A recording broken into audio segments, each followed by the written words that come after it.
मनसा स्मरामि महागणपतिं मनसा स्मरामि वसिष्ठवामदेवादिवन्दितमहागणपतिम् महादेवसुतं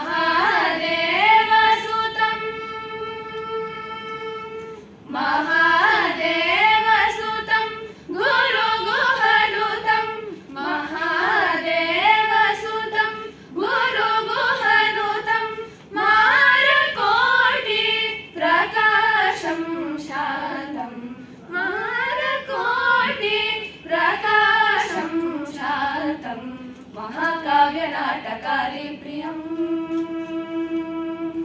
महाकाव्यनाटकारि प्रियं मूषिकवाहनमोदकप्रियं महाकाव्यनाटकारि प्रियं मूषिकवाहनमोदकप्रियं महागणपतिं मनसा स्मरामि वसिष्ठवामदेवादिवन्दितमहागणपतिं मनसा स्मरामि. We have to remember one person who is responsible for bringing us here. You know her? Had she not come to my office and shown an interest about taking part in our program, we wouldn't have come to this institution. You know, about 14 years back, she came to my office along with Mr. M.A. Khan, who is the principal of KK High School. From that time onwards, she made sure that she is an active partner in this program. And the same culture is taken forward by her son. You know, Vijay is doing the same job, you know, actively take part in the event. But I am surprised to see today he is not around. So he might join in the evening. He is out of it. We should have arranged with his presence.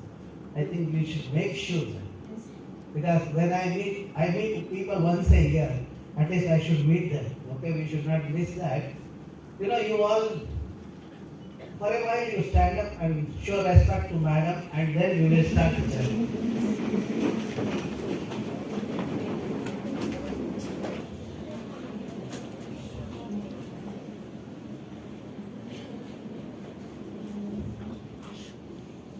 For broad changes in the system, we should remember them. So we'll move to the next part of the session. Okay? So now I want you to be honest when I ask you a question. How many of you fight with your mother? Okay, the same thing, I'll reverse it. How many of you hug your mother? You do it. You know, when you are stressed, you do that, your stress gets relieved. At the same time, if mother is not at home, if you see, no, I understood, you can. Okay? At the same time, you know, you hug a tree. You see the same effect. When you hug your mother, you will get when you hug a tree. And you will never be depressed. You know, today people say that I am depressed, I am stressed and all those things. You just go and hug a tree and see the beauty of that. And it is not just that, you know, the kind of the interaction that happens between the tree and you makes you spiritually and emotionally strong. You know, you will be healthy because there are some, you know, alkalides and that transfer also happens. You know, you might ask, which tree I have to hug? Any tree you see, you feel comfortable, you can go and hug the tree. Don't tell me, sir, I hugged the tree, there were a lot of thorns were there. There's nothing wrong in it. See, in our life is full of thorns. If you can get over that, then only you will succeed. You do not know what happens the next moment. So best thing is to face that situation and then move forward. So if you face the situation today, and if you face the crisis today, tomorrow would be secure. And tomorrow would be secured more if you are knowledgeable. You know, the kind of this program of this kind, you know, essentially to do the capacity building. What we have done, what we have learned over the last 2.5 decades, we want to teach you in half an hour. And you will learn those things in half an hour. So that your journey starts from 25 plus years. You know, you would have got our knowledge and you will move forward. And more importantly, I want each one of you to come to the conference. The conference is about 1,000 people. There will be international and national experts. Along with that, there are students. For students to take part, you need to come prepared and do the presentation. And there are 3 levels we will do the screening. You know, the first level. 3 levels. You know, now, today we will have the orientation program. We will tell you what kind of experiment you have to do, how to do the experiment. Then you will do the experiment in consultation with your teachers for the next 1 month. In July, the school teachers will do the evaluation. You know, they will, because if we come at that stage, you will feel threatened. So we thought that it's better if teachers interact with you. And they will select whoever has done well. Suppose if all of you have done well, then if they say that we have selected everyone, I have no problem with that. Then, in the month of August, our team will come. We will evaluate those students who have been shortlisted by teachers and also who have done improvement in their experiment. Because teachers, when they are during the evaluation, would give the suggestion. You will have that improvement in that, okay? And implement it. In August, when we come and do the evaluation, we will try to select the best out of this one. If all are good, if all are best, we will select all of them. We want everyone, every child in India to take part. So that's what our wish is. Okay? Then after we select, you will have 1 month or 40 days. Then you can further refine it. You can come to Alvas and we will have presentation. And we want you to showcase your talent in that. We don't want you to do the presentation emotionally. We want you to be confident. And for you to be confident, you should be knowledgeable. For you to be knowledgeable, you should understand the concepts, and that is where you need to have constant interaction with your teachers and textbooks. If your teachers claim that they are busy, you can write to us.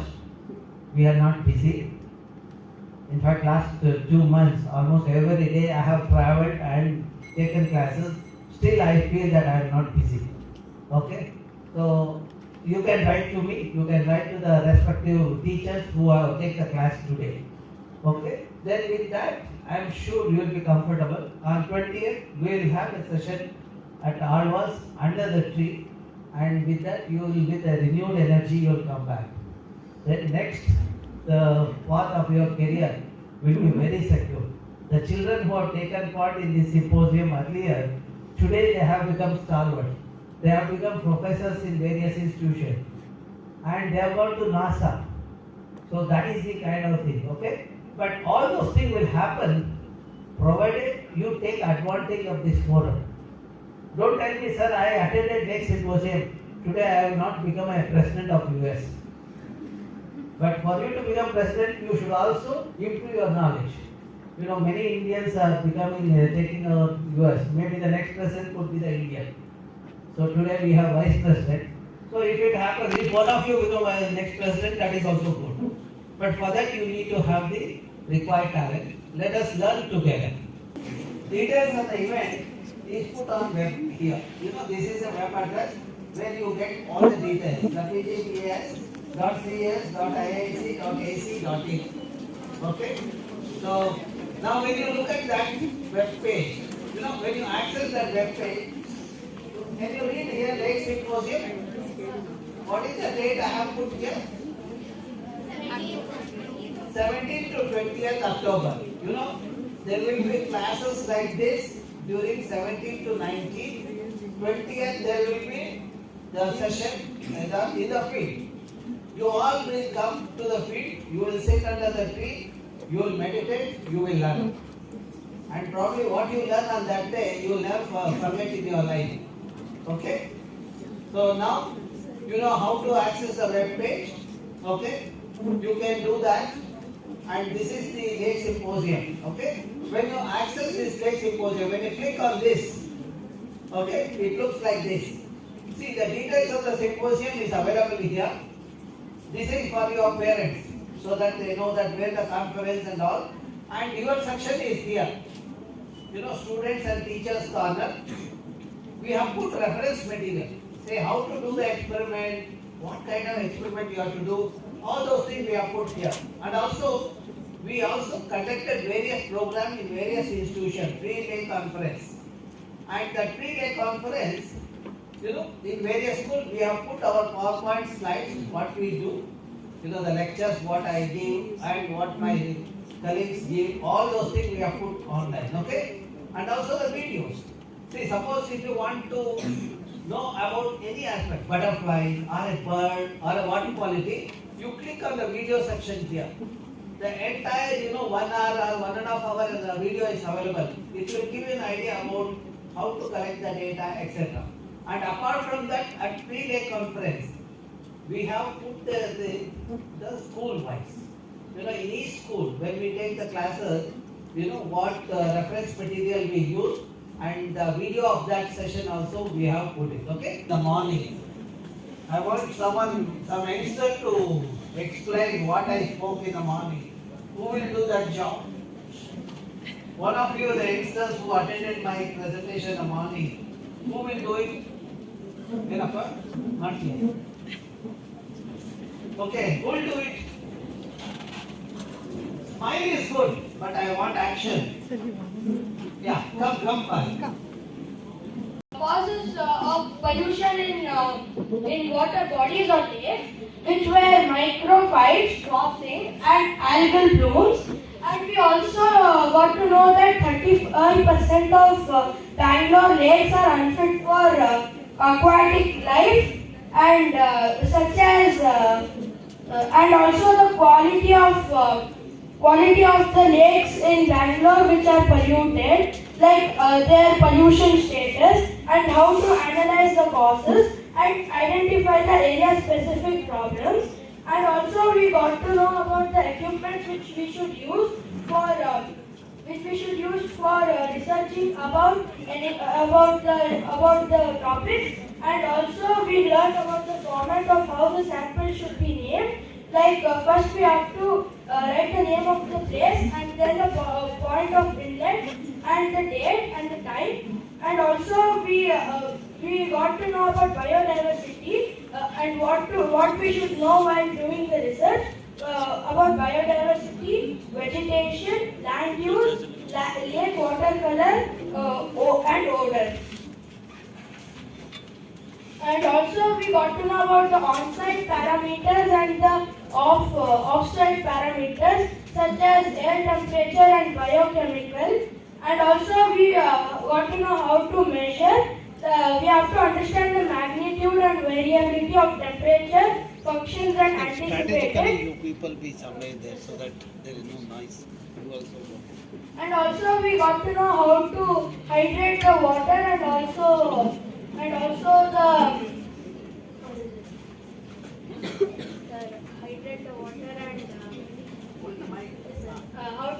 the water and also the purification process of infected waters. And also when we after adding few chemicals, we can change the color of the water from being blue to colorless. Okay, thank you. Eventually we talked about what Vandana spoke about, okay? What is water quality? And that video and PowerPoint slides, we will make it available on our website.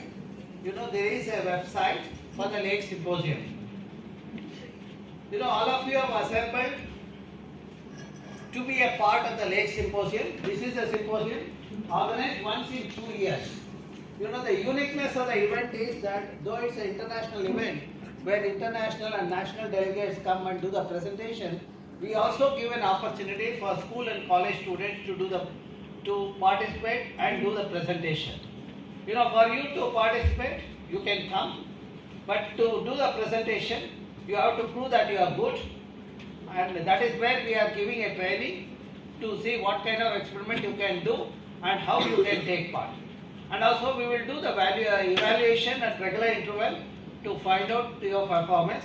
Once we are convinced that you are doing a good job, then we will invite those students to do a presentation at the symposium. Okay? This is an international event being organized by IISC at Mudbidre, Alvas College. Okay?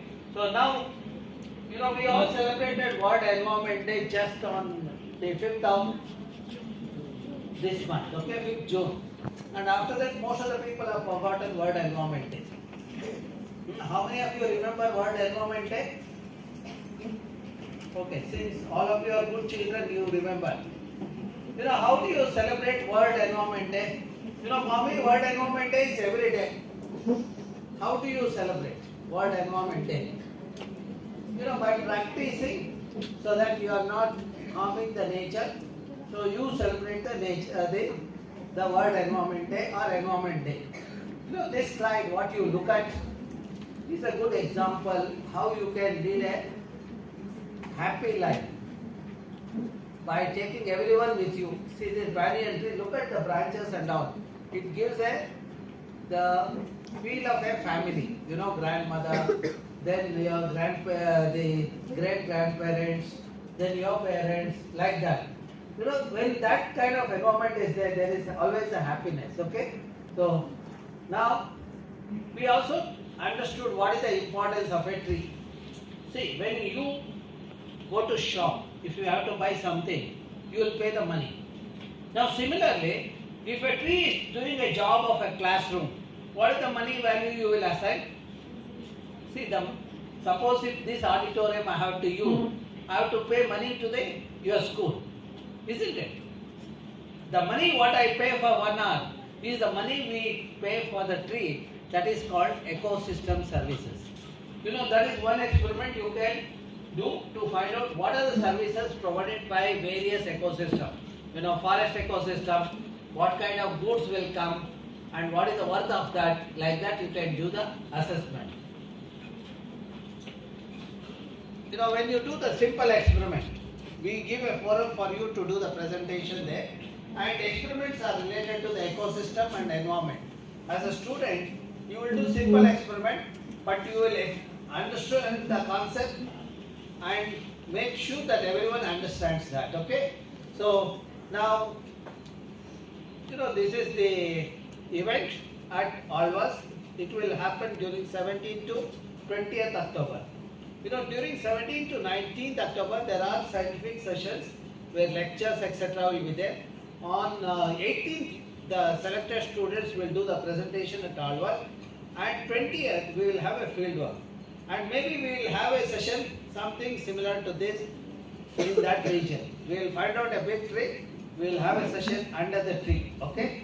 So one of you can become a teacher and explain to us. Okay?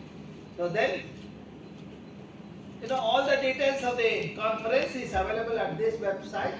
Most of the children who attended my earlier session have noted down. This is the website, wgbis.ces.iisc.ac.in. So when you access this website, you will get these details. Here is the details of the Lake Symposium. When you access the Lake Symposium, you will get the details of the Lake Symposium like this. See, about the symposium, the details are available on the left hand side, okay? Whereas on the right hand side, you have the students and teacher corner. Here we have put the reference material. When we talk about experiment, how to do the experiment, etc., we put it here. And there are formats for documenting. See, after doing experiment, you need to do the documentation. You have to write the report. How to write a report? That format is available here. Then we also have put videos. All our presentation we have put it here. For example, today when we take class, because of the time constraint, we may not speak at length, half an hour. But the details are put in a longer duration video at this place. For example, if you want to do experiment on butterfly, there is a video. Similarly, birds, like that. Then, there is a session called pre-lay conference. That means before the conference, whatever the training program we have done at various institutions, the institution wise we have put it at this location. If time permits, at the end of the day today, I'll show this web page once again, okay? So now, at this web page, you get all the details related to the conference. So, what are the sessions and how the program at Alvas, etc. We will discuss there. Alvas institution is culturally very important institution. You can come and see on that day, first and second day. There will be some cultural programs also to demonstrate the cultural significance of our country. Okay, now the event will be like this. See, we are conducting orientation program at various institutions. Now today there is happening at Vidyaniketan. After that, students and teachers carry out field-based study. This forum is open for even for teachers to do the presentations.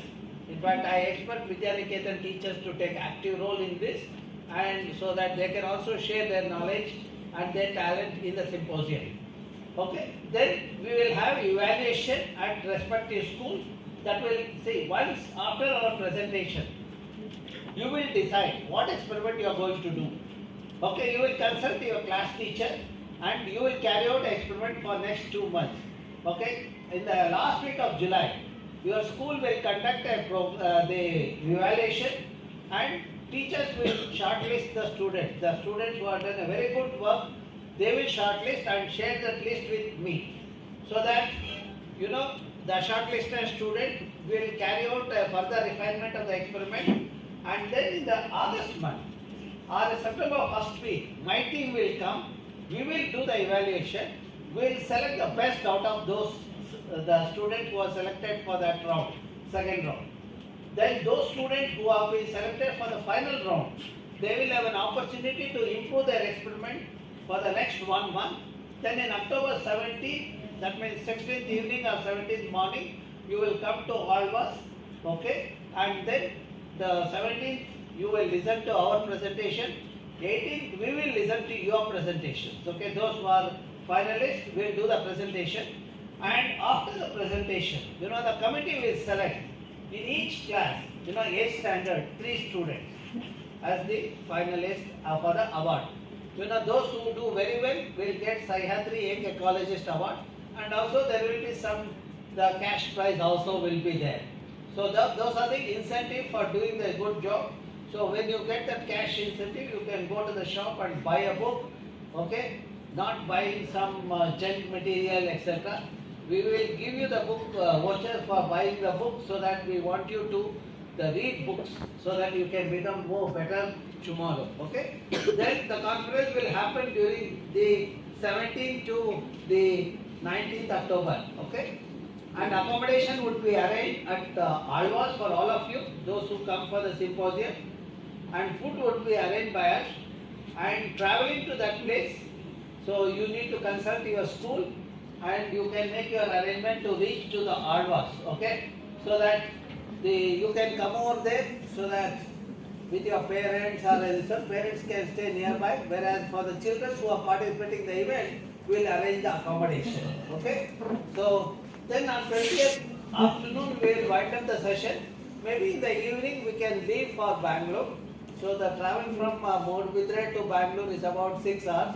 So you should be able to reach Bangalore by the 10 o'clock or 10:30 like that, okay? With that, you will, with a fresh energy and vigor, you will become a better person. So that's what we want you to be as the time progresses, okay? So now, let us try to understand what we have been talking. So, see, in this, it is an experiment what we are doing. We want more and more children to understand nature or understand the earth. As you all know, we have only one earth. We need to maintain the earth. We should not trouble the earth too much with too much of plastic, etc. So that's where we will try to understand. If you trouble too much, what happens, how we have to pay the price. We have planned series of experiments. With that, you should be able to do the experiment, okay? So the agenda is I have put it as a know your ecosystem. End of our presentation, you will know better about the ecosystem or the environment. Now, when you look at the ecosystem, you would have studied in your class, the children from 7 to 10 are here. Probably in the 5th or 6th standard, you would have seen, ecosystem consists of the biotic and abiotic component. Am I right? The biotic component consists of the producers, then the next level herbivore, this one, you have autotrophs which produce food, and the heterotroph which consumes, okay, and you have the degraders are the bioengineers, okay, that is this one, okay. Then you have abiotic component which is surrounding us. It could be your water, light, soil, etc. They constitute the abiotic component. Now, let us try to understand this better. This is what you would have learned in the classroom. If you want to learn better, just look at this slide. You see that producers are producing the food. How do they produce food? During photosynthesis. They take, in the presence of light, they take carbon from the atmosphere, convert that into oxygen. And that is the oxygen what you have it on the earth. What is the use of oxygen? Huh? Why do you need oxygen? How many of you are breathing? You are all breathing. Very good. So that means you are not sleeping. Do you breathe when you sleep? Yes. You are sure about it, no? That means you need oxygen even in the night. Yes, sir. Okay. Then how do you get oxygen in the night? Well, where is the sunlight you give oxygen in the night? You find out. That is an experiment, you have to do that, okay? So now, see, when this is, see, that is the food you get, it is eaten by the next level, herbivores, and which is eaten by the next level, carnivore. When you look at carefully, every one of us are eating food. Why do we eat food? We need energy. Okay, when we take food, there is an energy and material transfer happen from one level to other. Okay, then whatever is left in the system, you see that the biodegraders, bacteria and fungi, convert that into elemental form. That means you have put some mango outside, let us say, mango degrades, then finally you won't see mango. Mango is converted and it got into the earth itself. So there is no pollution. Do you agree with that? Okay. Now, when you look at this carefully, there is nothing called waste. Do you see waste? See, everything is eaten up by the system. Is there a waste in that? How many of you think there is no waste? Okay, all of you are raising your hand. What, man? You are not? Okay. You also think like that. Okay. Okay, then why do we see waste? See, when I was coming to this one, I saw nearby locality, Ullal and all, lot of waste I saw. Why? That is a consequence. I am asking a question, why there is a waste? Because the materials are not biodegradable. I will tell you why it is. Okay, that is partly true because, see, in nature there is no waste. But here in our real world, you will see lot of waste people. You know waste people? They will carry plastic bottle. They will carry idli samosa in the polythene bag, black color bag. Huh? Isn't it? You have seen those waste people, no? After eating samosa, half samosa, 1/4 samosa, they will throw out. So that's how the waste people are. Now you know, as a student, Oi, what are you talking? I said I will speak in the room. Why are you speaking? Come and explain the food chain. Come here. Come. Come here. Then what were you doing? Noise was coming. Okay, next time don't do it. Because you are a small kid, I am leaving you. If you are in 10th standard, I would have put you here to talk. But don't trouble me again. Oi, come here. Sit here. Yes, you only. You are the most intelligent kid here. Come. Okay. If I get doubt, I'll ask you. Okay? See, I got one intelligent fellow in the classroom.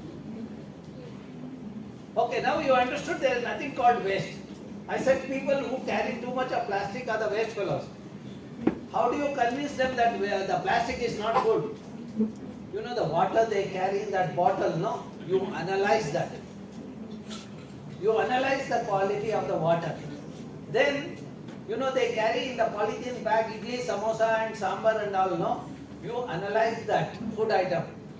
You will be surprised to see there are contaminants in all those items. Is it good to have contaminants in our food? See, the bottled water, we found dioxin. Dioxin is a carcinogen which introduces cancer. That means if a fellow drinks 1,000 times in that bottle, no, he will certain to get the cancer. You can go and ask any cancer patient, what mistake you did in your life? He will say, I was using plastic cloth, plastic thing in my day-to-day life. That's where I have become a cancer patient. So the first message is, you can do the experiment to say that what are the contaminants are there. As a student, your job is to, before you say there are contaminants, you should make sure there are contaminants. How much is there? Then you can make the statement, okay? So now, you also know the, see, each organism requires the food. Am I correct? Now, what is the food eaten by snake or, let me take tiger. What does tiger require? It requires meat, no? Okay, from where it gets meat? Okay, how much meat it eats per year? 10.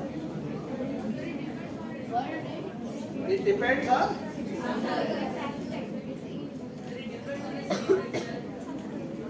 I see. You also eat different quantity of chapati depending on season? Yes, sir. Oh, I see. Very good. Sir, because in winter, sir, you feel cold and you want your body to be warm. And chapati will be warm, so when you eat it, you feel satisfaction. So when you feel satisfaction, you want to keep on eating more. So you can eat almost 4 to 5 chapati in winter. But you don't look like that. Okay, that is good. That is good. That is good answer. You know, a tiger in a year requires about 66 to 70 herbivores. It could be the deer, the bison, etc. 70 animals is required. For 70 herbivores to be there, how much grass is required? You know, it requires a grassland of 2 square kilometers. That means one tiger requires about 2 square kilometers of the grassland or 200 hectares. So that is how you have to maintain the balance in the system. Now you see that at every level, as the food is taken, there is a loss of energy. You see, for example, to get 10 joules of energy, that animal has to eat 100 joules. See, he said he will eat 5 chapatis, but his body is assimilating only 1 chapati equivalent of energy. But he has to eat 5 chapatis, then only he will get 1 unit. There is something called loss of energy or the entropy. You would have studied, no? Law of entropy. 8th standard kids would have studied thermodynamic principles. Huh? You have not studied. Okay, you will study tomorrow. So today you learned, no. So that means at every level there is a loss of energy. Okay, children, you are not going to talk among yourself. Ravi Shankar, you please see these 2 girls, why they are talking. The girl with the specs and next to her. Okay, now, see, you should also, you can do the experiment like this. You can look at the behavior of this animal, what it does. Okay, that could be one experiment. Okay, you can talk to that, find out how it helps in the system. See, they do a good job. You know what is the job they do? They help in dispersal of seeds. See, when they eat mango in your garden, they throw the seed in your neighbor's garden. Okay? So you will see new mango plant coming up. That means they help in dispersal of seeds. Especially in a forest area, it's very important. so that you know that you will have more and more new plants will be there. Okay. Now let us come to the environment. I said that environment is what is surrounding us. You have water, you have land, you have air, etc. The quality of this environment decides your health. Say, suppose if you are passing through the region where there are a lot of the air pollution, vehicular pollution, you will have asthma and that kind of problem. The people who drink contaminated water, they will have intestine related problem, gastrointestinal problem, etc. So like that, our health is depend on our surrounding. So if something is being burnt in the neighborhood, if you close your eyes, that pollutant enter your body through your nose, then you will pay the price. Then what will you do? You have to go to the doctor. Whereas if you had taken the action to stop that pollutant, probably you wouldn't have spent money going to the doctor. Okay? So now let us look at the when you look at any ecosystem, there are various functions ecosystem does. One is the water cycle, hydrological cycle. Can anyone explain me what is water cycle? One student. Yes, the man with, yeah. Water cycle is changing the form of water to various states. Very good. Go ahead. Then. First, it will start from the evaporation and it will condense to the cloud formation.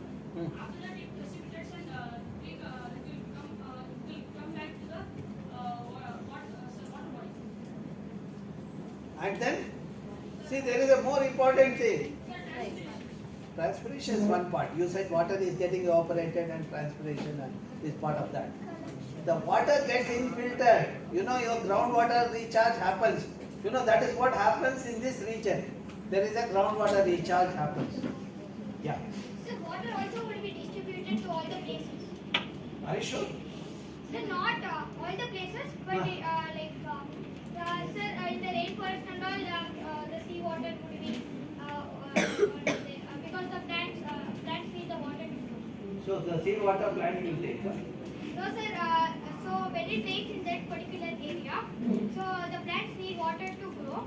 So it helps in the plant. See, that is what is happening now.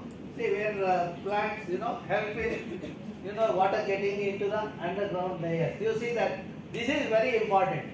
See, how much water gets percolated or infiltrated, that is the water available during the post-monsoon period. See, during monsoon you would have seen rainwater.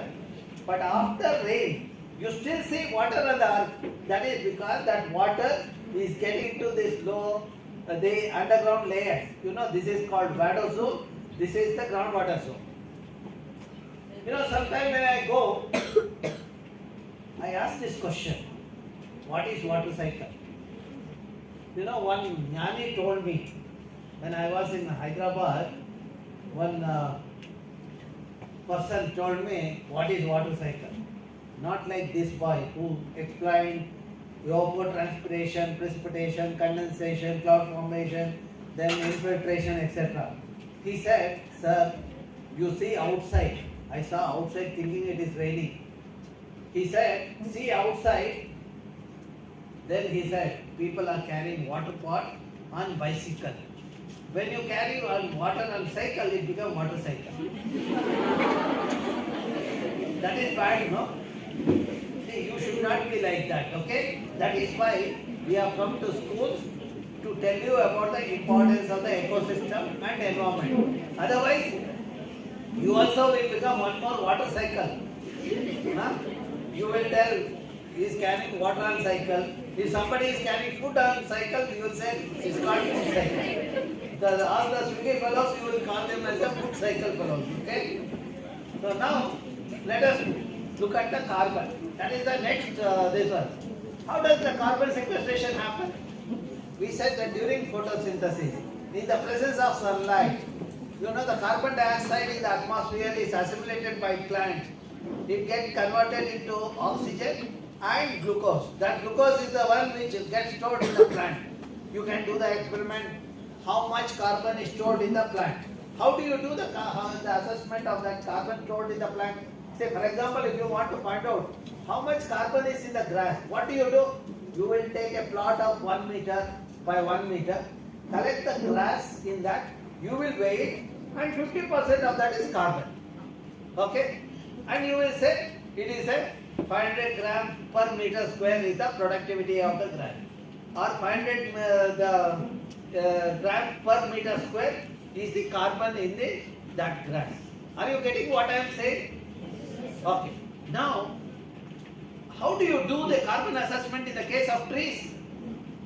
See, one experiment is cut the tree, weigh it, and you have the 50% is carbon.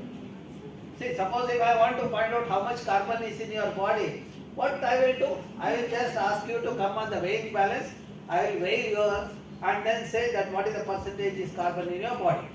But we cannot cut the tree. That is a destructive thing. What we do is, we have an indirect method. What is that indirect method? You will find out the height of a tree and girth of a tree. Once you know the height and girth, you will assume the tree as cylinder and find out what is the volume of the cylinder. Then with the knowledge of density, you will find out what is the biomass of the tree. That is called non-destructive method. That means, as a student, what experiment you can do? You look at the tree's height and the girth of a tree. You measure the girth. Girth means circumference of a tree. Okay? So when you measure that, you will find out what is the biomass in the tree. Once you know the biomass, you can say how much carbon is stored in the thing. Then you also can quantify, when those trees are there, how much oxygen is produced. Okay? You can also find out the other way. Find out the area of a leaf. Count how many leaves are there in the tree. Based on that, you can say how much oxygen is released by the trees. You know, you can do that kind of experiment for various species. People say people tree. You know, Ashwatha. Have you seen Ashwatha tree? Ficus tree? They say that lot of oxygen is produced by Ashwatha tree. Why? Because there are numerous leaves are there in the tree. The number of leaves on the tree is much higher than any other tree. That's why it gives you more oxygen. Okay? Now you can quantify how much carbon. We have done that. I will not get into the number. Now let us look at the diversity of life. You know what is diversity? Diversity means varieties in the system. See, since each one of you look different, we can identify each one of you. Suppose all of you look same, then what would have happened? I wouldn't have identified, Satish from Ramesh or Suresh. Isn't it? Only the name says, but all look same, the clones. Okay? So that means if they are different, then you can find out. That is the beauty. Now, if the food items are different, you get a different food. When you have different food, you get different medicine. Because you take different food, you will have your body will be immune. It gets the immunity against the diseases. That's why people who take diverse food, they are all healthy. You have seen a fellows who eat only pizza, no? There are some fellows, no? They look like pizza only. They don't think. Their food system is also problematic. So they will be very weak. Okay? Now, the diversity you have at various levels. At ecosystem level, you have forest. Again in the forest you have evergreen forest, deciduous forest, scrub forest, etc. Okay? Then you have water body. You have river, lake. Again the diversity is there. Different types are there. And soil, you have clay, sand, etc. Okay? Then you have species, varieties of the types of if you take the fruit, I will not get into generic because you are all too young to understand. But when you look at that varieties, there is a gene associated with that. Because of that, there is a difference. You are different from me because the gene what I have is different from yours. Okay? So similarly, look at this. For example, you can do one experiment on this itself. What are the varieties of fruits that are there in your market? And understand the biochemical composition of that. And how each one is different, how it helps us. For example, you see there is the fruit, the banana. There is one variety of banana is rich in fiber. You know what is the advantage of fiber content in your food? It helps in the digestion. And it will. Very good. I think you know that. Okay. So now, see, that's where those who take the food which are rich in fiber, for example, carrot, okay, radish, banana. The variety of bananas are there. One variety, Elaki banana is rich in sugar. Okay, but Nendra is rich in fiber. Okay, when you are rich in fiber, no, then you are healthy. See, that way you can do the experiment. Each variety, what are the chemical constants? You know, biochemical constant. You can. How do you do that? You have to do the. You have to go to library and find out the literature. You know, there is something called Wealth of India, the publication by CSIR Lab, which gives each item wise what are the chemical constituents of that. Okay? Then there are some species, we call them as indicators. Then you can also carry out the studies to find out which are the indicator species that are there in the region. See now, for example, if you look at this plant, you know this tree, it is adapted to the water. You know, where there is a water stagnation, this kind of adaptation has happened. Root, the modification has happened. Now looking at this plant, you say that there are water in that region. Don't you think so? Huh? See, then if you look at the frog, if there is a pollution, there will be some changes in the frog body. Seeing that, you can say there is a pollution. They are called bioindicators. Okay? Then, next is a keystone species. You know, why do we call them as keystone species? Because if they are not present in the system, we will have problem. Say for example, tiger. If tigers are not there on the land, what will happen to the people? Sir, there will be overgrazing. There will be overgrazing because there is too much of grazing, the grassland won't be there. Since grassland is there, not there, there is no water percolation happen. Since water percolation doesn't happen, you will not have water in your well. That means if you want water, you need to keep the tiger in your area, isn't it? Then, you know this owl? Why do we call owl as the friend of a farmer? Huh? Yeah, that's one part. Then, it takes the rodents. Okay? Yeah. Very good. Then also they eat rodents.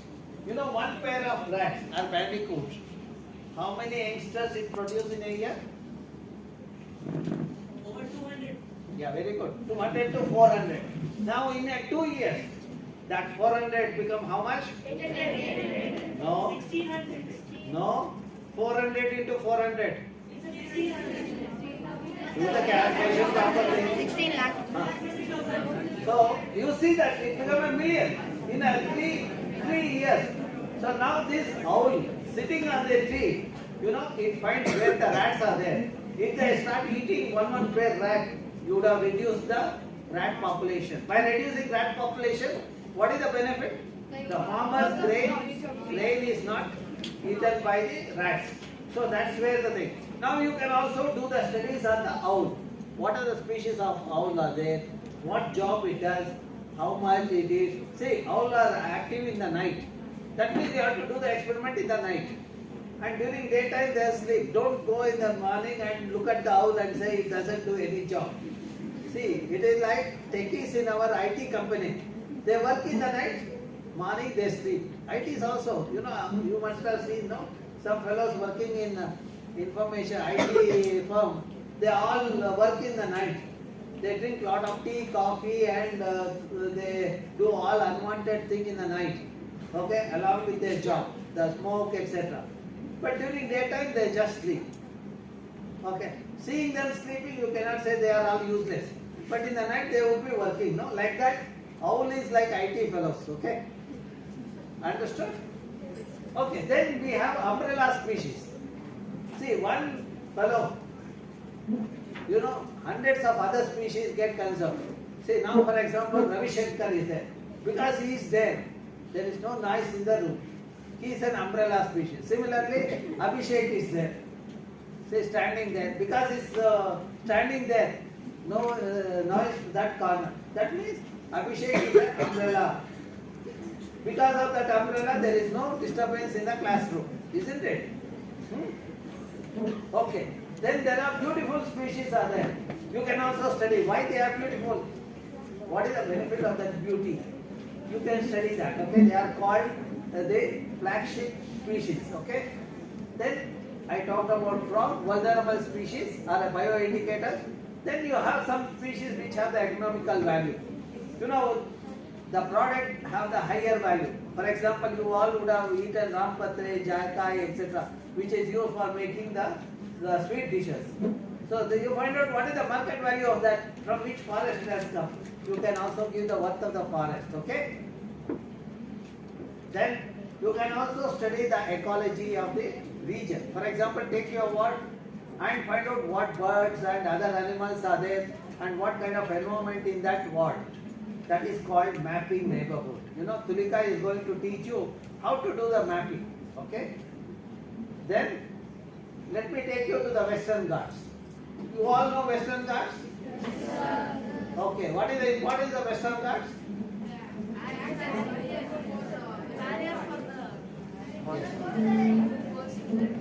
Okay.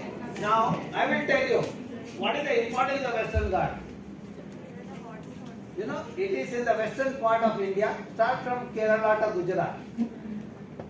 Okay. My home is in Western Ghats. My entire Western Ghats is my home. See, that's why I keep traveling in Western Ghats, because I have to keep looking after my home. No. Modbidri is a footstep. When I am tired in the forest, no, I come to Modbidri and relax. Okay. So now, how much is the area of my home? It is, my home is 5% of India's area. You all know India's geographical area, no? So my home is about 1,60,000 square kilometers. Okay? Now, why this Western Ghats is important? Western Ghats, there are 100 plus rivers are there. Because of 100 plus rivers giving water throughout the year, there is a water available in the Deccan Peninsula, India. You know, because of that, we have a food security. Where water is there, you will get food. Yes, somebody want to ask some question?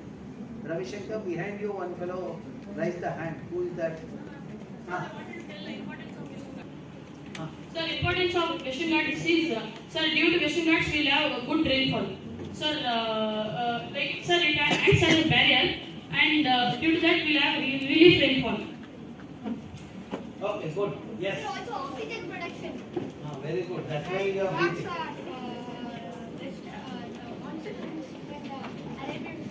Very good. So you all know Western Ghats. Then you can do project on Western Ghats itself. Now let us see what is the varieties of plants and animals that are there on the earth. How many earth we have? 1 earth. You are sure? Yes. Because yesterday somebody told me there are 3 earths are there. Huh? No? Okay. Then if that is the case, then we will find out which part of the earth the plant and animal varieties are higher.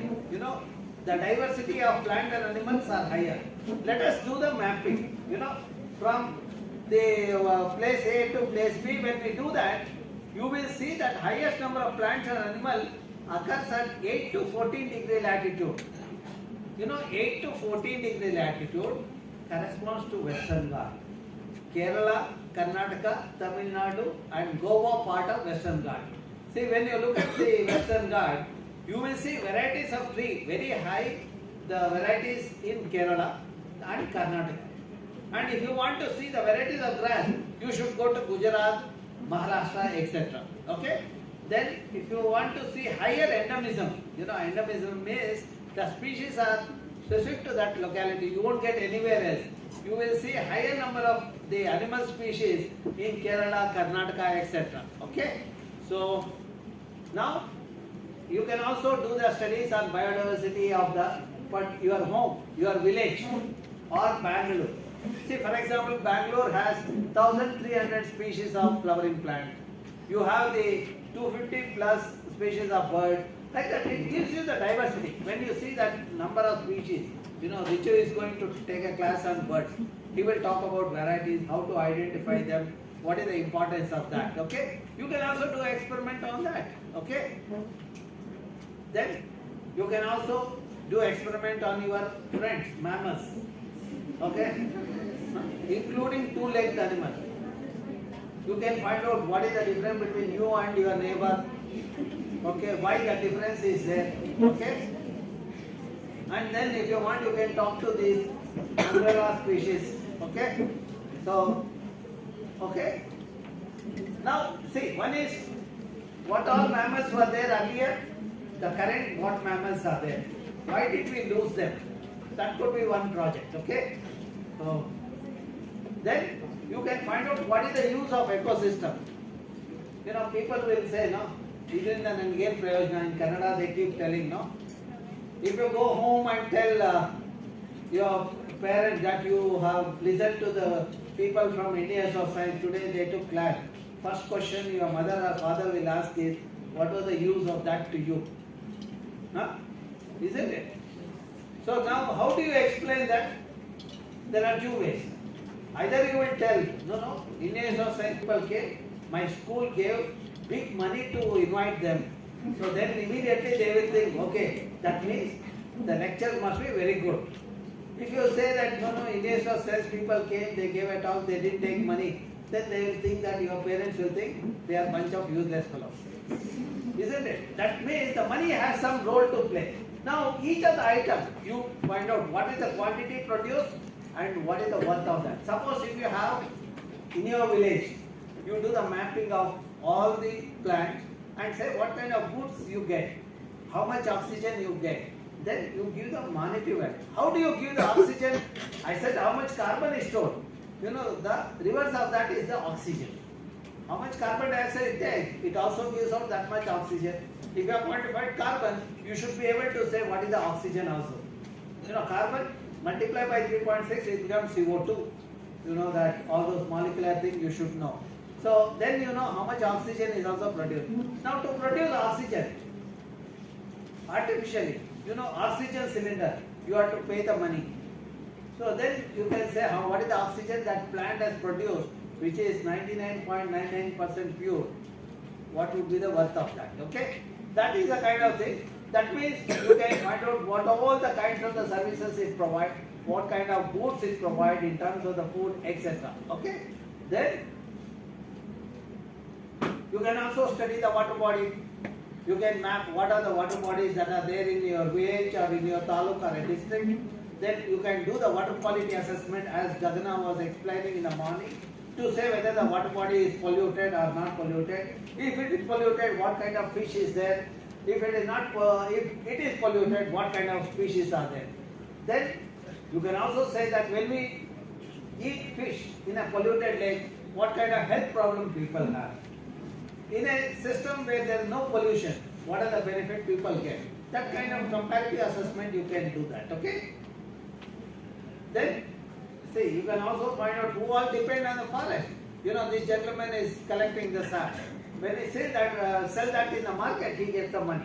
You can find out, see how much money he earns, and you can assign that value to that palm tree, okay? Then, you can also do the holistic thing.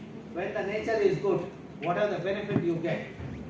That's what I was telling, physical health, intellectual health. When you work in forest, you will be very intelligent. Why do they, when the 10th standard or 12th standard results are announced, why do the kids from Western Ghats always are the topper?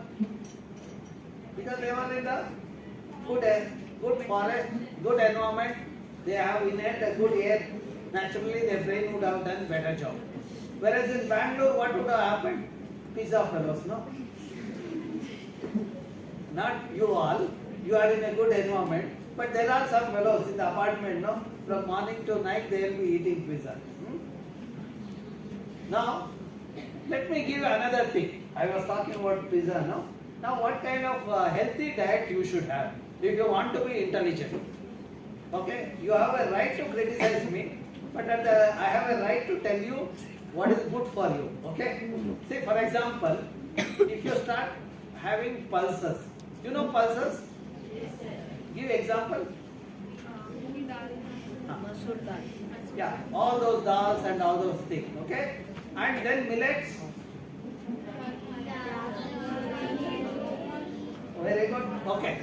Now, see, when you take pulses, you will be very healthy. Let us see what are the benefits of pulses. One is it helps in weight management. That means you will not put on the weight. Your body will not have unwanted lipid. Okay? It helps in optimal brain functioning. See, as a student, your brain has to work. That means you should eat more pulses. Okay? And it is a source of vitamins and minerals. And also it helps in the minimizing cell damage. Okay? And also it prevents it lowers the blood pressure and it controls the diabetes. Okay? And also it helps in the muscle generation. See, suppose you want to have the muscles like 6-pack or 8-pack like Salman Khan, you should have pulses in the early morning so that you will have the good muscles. Isn't it? Okay, now you look at our Paras, 6-pack man. Okay? Isn't it? Why? He starts his day with a, you know what he takes in the morning? 1 dozen omelette. Half kg pulses. Okay? And in the afternoon what he does? He will take half kg rice and 12 chapatis. But still he looks, see, he looks slim, no? He is not obese. That means that healthy food makes you very healthy. And he is a very intelligent boy. He is doing PhD. Okay? See the benefit. Okay? Now you might ask, I gave an example of Paras, no? Now let me give another example. You know, when your food plate is like this, you have, you know, one of my colleagues, no? He takes his dinner plate is like this. 5 varieties of vegetable, 5 varieties of fruit, each is small quantity. And a bowl of pulses. You know, when he was working in our organization, he had blood pressure, diabetes, etc. Today, after retirement 10 years, today he doesn't have blood pressure nor the diabetes. That means when your food plate is diverse, you will be healthy. Okay? When you go home, if your parents have diabetes or a blood pressure, you give this medicine. You tell them to take healthy food. Then automatically, you know, when they have to take healthy food, they will cook healthy food. When they cook healthy food, no, you will also get healthy food in your home. See, that's a simple this one, okay? Now when you all start practicing this healthy food, I will come back. So let us see. See, my agenda is to reduce the waste in the system. How much water is required to grow this? For example, to grow a kg of pulses, you need 200 liters of water. To grow a kg of rice or wheat, you need 3000 to 5000 liters of water. Whereas to grow a 1 kg of millet, you need 150 liters of water. And to grow a kg of sugar, you require 12,000 to 15,000 liters per water per kg of this sugar. So now, more importantly, if you grow pulse crop, you know they don't be raided by animals. In a villages where wild animal conflict is there, you know human-animal conflicts are there. In those villages, we should not grow the rice or sugar cane. If you grow more and more pulses and millet, you will not have that wildlife conflict. You know, human and wildlife conflict will not be there. See, that is where you need to do the planning. Yeah, tell me. You wanted some question, no? I wanted to share a fact about healthy food. Yeah, healthy food. Yes. Sir, that You say it loudly so that my student Ravi Shankar also understands. Huh? Sir, they tell that our food plate should be in the color of rainbows so that it helps in our digestion also. Very good. That's what I said. See, rainbow color you see here. 5 varieties of vegetable, 5 varieties of fruit. Now you are giving me one more data point. And you look very healthy. Okay? Sure. Now, you understood about the importance of the food and how it helps in your health also. Now, I want your attention. Okay. Now, next part is since you are in Bangalore, you can also study the pollution. You assess the water quality. Then if the water quality is bad, find out the sources of pollution, whether sewage is coming there. Sewage means your toilet water, bathroom water getting into the lake. Okay, you find out that. Okay, then how to solve that problem? If Mulla Lake is getting polluted, you find out how to minimize that. Okay, that could be another project. Similarly, you can also do the air pollution. See, now Pollution Control Board has put the monitoring station in various parts of Bangalore and Karnataka. You can find out the data. Online it is available. You can analyze which city is highly polluted among the cities in the Karnataka. Okay? Then the third experiment could be, if you are taking the polluted food, how it affects the people. You know, for example, every unit of pollutant getting into the water body, it gets accumulated to 1 million times. You know, you can take the sample of fish, and if people are using that water to grow the vegetable. You know, if you go to Bidadi area, the surrounding, the farmers use that lake water to grow the vegetable. You collect those vegetables, and similarly in Vartur area, you see the farmers growing vegetable, etc. You collect those vegetables and analyze that. You know, you require IISC for analyzing the heavy metal. There are some institutions have the heavy metal analyzer. So for example, in Rajaji Nagar, Pollution Control Board lab is there. You can take the sample there. You yourself should do the experiment. You should not give the sample there and come back and go and collect the result next day.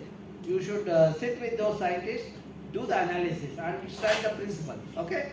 Then you will be surprised to see when we did the analysis of fish and the vegetable in the Bidadi area, all of them had heavy metal. Having heavy metal in our food is good or bad? Bad. Why? Huh? Hey, Ravi Shankar, run, man. Sir, because they are trace minerals. Okay, that is true, but how it affects the health of the people? The other trace element, no doubt about it. See, unwanted elements getting into our body, what happens? Yes, there is one boy raising his hand.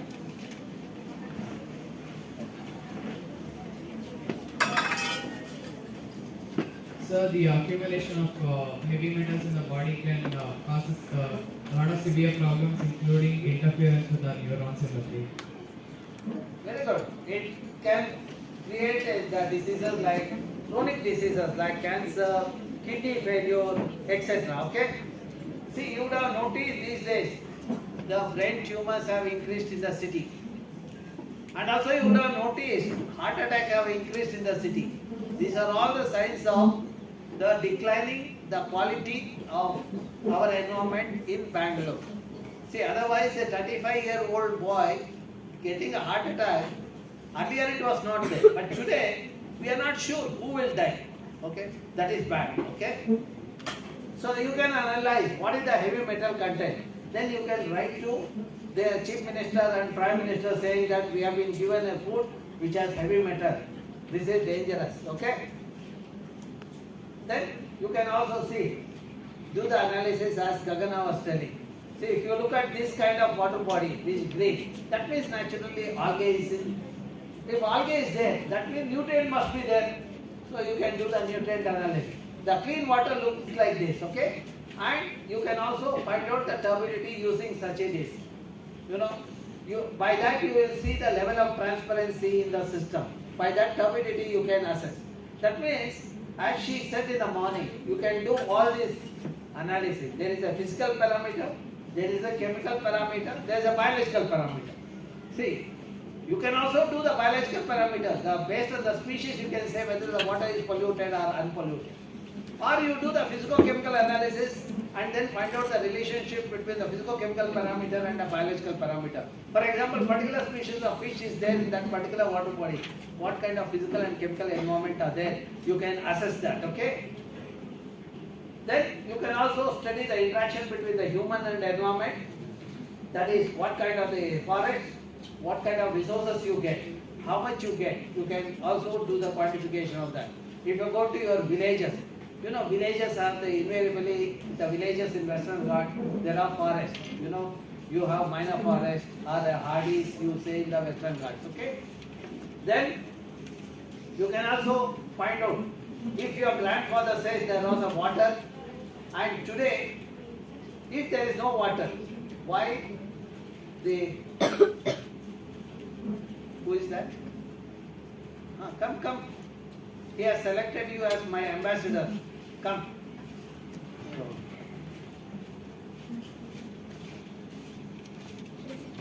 Wherever you want, you can talk to me. So, if you have any doubt, talk to me, I will answer that. Okay, now I will give one example. See, you can also do an experiment like this. See, when I was of his age, in that region, I was getting lot of water and there was a greenery. Today, see, I don't have water in the region. You can do the studies to see how it happens. Okay? See, now for example, if you do the study, see, in our case, what we did, we put sensors, monitoring the gadget in this underlying layer. When it rains, how much water gets infiltrated, we looked at. When it rains, what is the quantity of water gets into the underlying layer?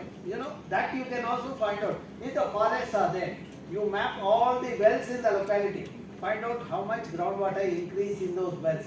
Your grandparents would say, oh, well, I have a water at the rim.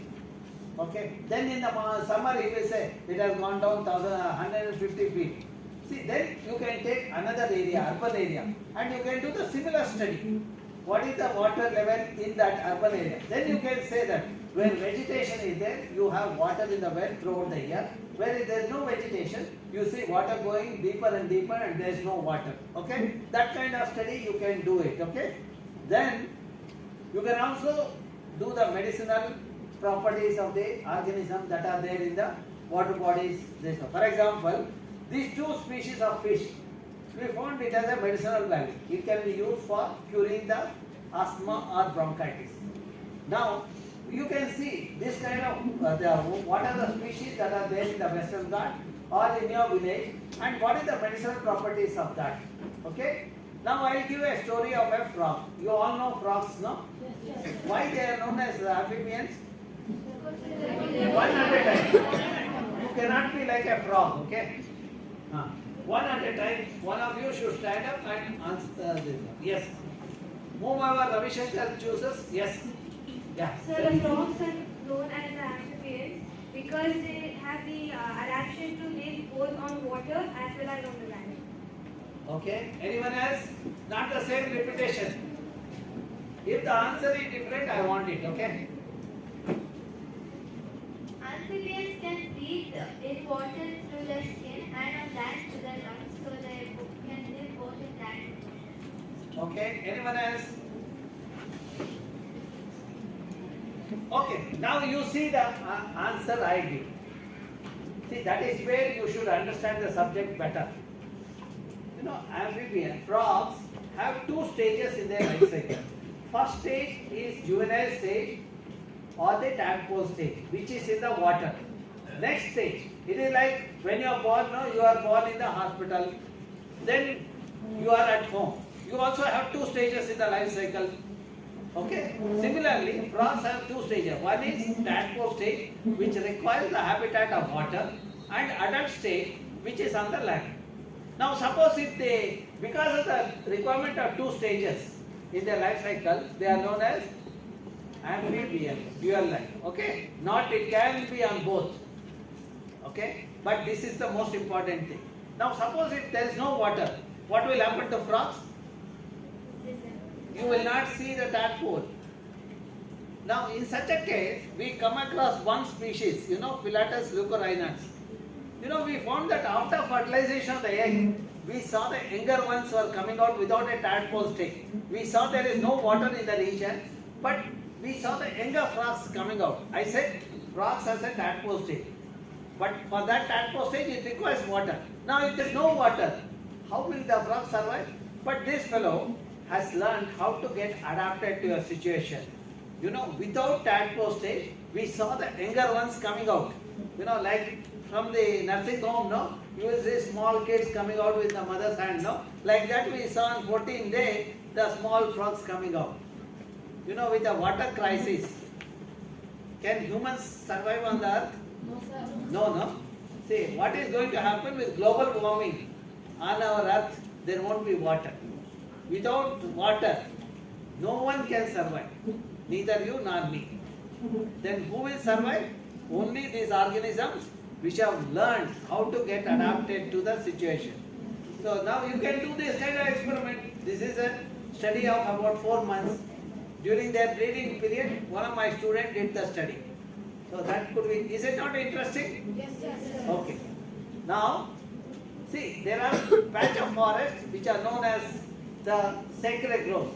You know, people realize wherever forests are there is a lot of water in their wells. So then realizing that, the people started protecting the forest, they called it as sacred forest. Okay. Now you can do the similar study. Wherever sacred forests are there, what is the water availability in the immediate localities in those villages? And wherever unsacred regions are there, like Bangalore, what is the water level in that region? You can do the comparative assessment. Okay. Now you see that you have seen Lord Shiva, no? Yes, sir. Have you seen Lord Shiva without hair? No, sir. No, sir. You have seen Lord Shiva like this only, no? Huh? Correct, no? As long as that hair is there, Lord Shiva can retain the water. Okay? Now, similarly, as long as our earth is Shiva.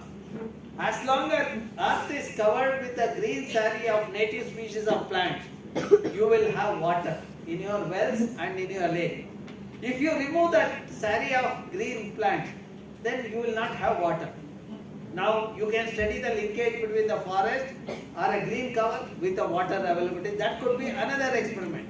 See, all this requires 3 to 4 months of monitoring. You have to understand that, okay? That is where you have to talk to elders in your home, in your village, find out how long you get of water and map the forest in the immediate locality, and Tulika will tell you how to do the mapping, etc. Now, then another experiment could be your water footprint. Per day, how much water you require? 2 to 3 liters. For what? For drinking. No, then you don't take bath. Sir, Your 100, cloth is not washed. sir, 100 liters per day. Huh?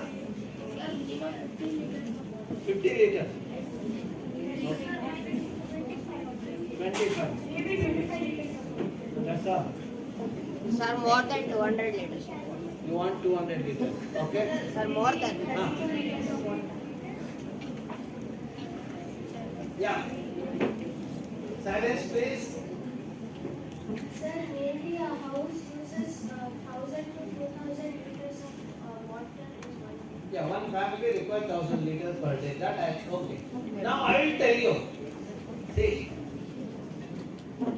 you can do the water footprint of what all you eat and what all you do during the day, and then do the quantification of the water requirement. Say for example, you wear T-shirt. You know, for manufacturing one T-shirt, you require 2,700 liters of water. You all eat chocolate, no? To eat, say 1 kg of chocolate, you require 2,400 liters. You all eat, take milk with sugar, no? You know, 100 gram of sugar require 1,500 liters. Or you see the tomato. You all have rasam of tomato, no? You, 180 liters. Like that, okay? Now, see, from morning to night, you keep eating something or the other. You add all those things and tell me how much water you require per day, including your taking bath, washing cloth, cleaning the house, etc. How much water you require per day? 5,000 times. Huh. Should we refer to direct sources or books for this activity? First, I want your brain to tell me now. Now the question is asked to brain. If your brain is not working, you can go to library and refer the book. So, we should do the analysis. You should do the analysis. Then you are likely to become a scientist. Okay. Sit down, sit down. Okay, bye, boy. Tell me. Somebody answered, no, here? Ah. Sir, around 7,000 to 10,000. Okay. Any other answer? Yes, there is another boy. Yeah. 25,000 liters of water. Huh? 25,000 liters of water. For your entire house or yourself? Entire house. Entire house. Okay. Then, see, that is where you have to think. You know, when he said 7,000 liters is almost close to what I was telling. 3,000 to 5,000 liters of water per day is your requirement. You know, you can see what food you take in the morning. Don't tell me, sir, I eat biscuit. Biscuit is eaten by cat and dogs. Then you cannot say, I will eat biscuit. Then afternoon, you have lunch, no good lunch. Then night again, you have dinner and evening snack. You quantify all these things. That could be another experiment. You can do your thing in your class. Ask each one what they eat during the daytime. Find out the water footprint. That could be an interesting project by itself. Okay? What happened? I want silence in the classroom. Okay. Now, you can also do the calculation of what all resources you use. You know, every time people say population in our country is a problem. Is it true? See, now look at the thing. See, in United States, your uncle is in the United States. He requires, almost 10 hectares of land to meet his demand. Whereas in India, we require less than 1 hectare. 20% of the population overusing resources is a problem. 20% of the developed country exploiting 80% of natural resources is a problem. So you can also do the studies in your house. What is the water requirement per person per day? What is the electricity requirement? Then go to another rich man's house. Find out what is the water requirement, electricity, etc. Then you can tell whether rich men are more problematic or the poor people in India are more problematic. Then you can say whether population is a problem. See, population is not a problem. 20% of the rich people wasting 80% of resources is a problem. Then 80% of the poor people using 20% of resources. Yes? Yeah. Stand up, really, Mike. This is You what told that rich people will use 80% of the natural resources, sir. It's because they know how to waste it and poor people know how to save it. Very good.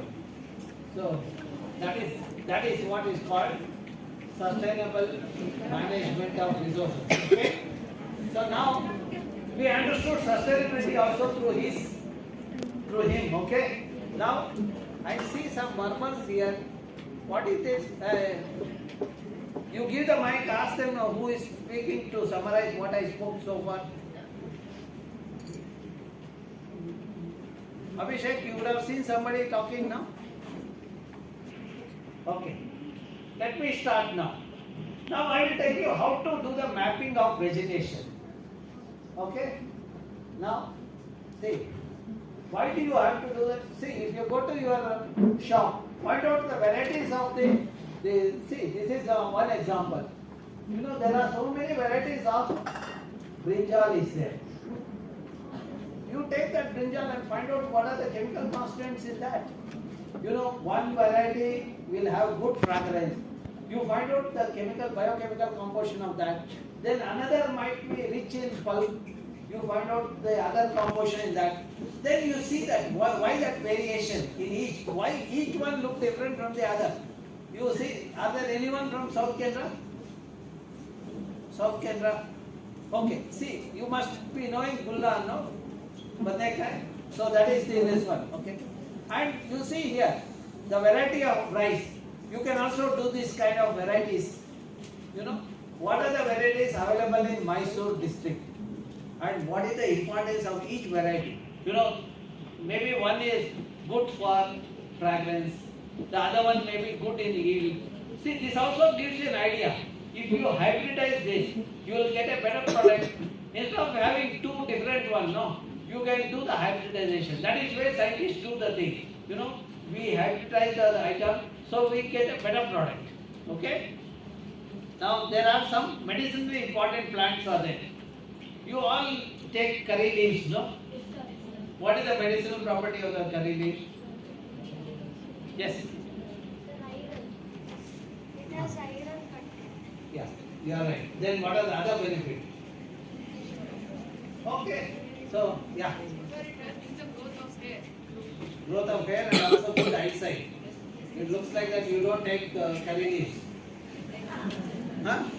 You throw the curry leaves, no? That's where you are wearing specs. Am I right or wrong?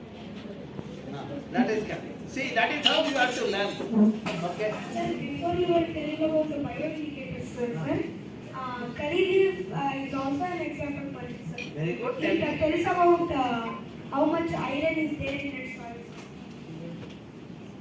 Very good. Okay? So, see, that's how when you start talking like this, you will learn many more things. See, now your classmates only started giving the ideas, no? See, these are the kinds of the things when people have the, see, if somebody at a very young age have white hair, you should ask them to have more and more this kind of items so that they can also look young. Okay? Then, see, if you want to map this one, then you require this. See, you require GPS to find out the location. Then to measure the girth, etc., you need the tape. Okay? Then to find out the canopy, you know, in some of the forest, canopy are dense. You require this densiometer. Okay? And also if you want to collect the samples like leaves, etc., and eat mangoes, then you can use secateurs. Okay? All these things you have to carry. Okay? Then, how do you do the mapping? See, take the region's map. This is a village map. You know, you can overlay on the Google Earth. You will find out what are the vegetation, what buildings are there, what agricultural lands are there. Our Tulika will show you that, okay, in greater detail.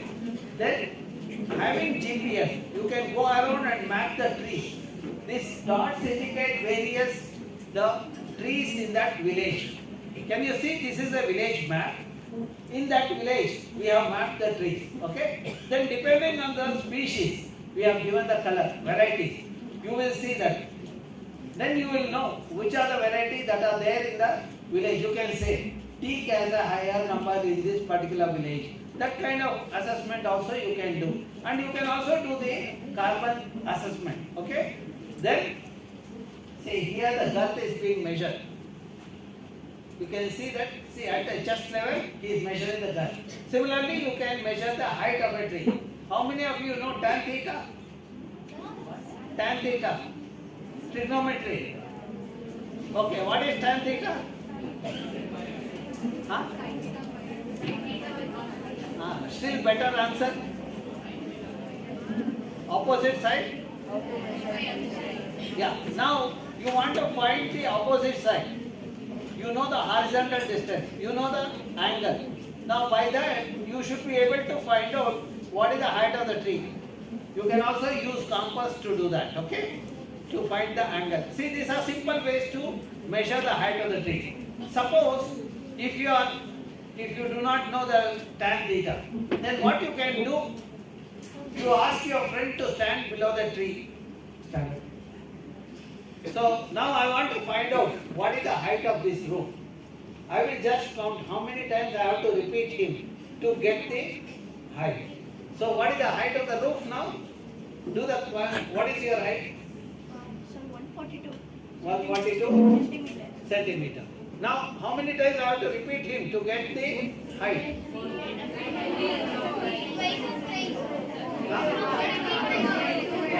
a half to 3 times. Yes.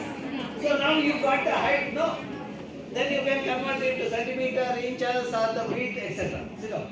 No, that is how another experiment can be done. Okay? Now, see, you can go, you can do the mapping. This is what Tulika will show you how to do it. And more importantly, you can also record it. And then come and say what is the carbon stored in the trees, etc.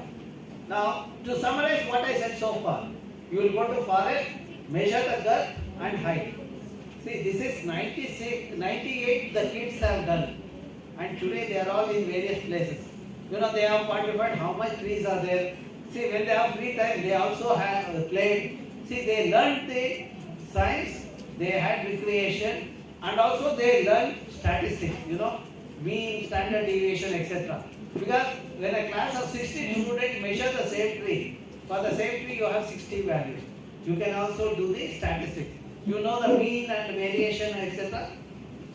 you have studied that. Okay? You can do that analysis also. And then find out what is the carbon that is stored in the tree. Then another experiment can be done is when the lake is there. You can do the catchment mapping. And also you can collect the water from the lake. See, the children are trained here. The children go to the lake, they collect the sample. See, children are collecting the sample. Water sample as well as the biological sample. Then they observe under microscope. You know, biological sample like, you know, what are the microorganisms in the water? You have algae, bacteria, etc. You can do the algae study. Okay? Now, see, these are the algae species there. The children have mapped. And this is to the electron microscope. Okay? Then, you know, when you come, we will do the evaluation. You know, this is what the evaluation is happening. And if you are selected, then we will invite you to come to Alvas to do the presentation. If you do a good job in Alvas, you will get Sahyadri young ecologists and also some cash prize also we give so that you can buy book. So that reading books makes you more and more wiser. Okay? The people who read books, you know, they are more intelligent. The people who sit in front of television, they become dumb fellows. Correct, no? Okay, then this is the Lake Symposium, you can come. This is the last event. You know, 13th event what we conducted. You can see the children are also there, Johnny Biosphere is there. There are many experts are there. Okay? If you need more detail, this is the page where you get the detail and you can write to me.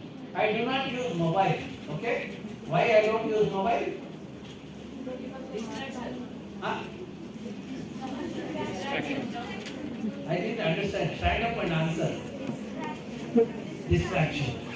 See, I don't know how to operate mobile. Okay. Second thing is I don't want to expose myself to radiation. See, you are seeing people carrying mobile in their pocket, no? Their heart is always under trouble. Huh? When it rings, no, the heart starts pumping more and more blood. Then it will have a heart problem. Huh? If they keep it in their pocket here, intestine problem. They will have more acidity and all those things. Okay? If they keep it here, what will happen? They will go to demons. See, the tumor, brain tumor and all happen. See, that's why the technology, you should use it wisely.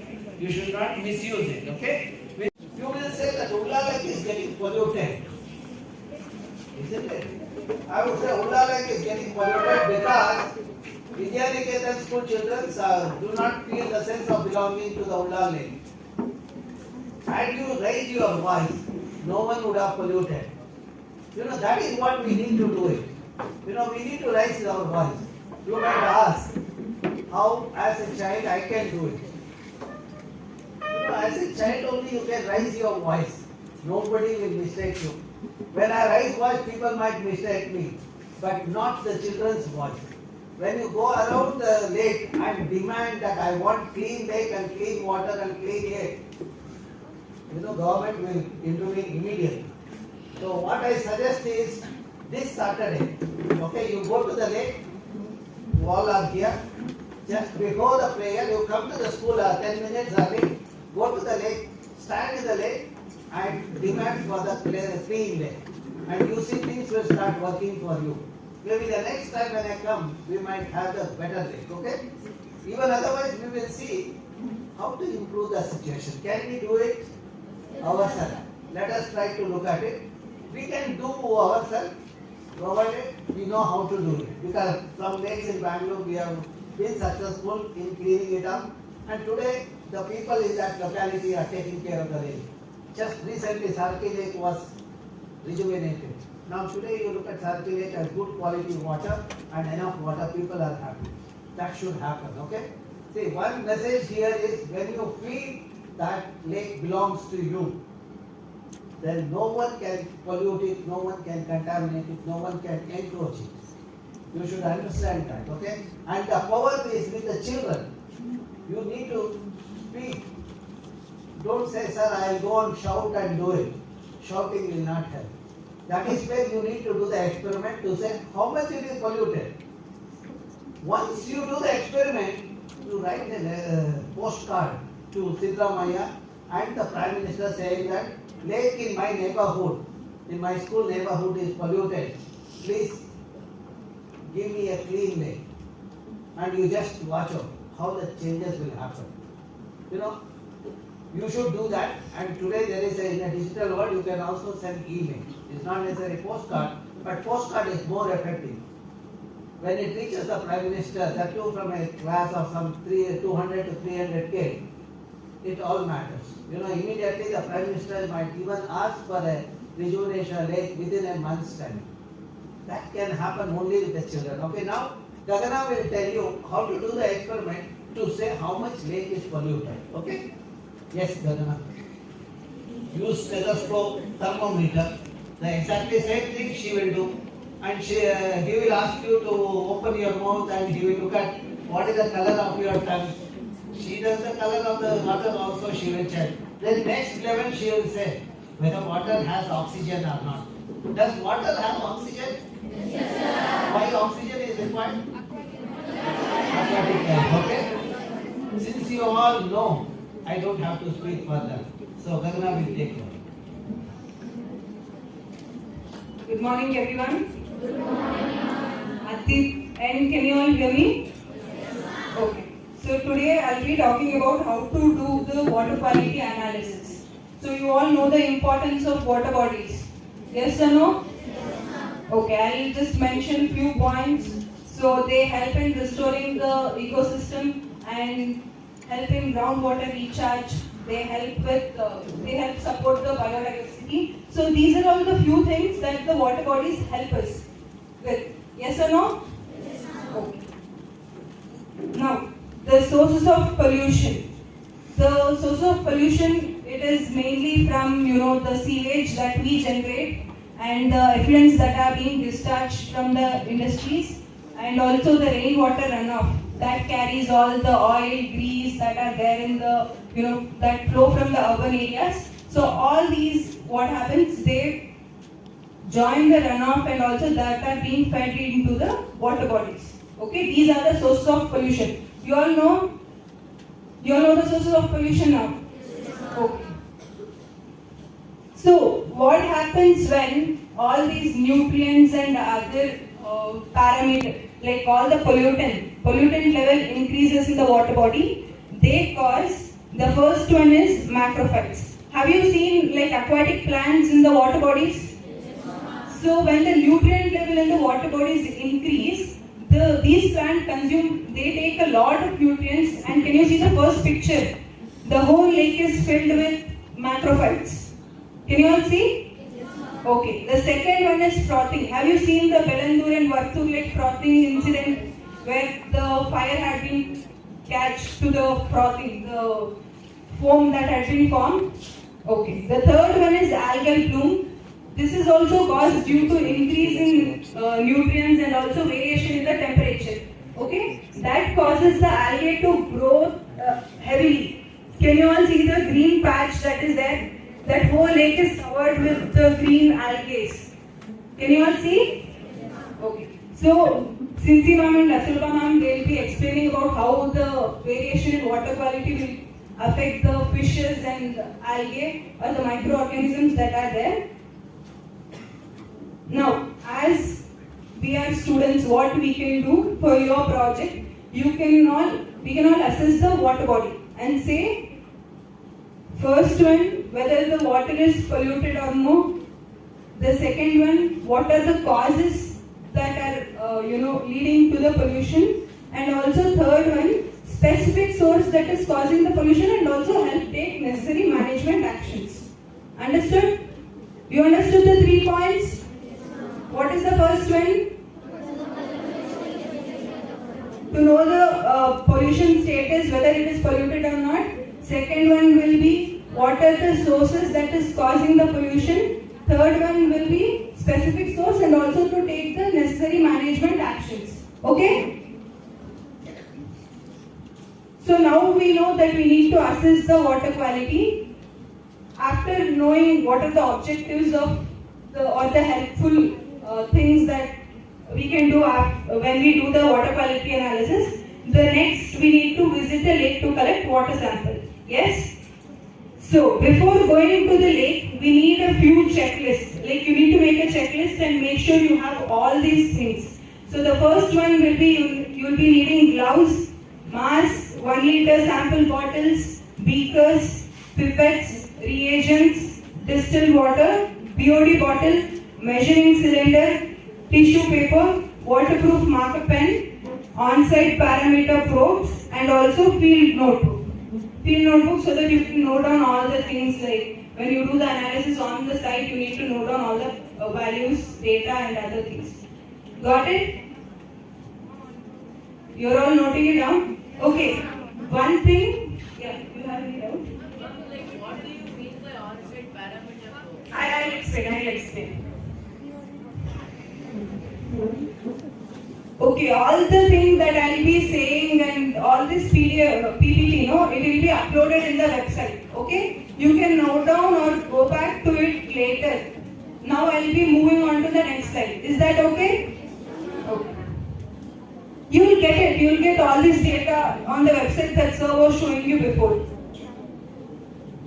Okay, now we have all the things ready for the field visit. Now shall we visit the site? Okay. Now we are in one of the Bangalore lakes. You are there. After visiting, what you are supposed to do is, you need to walk around the lake, know what kind of biodiversity that is there, and the second one is note on what type of vegetation that is there. Like different kinds of trees, plants, herbs, shrubs, all those things you will be noting it down in your field notebook. And also what kind of land use. Land use is how is the land being used around the water body. See, there will be, some people would have dumped the waste around it, or the land will be used for agricultural purpose, or the whole water body surrounding fully used for or a built-up area. That is mainly the urban areas surrounding the water body. So all these things you need to note down, because all these things will affect how the water quality is. Okay, then you need to note down what is the color of the water, and also if there is any odor near the water body. Okay, you all understood all these things? When you visit a site, you will be noting all this down? Okay. After noting all these points, next we'll continue to do the sampling. So to do the sampling, we'll take the samples minimum at 3 points. So the first point is called inlet point. This is where the water is being fed into the lake. In that shorter picture that is there, can you all see the inflow given? Now can you all see? Okay, that is the inlet point, one of the inlet point, because that is where the water is being fed into the water. So we will know before the, other than the lake water quality, which are the water that is entering, what is the quality of that water. Okay, so you will be taking the sample at that location. The first one will be inlet, the second one is at the center. So usually it is not safe, or majority of the times it won't be accessible for you or all of us to take the sample at the center. So what we do, we take it around the sides of the water body. You need to take it in an equal distance. You can't take 2 samples consecutively. Like there need to be a minimum amount of distance where you will be collecting the second sample. Okay? The third sample will be the outlet where the overflow of water will be taking place. If your lake don't have inlet or outlet, you will just go around and take 4 to 5 sampling points. Okay? You collect the samples. Now in this, can you see this sample bottle? Okay, this is the sample that I had collected. After collecting the sample, you need to note down what is the lake in which you are collecting the sample, and after that you will write the sampling point that you have taken, and also you will mention the date in which you are collecting the sample and the time. Okay? You will be noting down all 4 points. What are those? First one is place name. Second one, location. At what point you are taking the sample. Third one is yes. The fourth one, okay. So Tulika ma'am will show how. Tulika ma'am will be showing how to take the GPS location of each point where you are taking the samples, and also how to map these water bodies. Okay. Now we have taken the sample. We have collected the sample, and then now someone was asking for the on-site parameters. So the analysis will be done in two ways. The first one is on-site parameters. Why do we say on-site parameters? These 6 parameters that are being shown, these will be analyzing on the site, because all these parameters are very atmospheric, like they are sensitive to the changes. By the time we bring the sample and test these parameters, they will be changed in the data. So what we do? All these parameters should be assessed on the site. The moment you collect the sample, you will be assessing all these parameters there itself. Understood? So what are the 6 parameters? The first one is air temperature, second is water temperature, third is pH, fourth is total dissolved solids, fifth is electrical conductivity, and the sixth one is dissolved oxygen. Okay? Okay. On-site parameters, how many parameters will be analyzing? 6. Okay. And the second one is off-site parameters. Off-site parameters are nothing but the parameters that we will be analyzing in the lab. So you people will be analyzing it in your lab, in your schools. So these include biochemical oxygen demand, total hardness, calcium, magnesium, chlorides, and alkalinity. There are many more parameters. Today I will be talking about these parameters in Okay. We know what are the 2 different parameters that we will be analyzing. Now first coming to the on-site parameters, that is temperature. So why do we analyze temperature? All the physical, chemical and biological process that happens in the ecosystem, they are mainly affected by the temperature. So when there is sudden change or variation in the temperature, it affects the growth of the fish, the algae that is there, how the microorganisms behave to this change in temperature.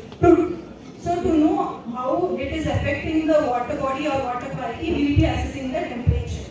How do we, so any variation in the temperature will cause loss of aquatic species, like it might lead to their death. Also the juveniles that are there, the juvenile fishes that will be there in the water body, it will affect their growth, and also the increase in temperature will be affecting the dissolved oxygen.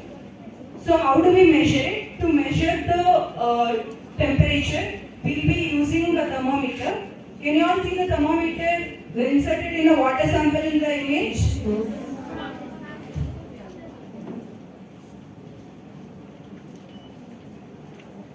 So this is the thermometer that you will be using to assess the temperature of the air and water quality. Okay? So before you check the temperature, you need to shake the thermometer, because the mercury would have been settled, and it will pick up the temperature. After you have to make sure to shake the thermometer before you assess the temperature. Okay?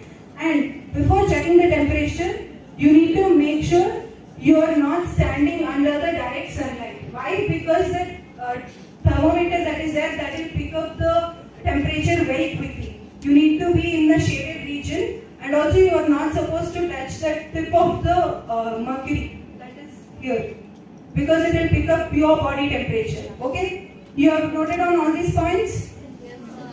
Then you will, for the air temperature, you will be in a shaded region. Hold the thermometer after shaking it for 2 seconds. Wait for the reading to stabilize and note down your temperature. And to check the water temperature, as I've shown in the image, you will be inserting your thermometer in the water sample taken in a beaker. Wait for the reading to stabilize, and then you will note down the reading. Understood? Okay. So now the second parameter is pH. Do you all know what is pH? Yes. Okay. pH is nothing but where we assess whether the water is acidic or basic. Can you all see the pH scale that is given there? Okay, the pH scale mainly ranges from 0 to 14. If it is from 0 to 7, then it is acidic. Yes. If it is from 7 to 14? Yes. Okay, if it is in 7? Yes, very good. And you can see the green color, the image that is shown, that has shown what are the good levels, pH levels that will help the fishes or other aquatic organisms to thrive well. Okay? And the red probe that are shown, that is the pH meter.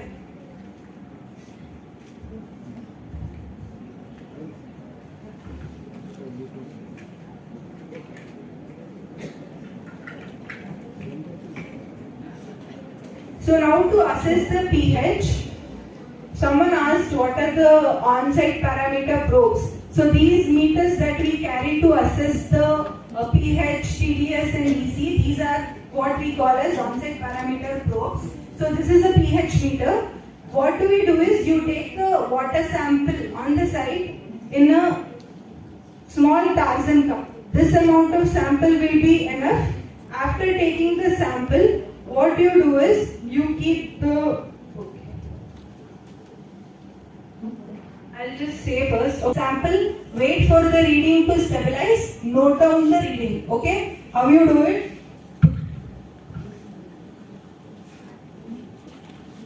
Can you all see, after taking the sample, you need to immerse your probe pH meter in the sample, wait for the reading to stabilize, and you will be noting down the reading, okay?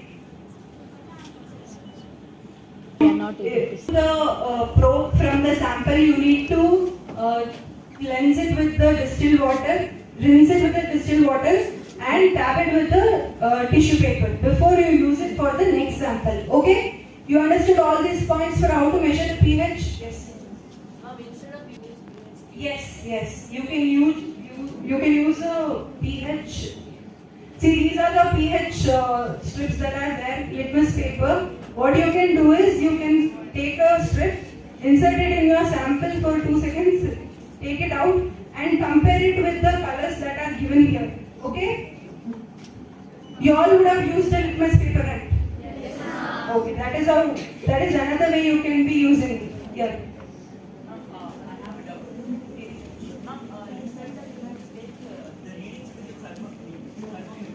Under a shaded region, but wouldn't the temperature vary from a shaded region to a region under the sunlight? No, what you do is you won't stand in the shaded region for too long. You take the sample, go to a shaded region and take the reading. For the reading to pick up the shaded region's temperature, you need to be there at least for like 5 minutes. Okay, what you are asking is, will it not pick up the shaded region by temperature if I am standing there? No, the difference between the temperature, the temperature of the region that is under the sunlight and the difference of the temperature rate that is shaded might be different. So there might be variables like the level of purification that matters because of the sunlight.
Question, we'll take it up at the end. So they say, please go with elders, your teacher or your parent. Don't go alone, okay, to the lake. So lake is good, but only the thing is you cannot go alone to the lake, okay? That is total dissolved solids. So when you take a spoonful of salt, when you add it into water, what happens? It completely dissolves, right? So the same way when we are talking about the total dissolved solids, it includes, can you see this image there which is shown? It includes the chemicals that are being used in the industries, pharmaceuticals, and also the solids or other things that we use at home, and the fertilizers and all the pesticides that will be used in the agricultural fields, all this when they are, come and that are flown into the water as a rainwater runoff or after the precipitation, they will get dissolved in the water. Okay, so to assess what is the amount of total dissolved solids that are there in the water, we will be testing this parameter. To do the analysis, can you all see this probe? Okay, this is the probe that is used to analyze the total dissolved solids in the water sample. As I shown earlier, you will take a water sample in a beaker, gives you the water temperature, and you will be noting down the water temperature also. And the TDS value will be given in parts per million, ppm. Okay? You understood how to test the TDS now? Okay. So, coming to the next parameter, that is electrical conductivity. We do this analysis to know what is the conductance of the water. So, when we analyze this, it will also give. So the conductance is mainly because of the ions that are present in the water, right? So when we analyze this, we get to know how much of inorganic ions that are there. Okay, to analyze this parameter, we take the probe which was similar to TDS. Can you all see this probe? It is similar to TDS. Now what happens? When we immerse this in the sample, you wait till the value stabilizes, note down the reading. Even this parameter will give you the water temperature. You will note down the reading with the water temperature. Okay? The SI unit for EC is microsiemens per centimeter. So when you note down the readings, you are not just taking down the values, you need to take it down with the SI units. Okay? Understood? Okay. Now coming to the main important parameter, that is dissolved oxygen. You all know what is dissolved oxygen? You all know the importance of it? Aquatic organisms will need it much more, like as we need the oxygen in the air.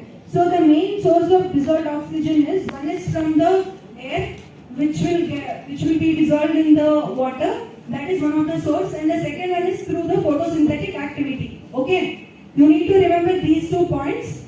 Now to do the analysis, what I will do is, can you all see this BOD bottle that is there? Okay. What you do is you remove the lid, horizontal direction, and take the sample. So when you are taking the sample, you need to make sure there is no air bubbles formed. Why? Because earlier I told you one of the source for DO in the water is from the air. So when there is the air bubble that enters the water, it will affect your DO value. Okay. It will increase your DO value, you won't be getting the right accurate DO value in your water. Okay? You immerse it very slowly, you will collect the water in excess, and after collecting the water, what you do? You close the lid and immerse it. Okay? So all the excess water will be discarded, and then you will be adding 1 ml of MnSO4, manganese sulfate, and also 1 ml of Ki. So why do we add it is to stabilize the DO that is there in the water sample that we have taken. Now I'll show you how much you will add and how do you get that brown color flocculent. Water lake and directly take the water sample from the lake. So you can collect your water sample in a mug like this, and when you are adding the water sample to the BOD bottle, make sure you are adding it to the sides of the BOD bottle. Okay? Now you can observe there is no air bubbles formed. You need to make sure there are no air bubbles formed when you are adding the water sample. Okay?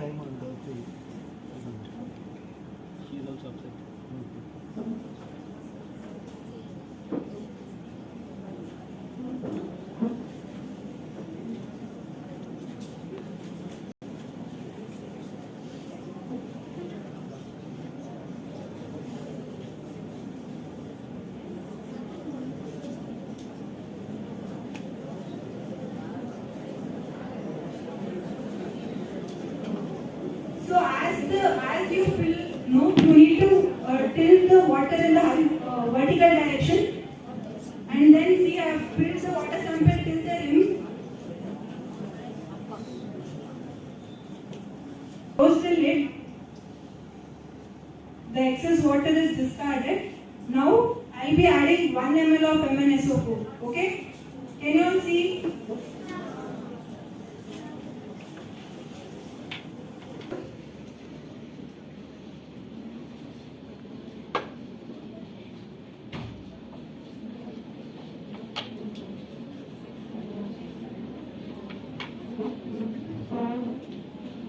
Now I'm adding 1 ml of KI.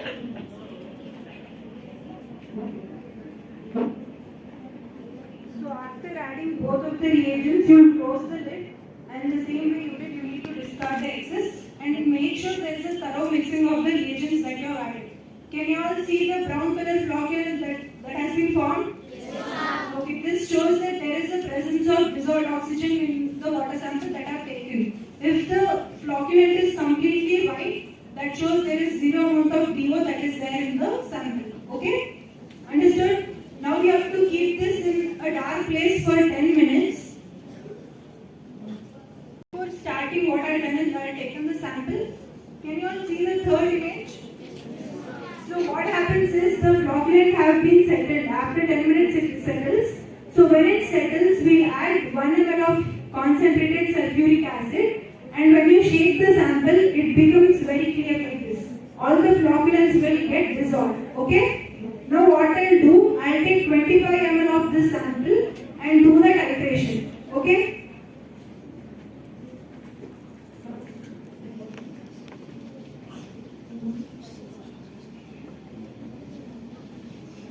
To measure the 25 ml of sample, you will be using the 25 ml measuring cylinder or any measuring cylinders and take 25 ml of sample.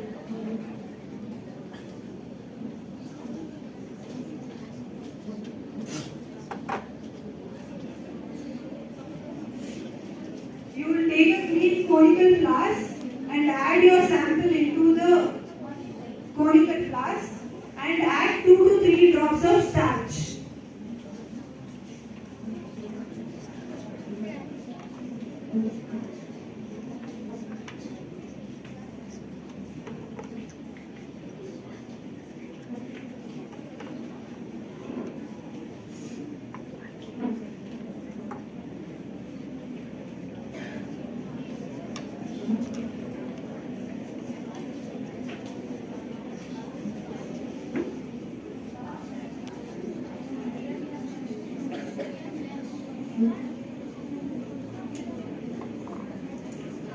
You wanted to see the magic?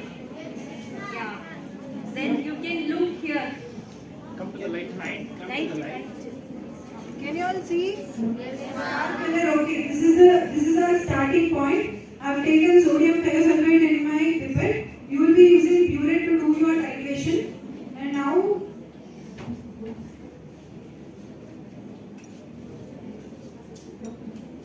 your endpoint should be from blue to colorless as it is shown in the PPT.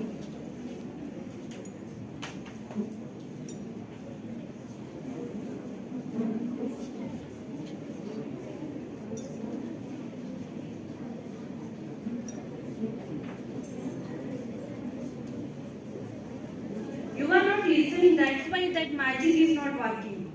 You will listen, then now it's working. Okay.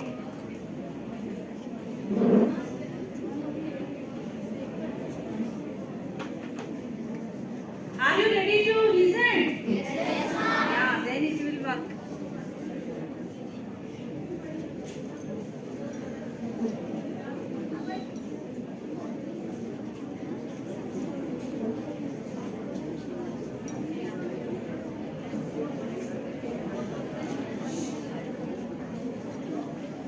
So can you all see now the color has changed to light blue? Yes, ma'am. At the end, can you all see? Yes, ma'am. Okay, I'll add 2 more drops of water and we'll see what color it changes to.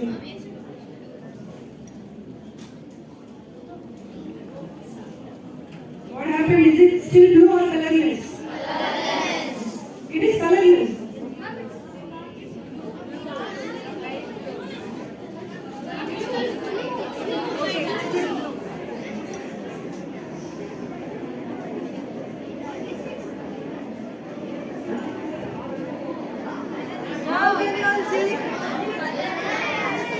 pastel blue or colorless? Colorless. Okay, this will be your endpoint. You will note down how much of thiosulfate was consumed for this experiment, and you will do the same titration for 2 more times to get an accurate value. You will note down that, and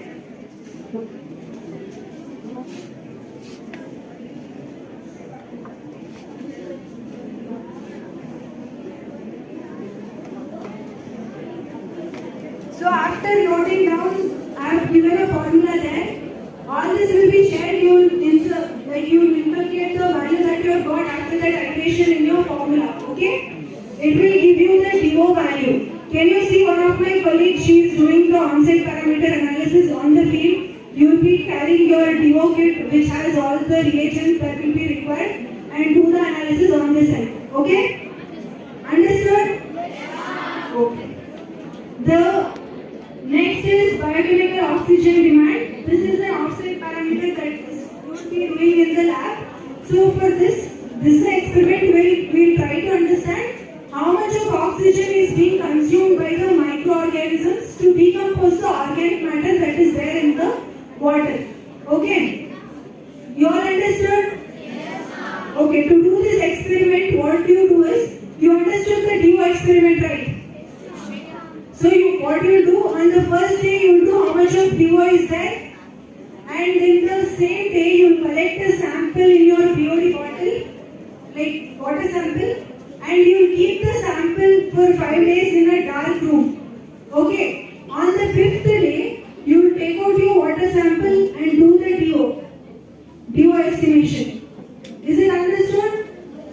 Okay. After doing the estimation, you integrate in your value in that formula that is given there and estimate the BOD. Okay?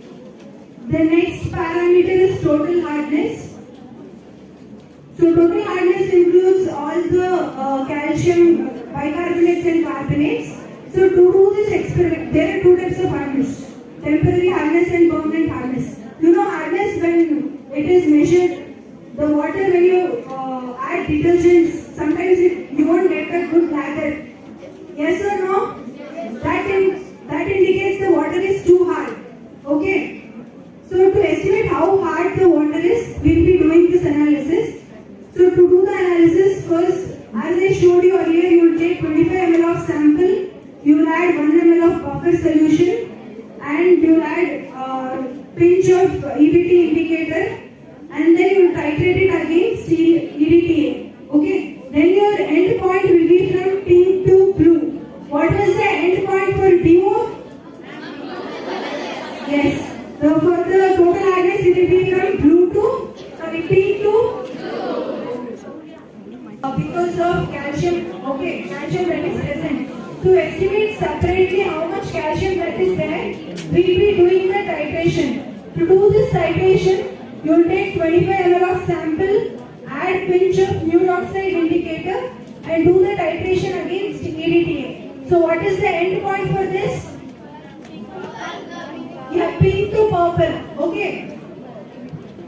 After you do the calcium estimation, then we go for magnesium.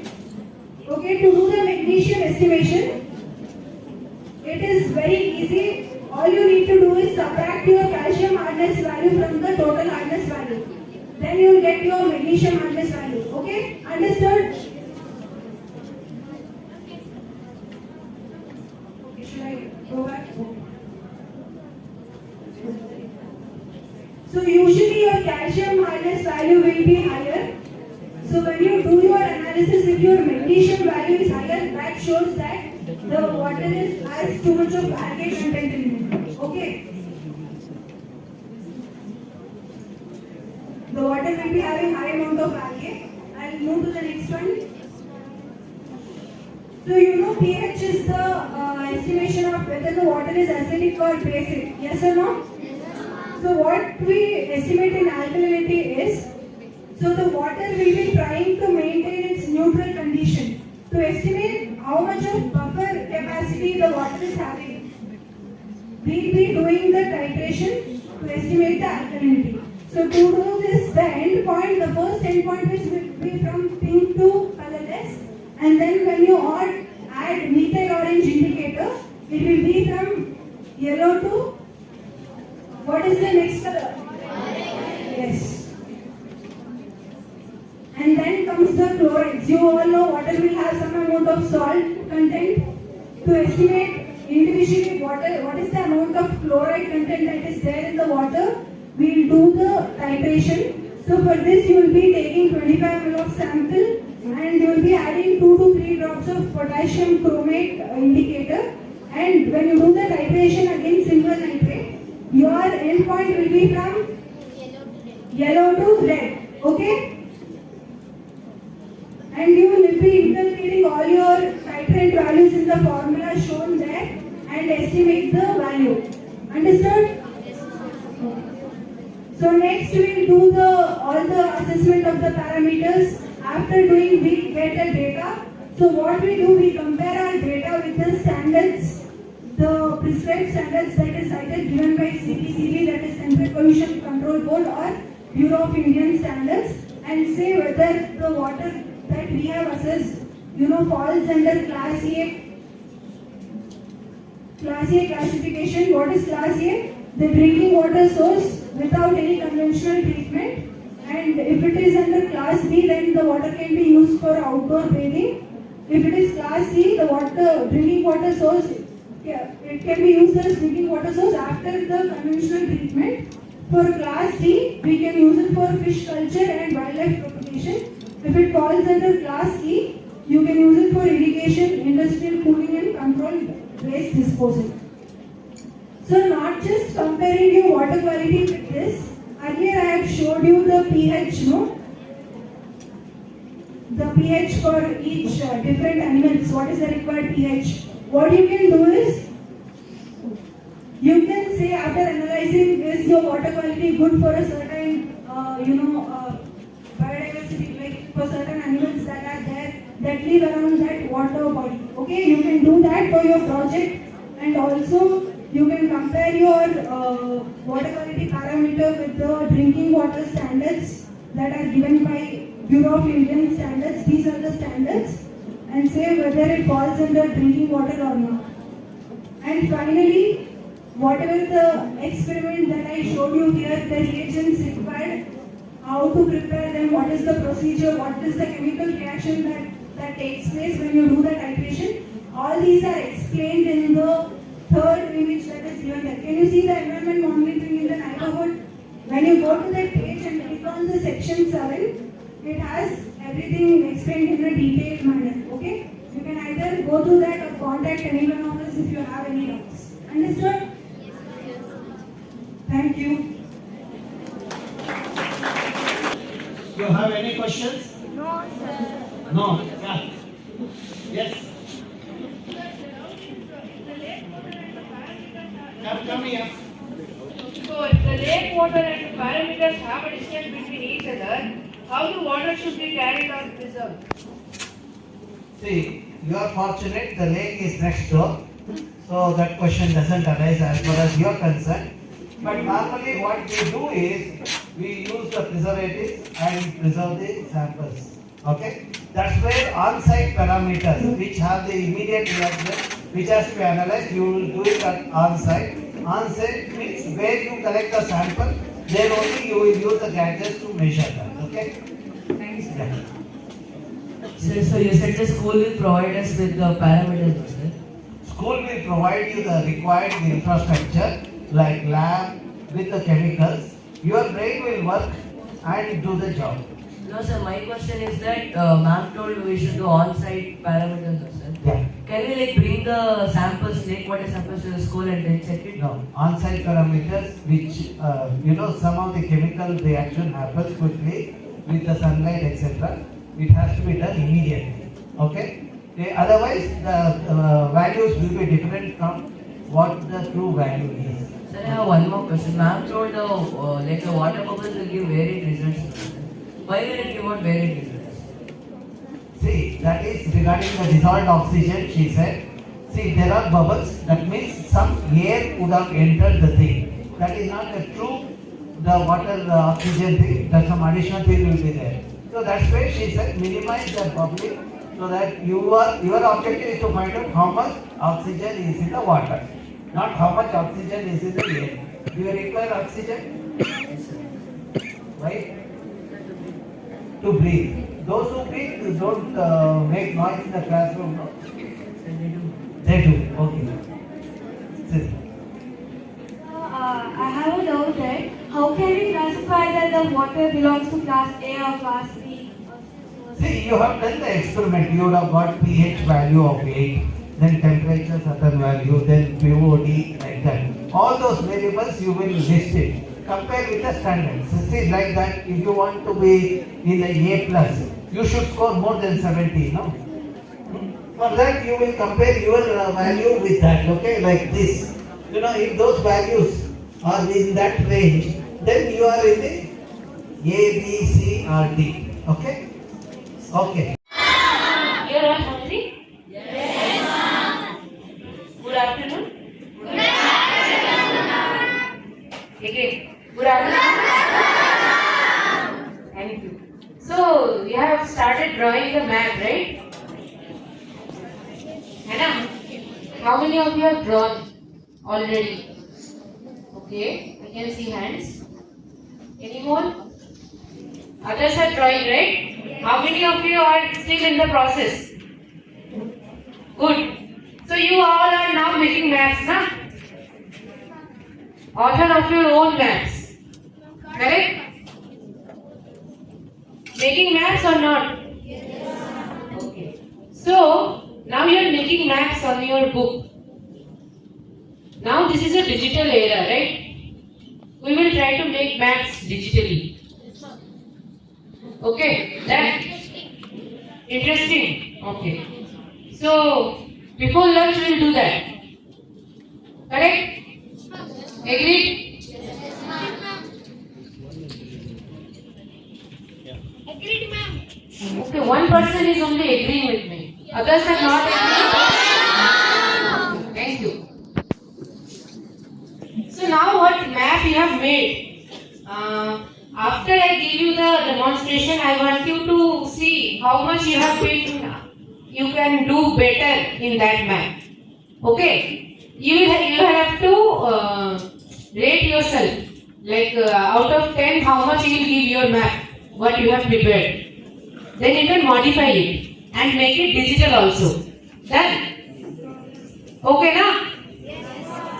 Hey, you have to be louder. Yes. Thank you. Okay. So, how many of you know this device? GPS. Are you sure? Yes. Please tell it longitude. Yeah, correct. I am asking. This is GPS. You are sure of it? That is not GPS. Okay, how many of you are sure that this is GPS? Okay, how many of you are sure this is not GPS? Okay, what about others? Okay, so you are correct actually. This device acts like a GPS, like he said. So using this GPS, we go to the field in a group. Always when we go to the field, we go in a group, never alone. And in group, each one of us do one thing. Okay, someone will take the point and identify the species, and other one will note down, and the someone else will give us the details of the location. Okay, you know how to work in field now. Government has also showed you how to take points and all. Hannah? So we are in the field. Think that now we are in the field. Okay?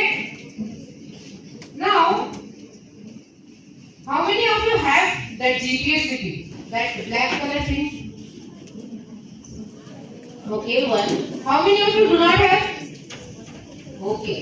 That other thing, that rectangular thing, how many of you have? All of you have, na? That thing has its inbuilt GPS. Okay? So now, who all have GPS?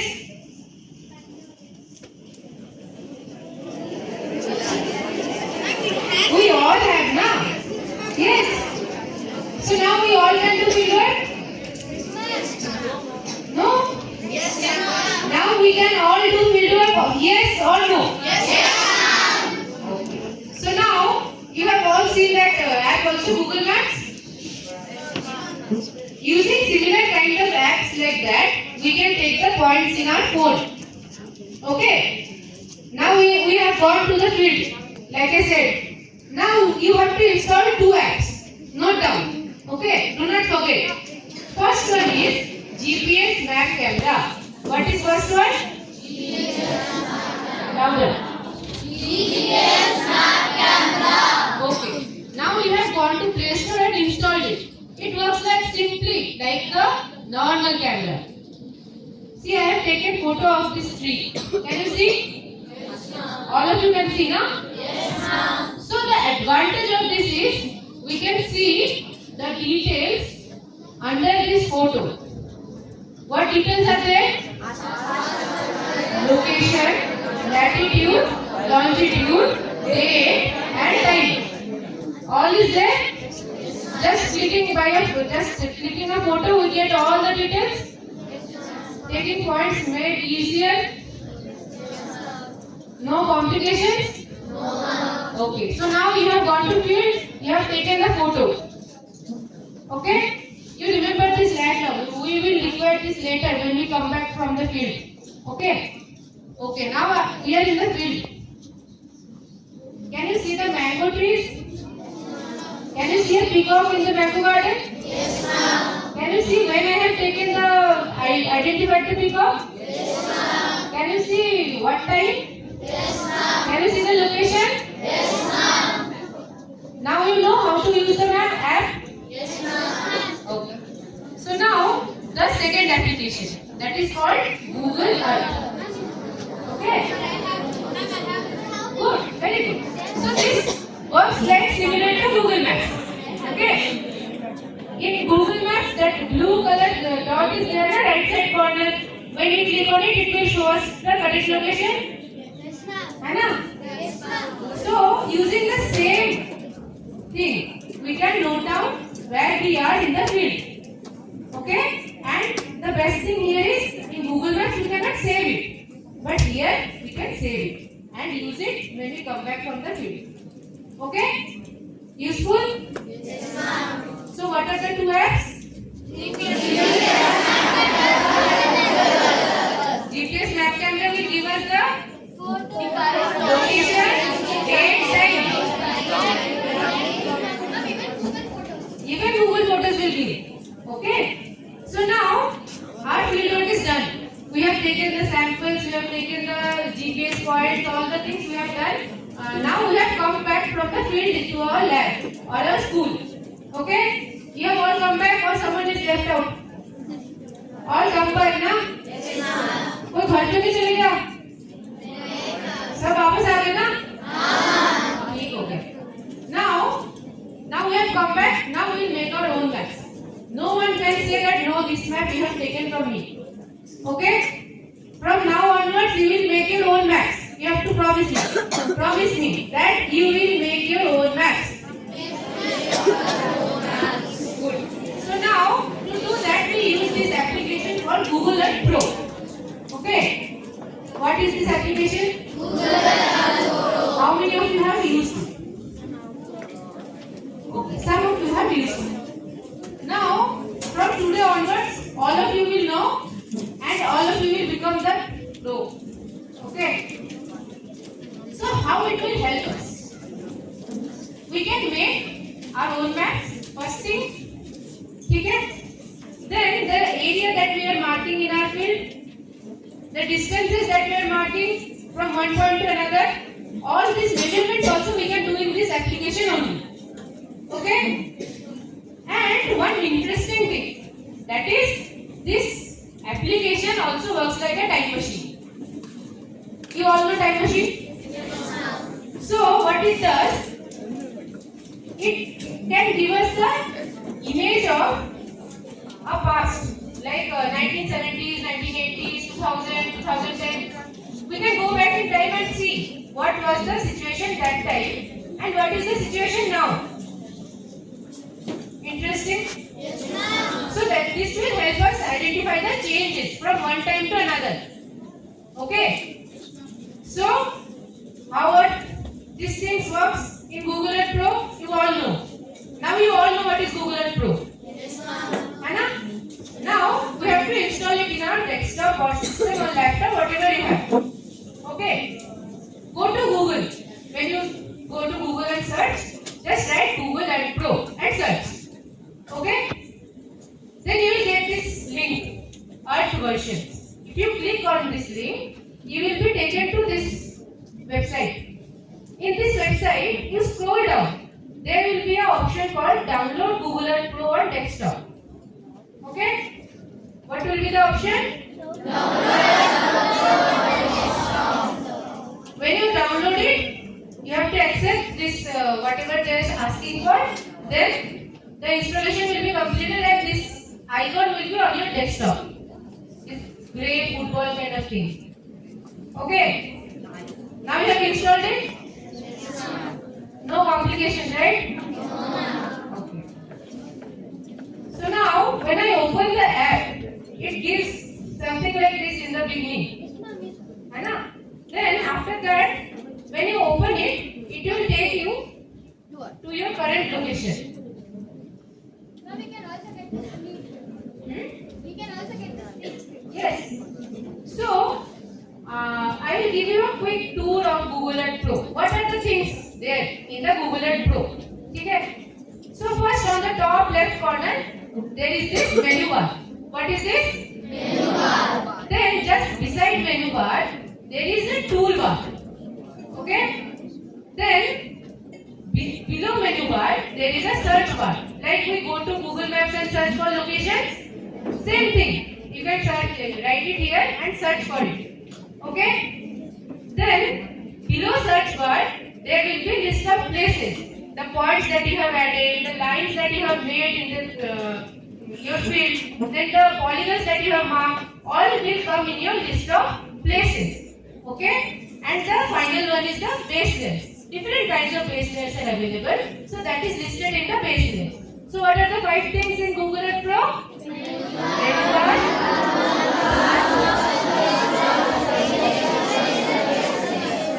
All covered? Yes, ma'am. You are in way of becoming a pro? Yes, ma'am. Okay. So now, I want to know what is point, what is line and what is a polygon. Yes? Point is a mark which touches the Location. Good. Then line. How do you place yourself? You stand up in your map, what you prepared. Do you represent yourself as a point or a line or a polygon? You are standing now, no? I asked you to map the classroom now. How will you represent yourself?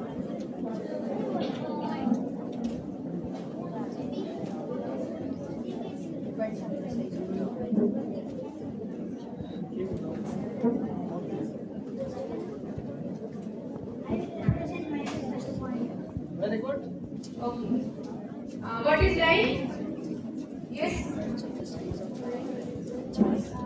Ma'am, lines represent a very long distance. Very long distance. Okay.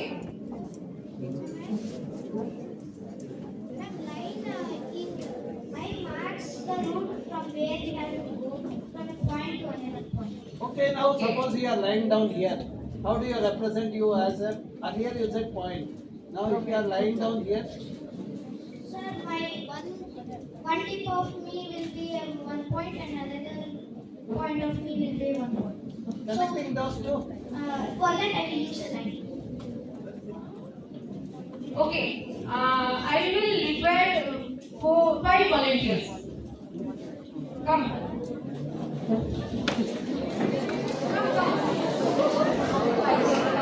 Come, you. Okay. Now you separate. Far away. Be far away. Okay. So he is point A.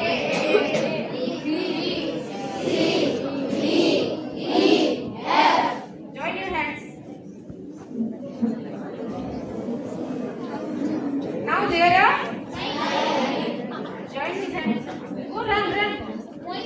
Now this is your all understood?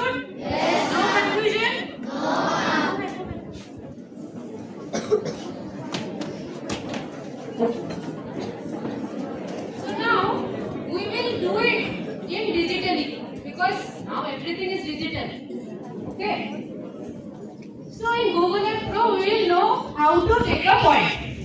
You remember that latitude and longitude we have taken in field using that GPS map camera and Google that app. You have the latitude longitude value. Can you see latitude longitude in that gray thing? So when you click on that yellow add place mark option, that gray screen will come. There you can put your latitude and longitude value. Okay. So now you can mark the location that you have marked in your field in your computer. Okay? Understood? You can also change the symbol using that change symbol and change the name also. Okay? You have done all the things? You can save the point. But there are many symbols given. Which one to select? This one is the appropriate symbol to mark the location. Okay? You will all remember this black and white symbol? Now, this is a lake.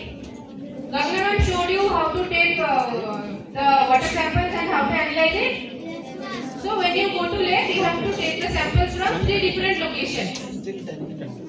Okay? Inlet, center and outlet. Okay? You remember that macrophytes she was talking about when pollution is there? You can also identify the macrophytes and take their points. So if someone asks where did you saw the macrophytes, you can give them the correct location. You can go to this latitude and longitude, you can find the macrophytes. Hai na? Okay. So you are ready for your first quest? Only some of are ready. Okay. So your first quest will be you have to install Google Earth Pro and you have to mark your house and your school. You can do your school. Okay? You can mark both the things? Yes, na? Yes. Okay. So next we will learn how to make a line. Okay? Just beside that add place mark option in the toolbar, there is a option to add path. Using this option, you can mark the lines. Your roads, your metro lines, your rivers, all the linear features you can mark. Okay? Linear features you can mark using line. Hai na? This one also you can change the name and the color and you have to click on OK. Now I have marked the line. Now I want to see how long it is. Okay. So to see that we will go to the measurement section where in different units you can see what is the length of the road that you have marked. Okay? Okay? Yes. Now ready for your second quest? Yes, ma'am. Your second quest will be you have already marked your school and your home now. All of you have different routes to your school. Yes, ma'am. You can mark it using line feature. Yes, ma'am. And you can also calculate the length. Yes, ma'am. You all can do na? Yes, ma'am. Halfway to the pro you are becoming. Correct? Yes, ma'am. So your second quest will be calculating how much road you have to walk if there is no vehicle from your school to your home. Okay? Agreed? Yes, ma'am. Okay, moving on to next. We will learn how to make a polygon. Okay? So in the toolbar only, there is an option to add polygon. There you can go and mark the polygon. Like I have marked here the campus. You can also mark your school campus. Also I have here marked the whole IISC campus. You can mark the lake that you go to for sampling. Okay? Also the forest regions you can mark. Then here you can give the name, change the color and you have to click on OK to save it. Here can you see I have given the different color to the perimeter and the center. Hai na?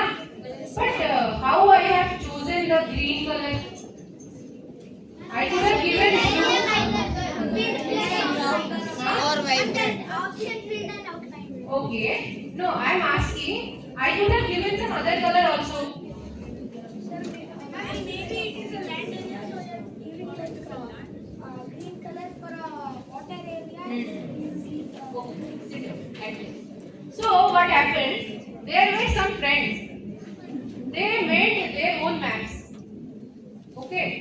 same area they mapped. Some forest area they mapped. One gave the forest area green, one gave the forest area yellow, one gave the forest area red. When they all came back together, they were all confused. Because different colors were showing different things. Same thing. So they were all become confused. So what happened? The all big people in the world, they sat together and they decided, okay, we do not want this confusion. We will make some universal colors for some universal land features. Okay. So what they did for vegetated areas, where trees are there, they marked it as green. Okay. They marked it as green. So vegetation areas they marked as green. The water bodies like lakes, rivers, they marked as blue. Then the agricultural land they marked as yellow. And the buildings as red. Okay? You all understood? Okay. So the lakes they marked as Papa? Yes, sir. Okay. The roads? Red. Very good. Then the forest? Green. The park near to our home?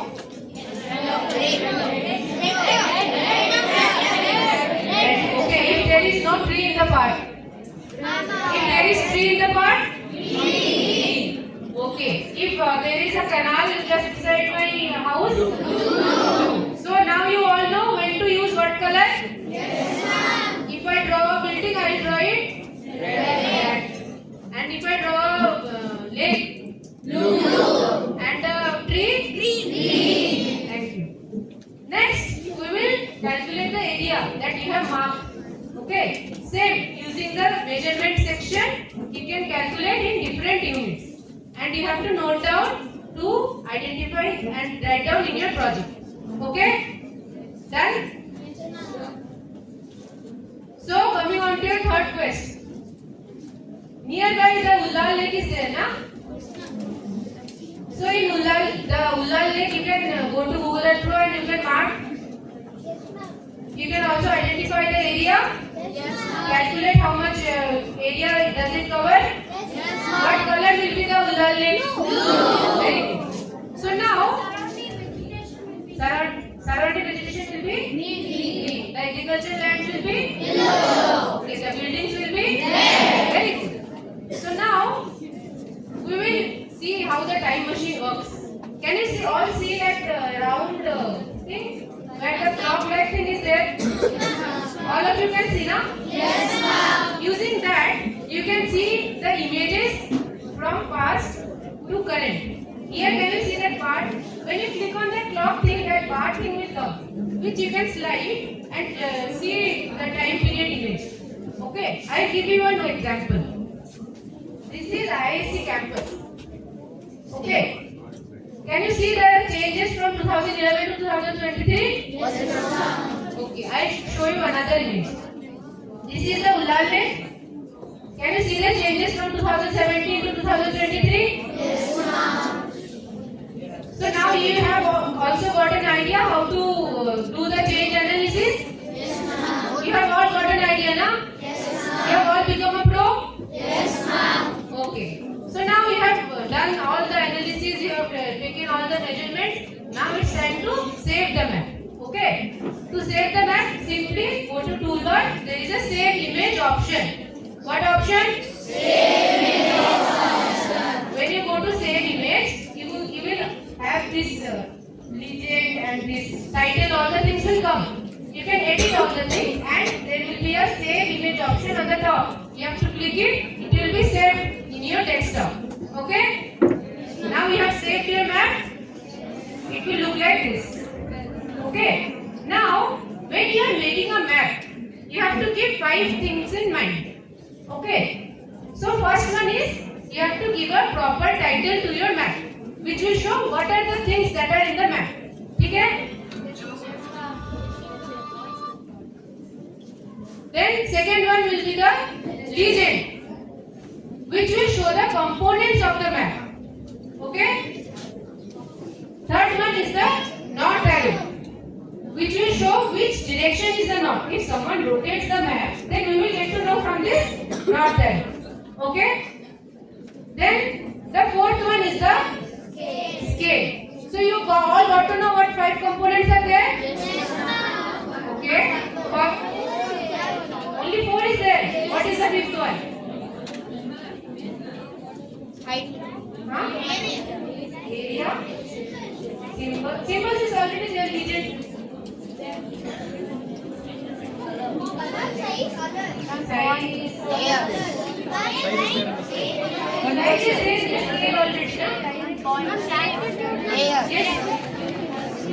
From conversions. From conversions. From the Color is there. That is it. You can write it study area. from the conversions. From the area you have to take the from 1600 from the time you showed 1600 on the map is 100. Latitude and longitude, okay. The map itself has to be there, huh? Or not? Yes. Yes. Whatever, no, you mark and you calculate whichever is the shortest and longest. When you mark, then only you know, na? Okay. So now you know all the 5 components? Yes, ma'am. Now repeat. First one? Second?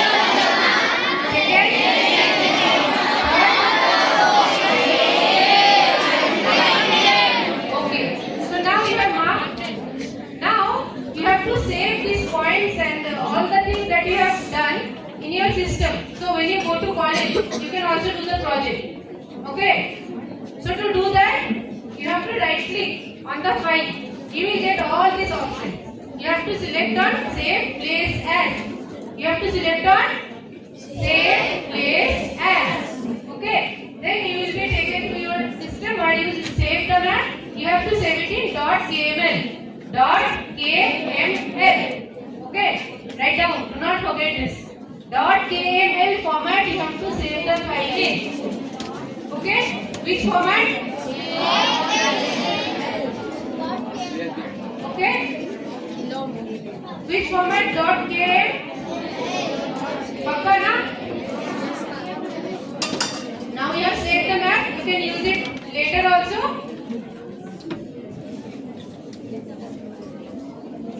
Now you have done all your mapping and you have saved the map. Now it is time to make your project. Okay? To do your project, you can do it. You have to follow the 4 steps. Okay? First step is, as sir said, go to the library, catch on all the information available. Second one, you have to develop a methodology, plan it, collect the data and analyze it.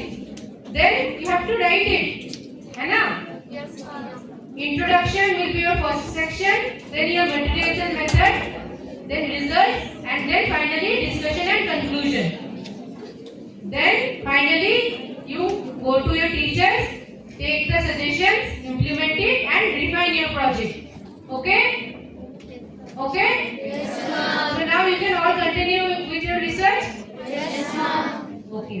So any questions you have? No, ma'am. All clear? Yes, ma'am. Okay, I'll ask one question. What file you have to save it in? Okay. If I want to mark my house, if I want to mark the Kaveri River, if I want to mark Bangalore, good. If I want to mark Bannerghatta National Park, which color? If I want to mark your school, if I want to mark Gulal Lake, very good. Thank you. Can anybody from the last in this section, can any of you describe what is a bird? Are you sitting there or here? Yeah, so wait. Somebody from the last there.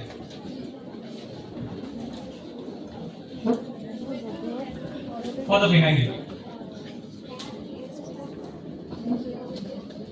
because in the morning I was just walking around and observing the energy level of all of you. It's like a wave, right? So the energy is at the peak right in the front here, and as I move back, I sense the energy dropping. So I'm going to ask a lot of questions to the friends at the back, because you have done enough answering in the morning. Okay, if they don't answer, then I'll give you a chance. Okay. Ravi. Hey, come on. Nobody has seen what is a bird? You have never seen a crow or a pigeon? Sir, bird is a living thing which has a unique feature which can fly. A mosquito is a unique feature which has wings and it can fly. It's a living organism too. So can we call a mosquito a bird? So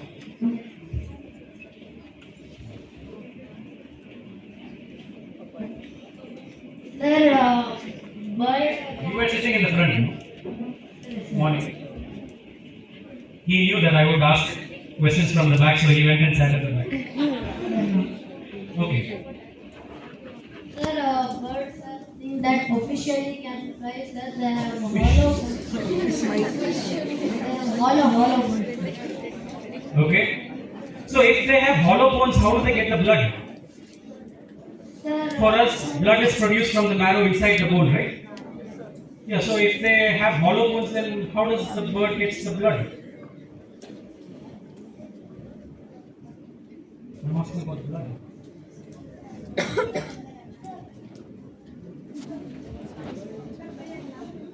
No?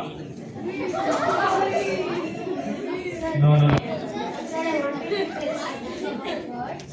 Okay. Sir, birds are originated by dinosaurs in the old time. We'll come back to that. You tell me how they get the blood if they have hollow bones. Where is it? If they have hollow bones, where is the marrow? Yes.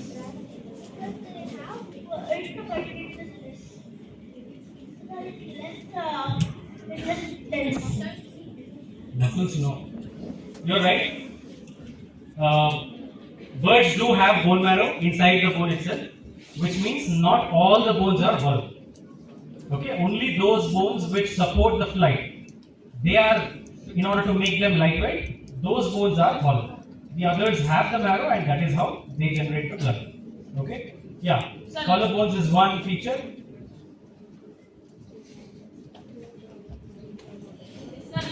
Sir, you compared with mosquito, no, sir.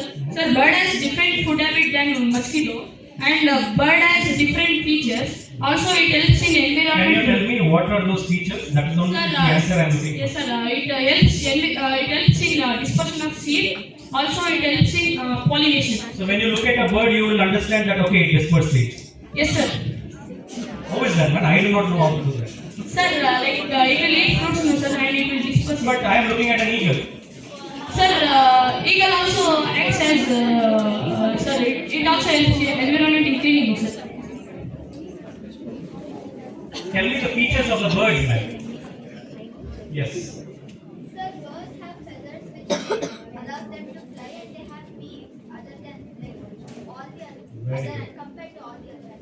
Very good. Feathers and beaks are extremely unique only to the birds in the entire animal kingdom.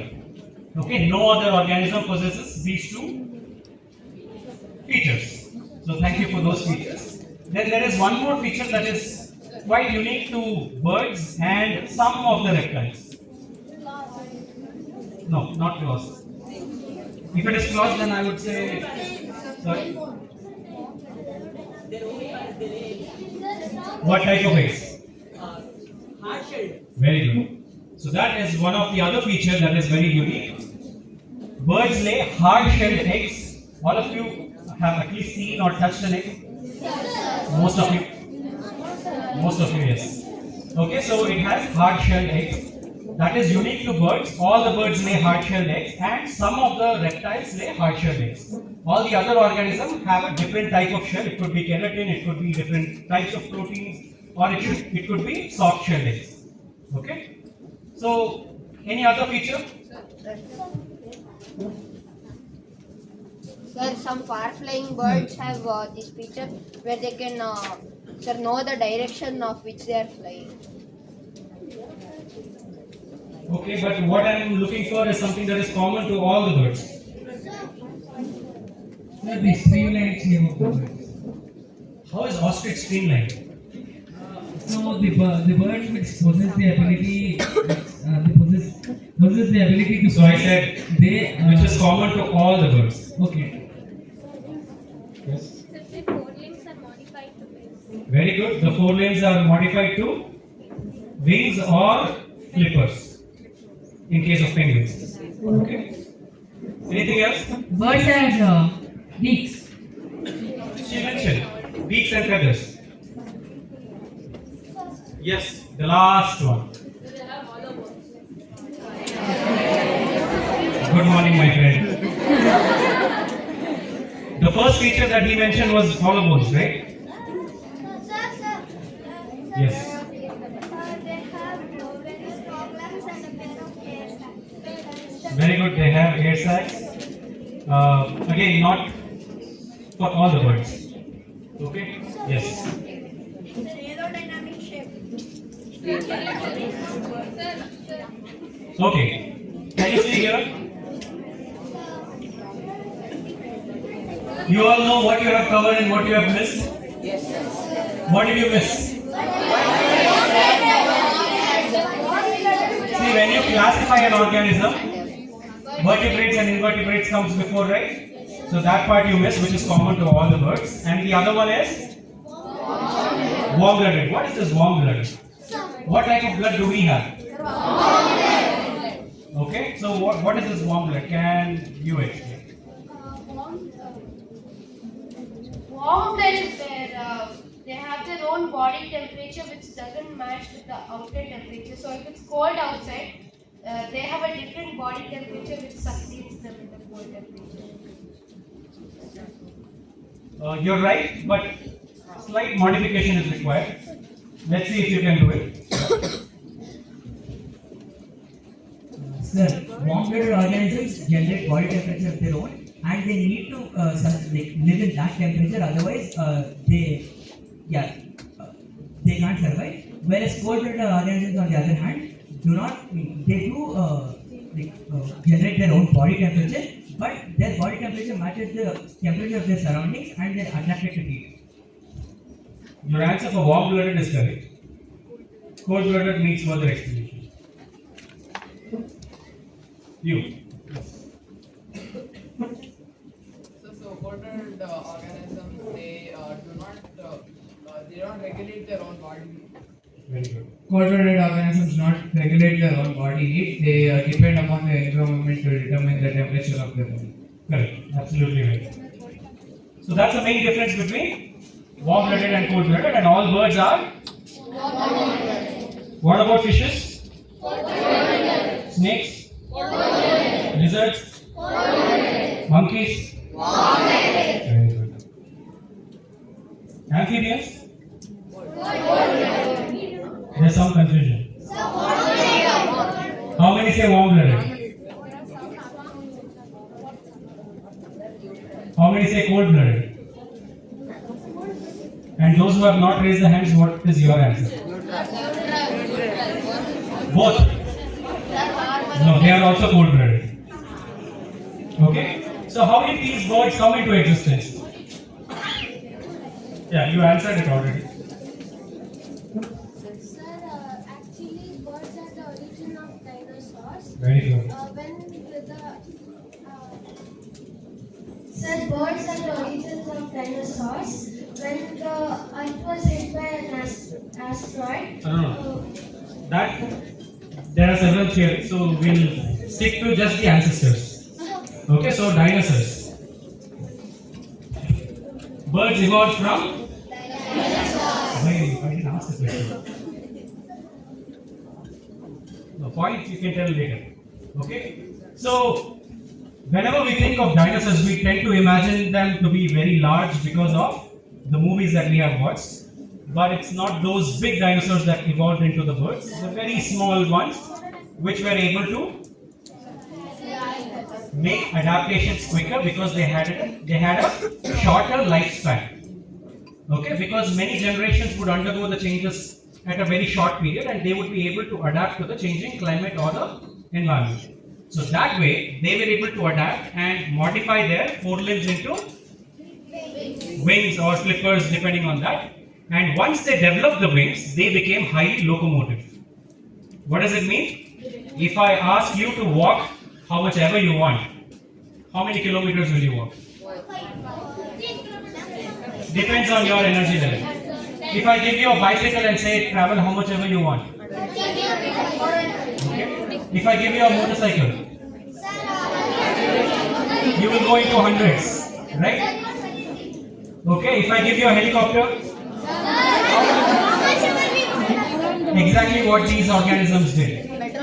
When they had to run around, there was a very restricted geography what they lived in.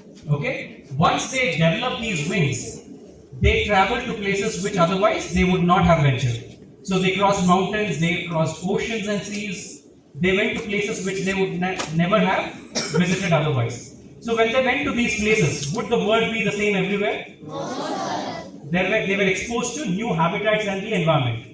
So they had to undergo changes in order to survive in those areas. They started eating new items. They started living in a different way. And slowly, they started diversifying. For example, if a crow, you all know crow? Yes, sir. Sure? Yes, sir. What color is it? Black. Only black? Gray. Pink. Gray and black. Okay. Albinism is different. We'll stick to the gray and black and the black. Okay, so when crows of one species move to different areas and they live in those two different geographical conditions for a very long time. Okay, when they undergo several generations. If you test their DNA, there would be difference in them. Okay, that is how initially a subspecies is formed. And further, another 10-20 years, they might even get the status of a completely new species. Understood? That is what? The process of this is called what? Evolution. So evolution. So once they went to all these places, they started evolving, and today in the globe, we see about 10,950 different species of birds. Close to 11,000 species across the globe. Is this a lot? No. Very less. Very less, okay. So, how many species do you think are there in India? 1,200 plus. Any other answers? See, in the world there are close to 11,000 different species. Species, not population. Okay? So, in India being geographically diverse, we have studied, right? India is a mega diverse, not only in terms of human population but also geography. Sir, in Peninsular India, I think it's 142. Okay. Sorry? In Peninsular India, I think it's 142. Peninsular India. Okay. No, one answer. You changed your mind. 1900 plus 250. First PPT, you remember? He had shown Bangalore has 150. Yeah, not Bangalore. Western Ghats. Bangalore. 250. So how can entire India have the same? Okay, the numbers are about 1,500 different species across the country. In Karnataka, half of that. Very good. It's 528 species. In Bangalore, it's 253. Okay, and in Ullal area, 7.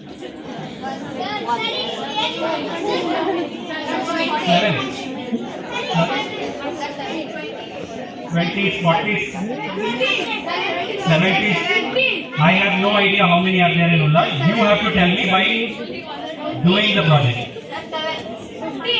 I don't know. You do the research and give me the evidence for it. Only then I will believe the number. Okay.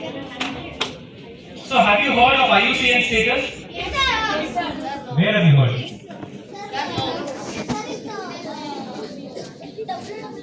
WWF, okay. Alright, so IUCN is International Union for Conservation of Nature. Please remember that. Okay, this is an organization that studies the population of different species and gives them a particular status. Okay, the status could be dependent on the threats that it faces, the geographical area it is spread across, and the the trend of the population. If it is the population is going down, or it's like pigeons is going up. Okay, so based on that they give the status. Now common birds that you can find around you, most of them would have least concern status. But when you select a study area and you start documenting the birds, please do go to IUCN Red List and see what status they are under, because across the globe there are how many critically endangered species? Yes. How many endangered? 429. So any of them could be in your study area. If they are present in your study area, it means that that particular area has to be conserved on priority. Okay? If nobody has studied birds of Munnar Lake, we don't know what is there.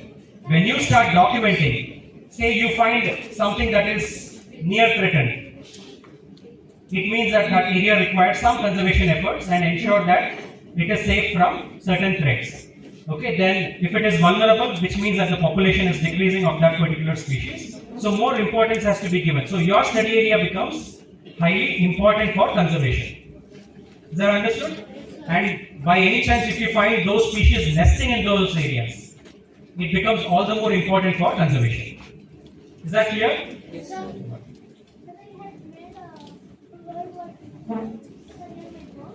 Study found 5 least concerned, 7 near threatened, and 1 vulnerable. We will have a discussion after some time. Okay, after the session we'll have a discussion. I would like to know which are those I have been to species. many places for just to do bird research. Very good. So you can do a very good project on birds. And even go for special classes for birds. Very good. Okay, so why should you study the birds? They have several ecological significance, like sir was mentioning about ecological significance of various species, right? So in particular, birds have several ecological significance. One is, like he mentioned, when I asked for the features, he mentioned seed dispersal, right? So they do seed dispersal, that is one of the ecological functions that they perform. Then some of the birds drink nectar as their main food. Okay, so yeah, hummingbird, which is there in Americas. We have sunbirds in India, which looks like a hummingbird. They also are nectarivore, and while collecting nectar, they do what? Very good. They do pollination. So that is also another ecological function. Then sir gave example of owl. The barn owl controlling the population of the rats and the bandicoots. So that is what? Biological control of pest species. Right? So rodents, when their population becomes more and they start troubling us, we consider them as pests. So they control their population and keep them in check, so they do biological control of pests. Understood? Then, sir also explained about keystone species, right? So when it comes to birds, not owl, I'll give you a different example, because that example sir has already given.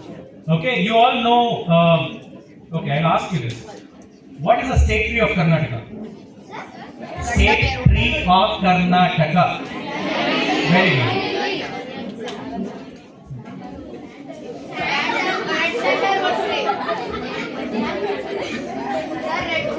Okay, I'm not going to repeat that answer. That is very bad. Okay, it is Indian sandalwood, Centala amalgam or Shrigandha in Kannada. Alright? Okay, attention here. So Indian sandalwood produces flowers, which after it's pollinated by the insects, they become fruits. And inside the fruits are its seeds. So if I give you all the seeds of sandalwood, what will you do? Very good. You can plant and wait for all your life, it will never germinate.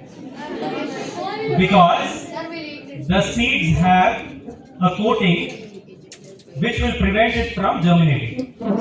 In nature, how it germinates is that coating has to be processed chemically. There is a chemistry lab. So there it gets processed, and only then that seed is capable of germination. Exactly. So the frugivore birds, the fruit-eating birds, they have those enzymes in their stomach, right? The digestive enzymes. Those are the chemicals that are required for the processing of the seed coating. Once it is done, later the bird will excrete, so the seed comes out and then it will start germinating. Yeah, that is the process. Okay, so I know students here will definitely tell, I will grow a crow at home and I will feed the bird the fruits and wait for it to excrete, and then I will pick it up and plant. Sandalwood is like that.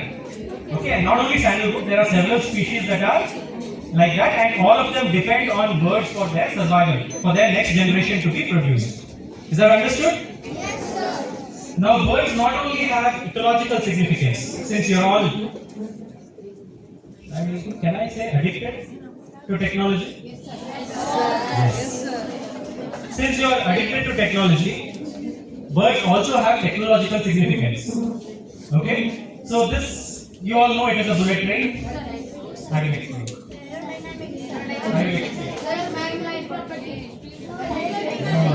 Okay. So when they invented this model in Japan, it was built for speed. Right? So that is why they made the shape of the engine in the form of a bullet, and they called it a bullet train. And this train had to pass through several tunnels. And when they traveled in that high speed, there was a sonic boom that generated. Imagine the small bullet traveling through the barrel of the gun. There is an explosive sound, right?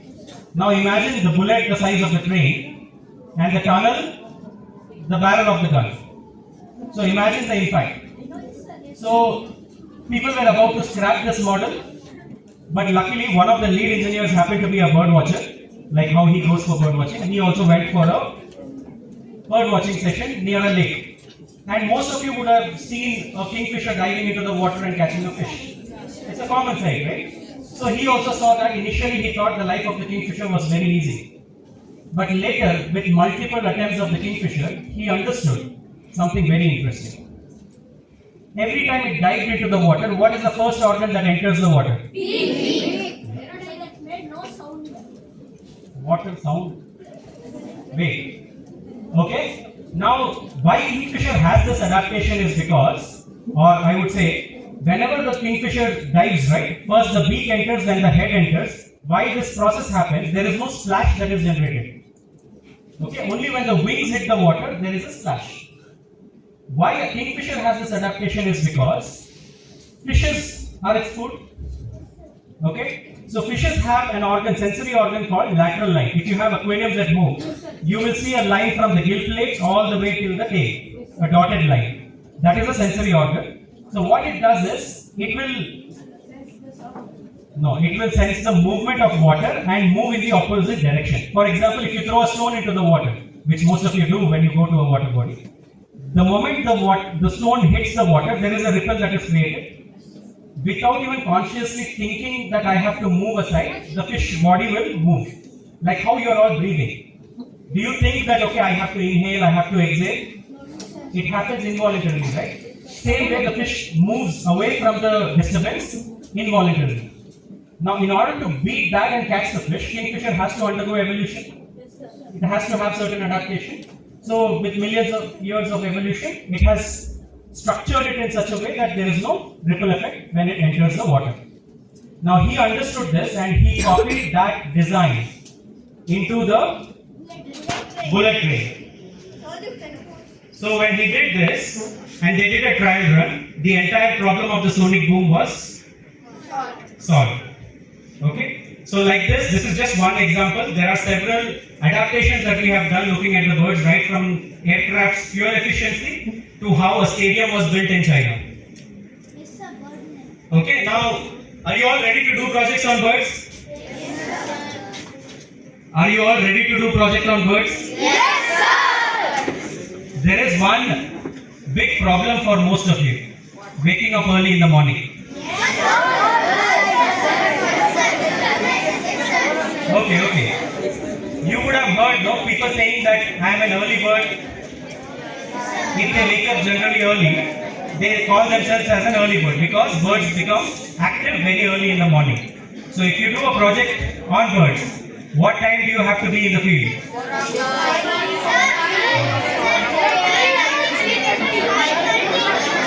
6 o'clock she mentioned, which is approximately the right time but depends on the season. Okay, so basically I would say you should be in the field at sunrise. With the beginning of light, you should already be in the field, not wake up at that time. Okay? So with this Josh, I got a lot of yes. Now, are you still ready to do the project? Yes! Somebody said no here. Okay, now still there is a lot of energy, but I will tell you. You will start the project. 2-3 days you will go to the field very early in the morning. You will look at the birds. You will write down field notes and come and try to identify. And later you will give up on the project. Most of you will, because you will not know what to write. Do you identify all the birds that are seen around you? Yes, sir. All? No, sir. I still cannot do that. Yes. But initially when you start off, when you are new to bird watching, this becomes a slightly difficult thing to do. So you must become familiarized with the certain things and understand the habitat. I will not stress on that because others also have covered about vegetation type and all that. So one thing you need to remember is, most of the birds have been given names based on their appearance. Okay? So, for example, while I was returning from lunch, I saw a very beautiful red-whiskered bulbul calling me. It was sitting on that champak tree. You know where it is?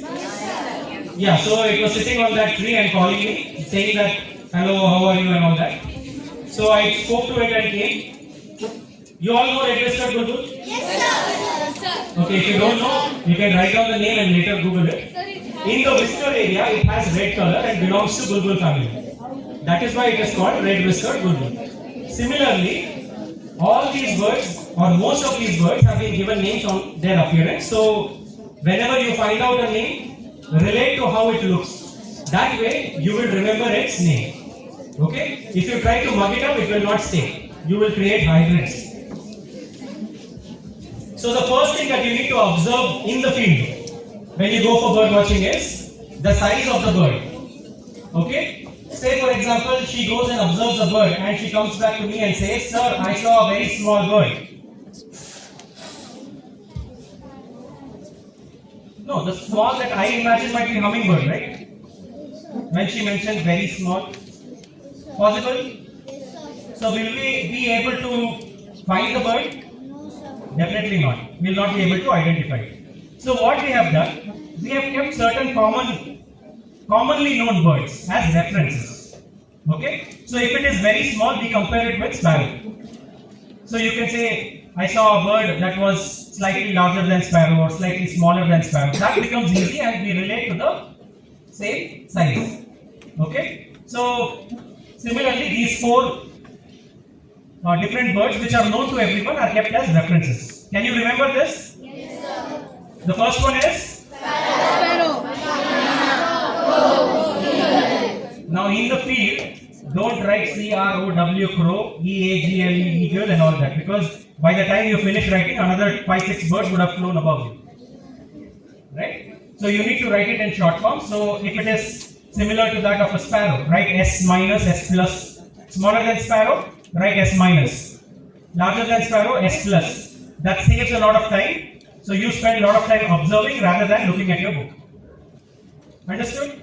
So when you do this regularly, you will be able to shortlist. See, in Bangalore Search Lab, we have more than 250 birds. So your species could be any of those 253, right?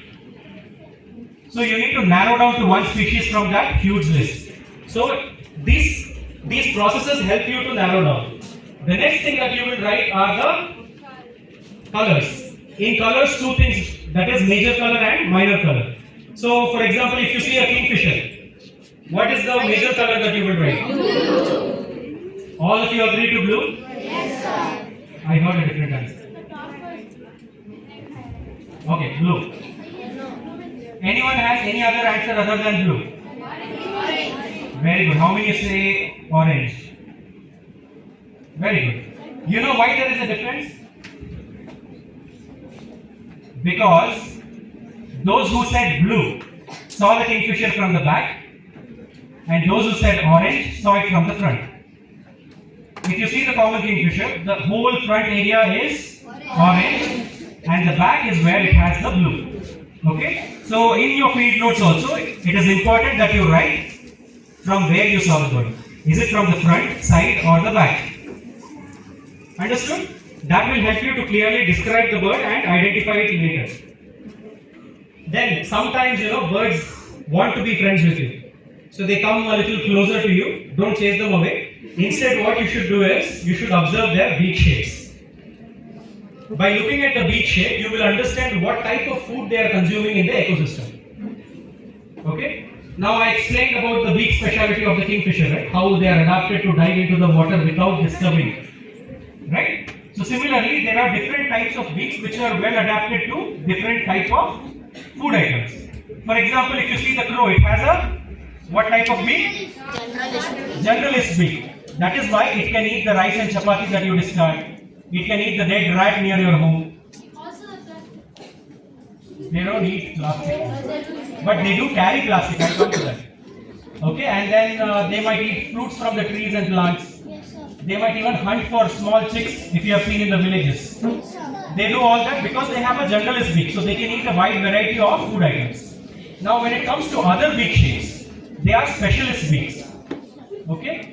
They are well designed to take one particular type of food item. So when you look at those, you will easily understand what type of food is available in that ecosystem. So for example, if you see kingfishers, it automatically means that in your habitat there are some fishes. And if you see eagles, you can automatically assume that there could be rodents, rats, or good if there are a lot of eagles in your area. There is a good population of food like snakes, lizards, other birds, or rats, rabbits, whatever. You understand, right? Next, sometimes birds come even more close to you. So close that you can touch them, but don't touch them. Okay, if they come that close, please observe their feet. By looking at their feet, you will be able to understand which stage of the habitat or the ecosystem they live in. For example, there is a bird called red-wattled lapwing which is also found in Ulla Lake. Okay? So this bird, I can assure you 100% that you will never find it sitting on a tree or a building. You will always find it on the ground or you will see it flying because it is a ground bird. Okay? So it has a particular type of adaptation where it can run, walk or hop on the ground. They cannot do the same thing on the trees or in between the plants and things. They prefer open areas. Okay? Like this, there are different adaptations that the birds have undergone. Questions I can take later. Okay? Is that clear? And not always birds are very friendly with you. Sometimes they don't even come and stand in front of you. They fly above you. Okay? So in that case, you have to see their wing adaptations. So based on their wing adaptations, you will be able to understand at what height they might fly, and based on the patterns and colors under the wings, you will be able to narrow down the species. Okay? So if you see finger-like projections in their wings, can you see for two of them? Yes, sir. Buzzard. Buzzard and stork. It means that they can fly at a very great height. Okay, buzzard is nothing but a bird like an eagle. Okay, they all go to very great height. You have seen them. Yeah, birds of prey. So that adaptation enables them to fly at that height. Okay, so all these you can understand when you start observing the wing shapes. Next, whenever you see a bird, don't write its name and run away. Do proper observation because some birds try to fool you also. Can you see the Ashleyprinia? Yes, sir. The male and the female of Ashleyprinia looks alike. So just at a glance, you will not be able to tell them apart. Okay, but if you stand and observe, the males will be singing and sometimes dancing. So based on that behavior, you can identify which is a male and which is a female. But in some species, it's slightly easier, but also challenging when you try to identify. Like the koel, the kogile, what you call, most of us know them to be black because we have heard the song, and when we follow the song, we see the male that is singing. So we tend to believe that all kogiles are black. But the female is not at all black. They are brown and white. The only common thing between the two is bright red eyes. Okay? So I take the question. Alright? So they have a lot of differences between males and females in certain species. Peafowl, I'm sure all of you understand. Easily you can identify the males and females, right? So like that you will have to be careful. But some species, apart from trying to fool you, you will have to keep in mind what is the season also. Because look at this bird, this is called rosy starling. Okay, every winter they come to South India. They come from Turkmenistan. You know where it is? Yeah, very good.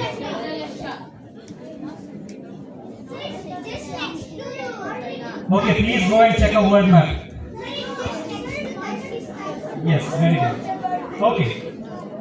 So from Turkmenistan every year they come to India without any passport and visa. And when they come here, all of them appear bald, like how some of the birds are there in that. Okay? So then what happens, once they come here, they start feeding here, they will come here to breed. So when the breeding season starts, the males that are ready to breed will start growing extra feathers on the head. Yeah. So when they dance, this is like an extra feature that will also bounce when they are dancing, right? So the female will get attracted very easily. But again, they forget that all males have that during the breeding season. So they have to improve their dance moves. Okay? So these are some interesting behaviors you will start observing when you look at the birds. Yeah. And then this is a very common bird in Bangalore. Cattle egret, which is mostly white. Only during the breeding season they grow golden brown feathers. And also observe its beak and feet.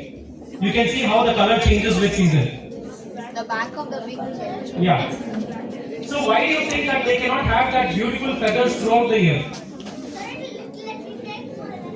No? Probably. Of course it is hormones, but why can't they have those feathers throughout? Like how people has the feathers throughout. Okay. No, not weather condition. Not. What about camouflage?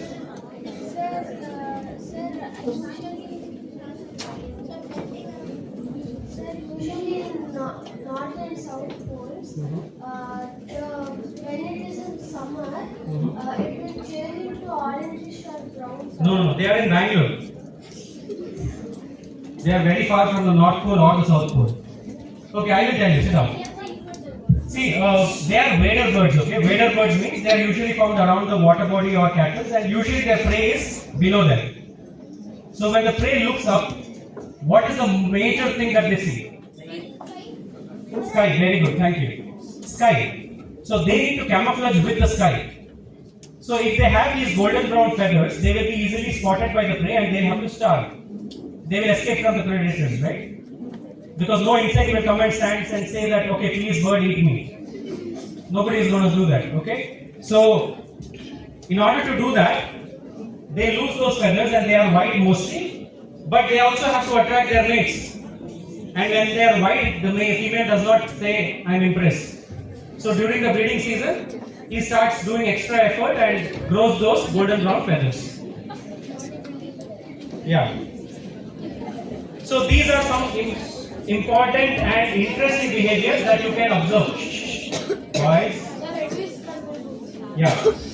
Yeah, so you can see the red-whiskered bulbul here, which is feeding its chicks. So this is a bird that I saw outside, which was saying hello to me. So when we discuss about, or when we hear the term migration, we associate it with birds mostly, right? Because they are the only species which have been studied on migration the most. Okay? So there are different types of migration they perform. If you are interested in doing migration related studies, you can definitely do that. And in the website that TVR sir showed, there are videos of our 1-hour presentations where I have explained more about the migration. So you can definitely go and see that if you are interested. Then when you go to the field, in your logbook, you need to write down the species and other details, right? So this is a general format that is used. So you can note down this format. Before you note down this format, there are some basic other things that you need to write. First is the date. Because over the period of few months, you would have done 5, 6 or 8 to 10 visits to your study area. So you will not know which day you saw what bird. So it's important that you write down the date. After writing the date, please write down the location. Like how Gagana ma'am showed, in the water sample she had written the name of the lake and the date and the time, right? Similarly, you have to write the date and then the location. After location, you need to write down the weather condition. Because sometimes when it is raining, all birds go into hiding. Okay, that time, looking at your list, can I assume that there are no birds in your study area? No, sir. I would be wrong to do that. So, if you have written the weather condition, I will understand, okay, that day it was raining, so that is why you have not found any birds. Okay? So, after weather condition, you need to write the GPS coordinates, what Tulika ma'am explained. She said, right, with your phone you can take the lat and log. So those things you have to write. And after that you will write start time and end time. So start time you will write what time you are starting the survey, and end time you will fill it up when you complete your survey. Understood? Understood? Yes, sir. Thank you. After that you will follow this particular format. And writing serial number is also very important because you will spend time counting the birds otherwise. So if you write the serial number, you just have to look at the last one and say how many birds you have seen. Okay, then common name and scientific name. Scientific name, don't worry about it in the field. Once you come back home, you can refer any of the field guides or Wikipedia or any other sources that are available, which I will be sharing in some time. So those sources you can use and write it once you are back. But in the field, if you know the local name, for example, if you see a parakeet, gilly. If you say gilly, all of you know, right? It is a parakeet. So, not parrot. There are one. Yes, thank you. Very good. Alright, so you will write the vernacular name and then come back and find the common name. Or if you know the common name like he does, you can directly write down the common name. Is that clear? And then you will write the numbers in tally marks, because if you write, say for example, you go to the lake and you see 10 pigeons, you will write 10, and within 5 minutes I am sure you will see another 5 pigeons. So then you will scratch the 10 and write 15. After 2 minutes you will see another 2 pigeons. So you will keep scratching and eventually you will not have space to write. So maintain tally marks so that it looks presentable later, your logbook, right?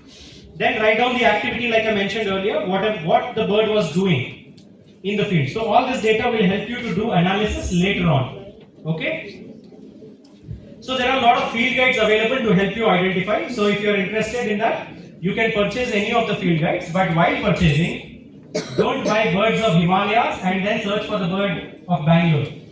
You are not likely to find that there. Okay? Please buy something that is locally relevant. Only then you will have some use with that book. Very good. So birds of Bengaluru, birds of entire India, then birds of Indian subcontinent, which includes birds from Sri Lanka, Pakistan, Bangladesh and all that. So you can purchase any of these books. And if you are not sure that if you want to do bird watching on a serious note, you don't know after this project you will still continue, then don't invest on the book. You can refer to all these online sources which will also help you to identify what the bird is. Okay, and the last one is the PDF version of a book we have published. So you can even download that. Don't worry about writing the link down. This PPT will be available in the link which sir had shared in the morning. You can download from there. So I will show you how to use the iNaturalist app or the portal in the system. So this is one of the easiest for you to use. It helps you to narrow down the species easily. So when you type iNaturalist on Google, the link comes up, and when you click on it, you will end up in this page. Okay, so here there is an option called explore. When you click on explore, you will be taken to this particular screen. Now here it is showing all the different species across the globe. Do you need so much data? Definitely not, because your study area is something very small. So what you will do, at the top there is a search bar, right? So there are two things they are asking. One is species, the other one is location. So I will type species as birds and location as Bengaluru or Bangalore.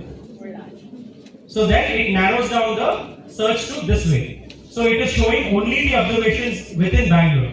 Now do you want observations or do you want the species? Species. Right. For pigeon, people would have seen 100 times, so 100 observations would be there. You don't need that data. You need only species data. So what you will do, next to the observations, can you see species?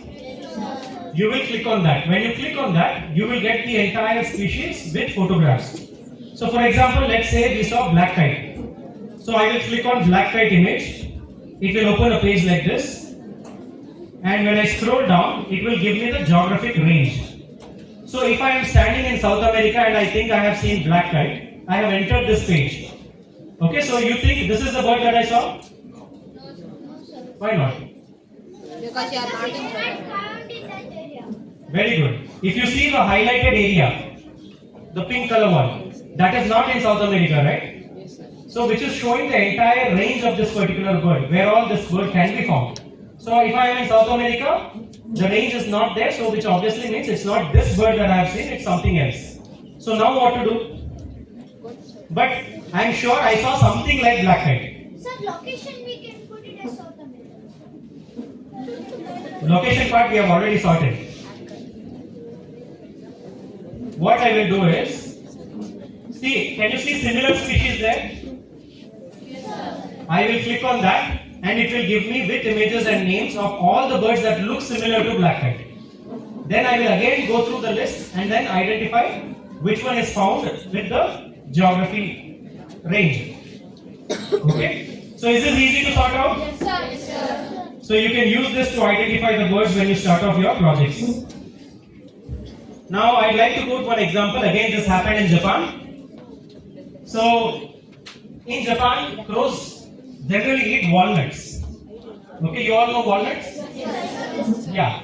So walnuts, how they used to crack is, it has hard shell. So they used to carry it high and then drop it on the rocks. With multiple attempts, it used to crack open and then they used to eat the walnuts. Okay? So now what they are doing, they go to the traffic lights and wait for it to turn red. When it is red, they place the walnuts in the zebra crossing and then again go back and wait. When it's green, all these heavy vehicles go on top of it, break the walnuts. When it turns red again, they come down, eat the walnut and fly over. Now you know why Indian crows don't innovate, right? So please tell your parents to follow traffic rules and stop exactly on that line, so that our crows also can innovate. Maybe some other nut they will eat. We have Indian almond here. Okay? Okay. So any questions? Yes.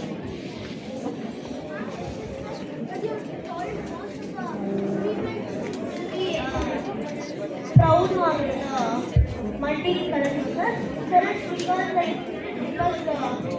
they have to camouflage with the brown by laying Yeah, the reason could be many. When they are nesting, usually they have brown nesting materials, then they would be brown. If they are using black nesting materials, then they would be black.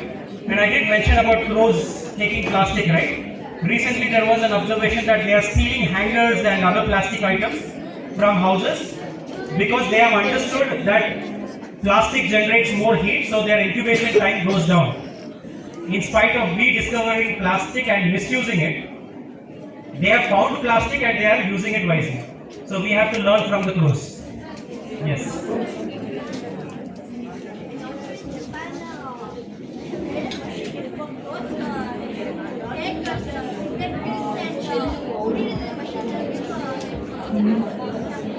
Yeah, many of them. Those are very important. Yeah. Sir, this is actually a general question. Why are birds and animals are tested scientifically for medicines before releasing it to humans? They test it in a cage, they store them. See, that is completely different from what we are discussing here. We are discussing their roles in the ecology, right? So that experimentation is generally done to avoid human deaths. Without testing the results or the effects of it, if you directly give it to a human, there is a possibility that they might die or there might be some other effect on the body. So to understand that, they test it on animals, which is a big question on the ethics, but there are different procedures and protocols that they follow in the field of medicine.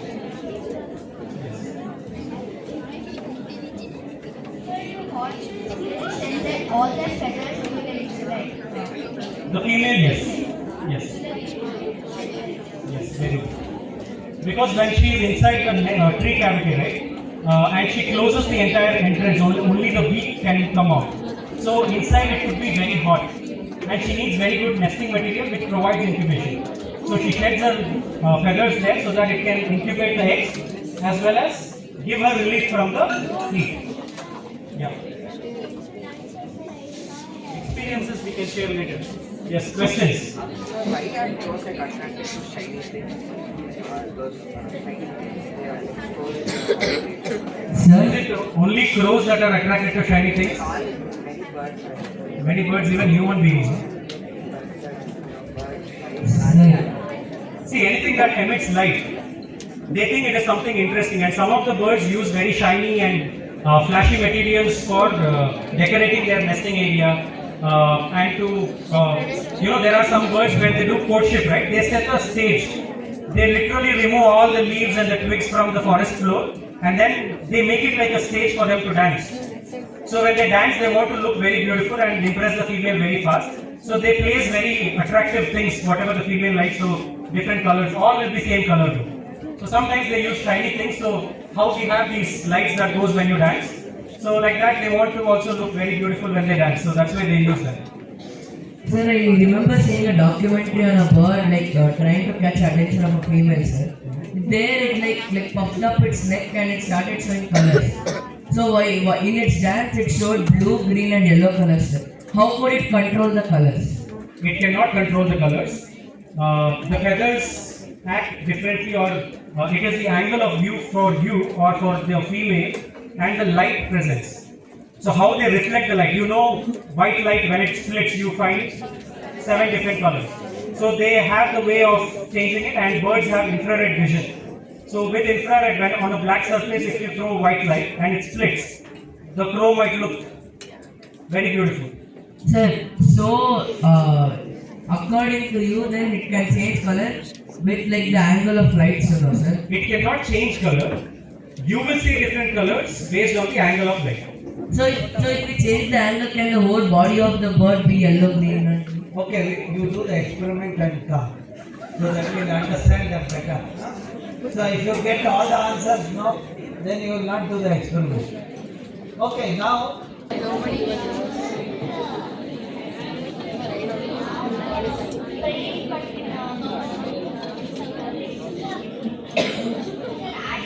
Intelligence is the thing which humans have developed to help them, they could.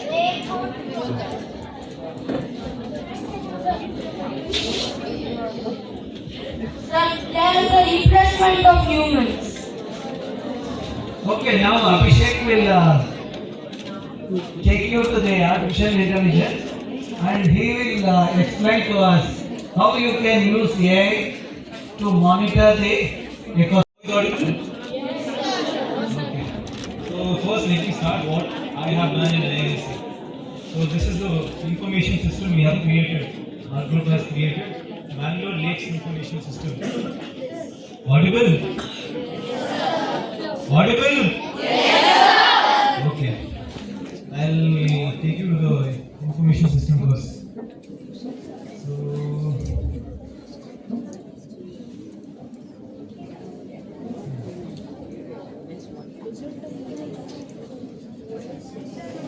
visible?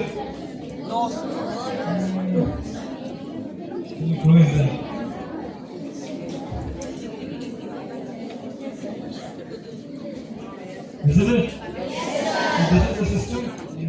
we can see which all valleys Bangalore consists of. KC Valley, Hebbal Valley, Vishavati. These are the major three. And we can search according to the lakes also.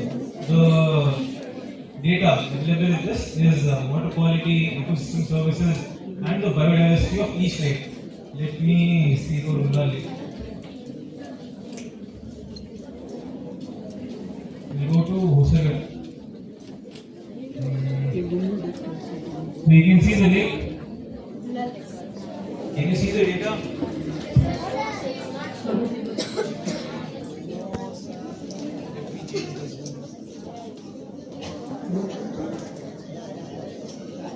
Now can you see the data? No, sir. Okay, fine. I'll just explain it to you. First, there is lake name and lake area. Then we have provisioning services. How much the lake is worth in rupees. So how much it is providing in provisioning services, regulating services, cultural services, its actual value, and how much it is generating it each and every time. And what's the biodiversity in the lake? So we have microalgae, zooplankton, ichthyophauna, fish, and macrophytes. Then after that we have water quality parameters like water temperature, TDS, EC, pH, all those which Karna explained. Are you guys listening? Yes, sir. Listening? Yes, sir. Okay. So this, and after this we have visualization of the encroachment that is done on lakes. So if we go for all lakes, I'll show you which. With the same lake, as you can see, what's the lake area? 59.6 acres. But there is encroached area also. 4 acres is encroached. You can see where is it encroached? What's the layout and how much it is encroached? You can see the road. You can see the houses.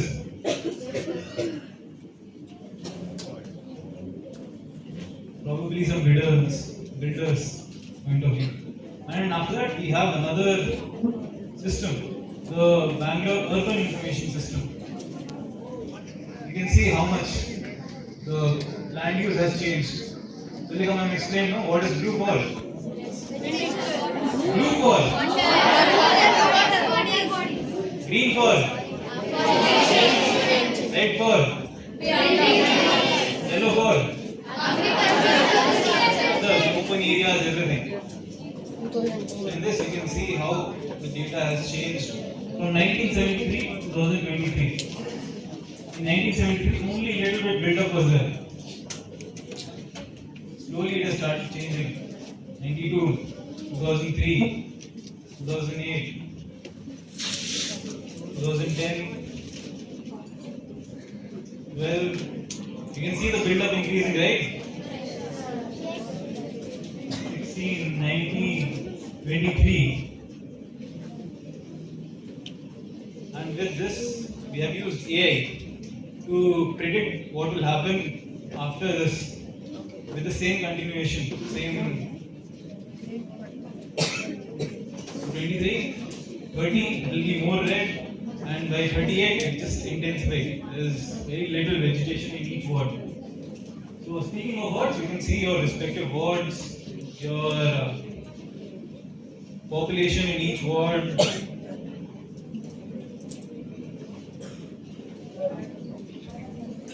From 1951 and 16 and 21.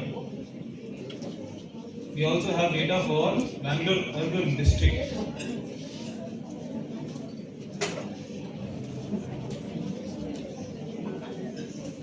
Same forest build up, everything is changing from 1973 to 2022. I'll just skip it.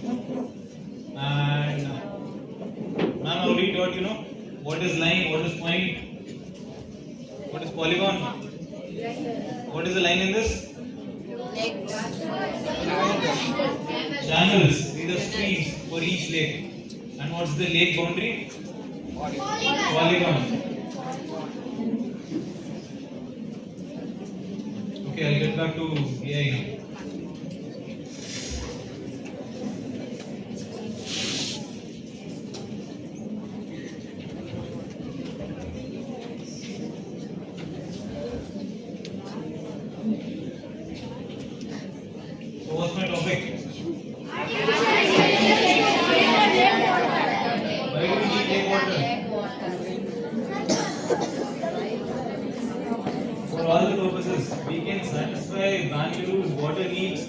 just lake water and the reuse of lake water, of rainwaters.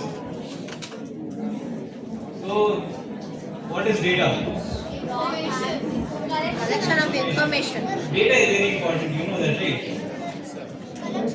The cybersecurity analyst is protecting the data. The cybersecurity analyst will protect the data. The software developer. AI can be used to track down how vegetation has decreased over the years in Bangalore. You also told about the data about rural excel, like about enclosed area and Hey, what happened? The cybersecurity analyst will protect the data. Software developer will compile the data. AI architecture person will predict the data. So, what is data?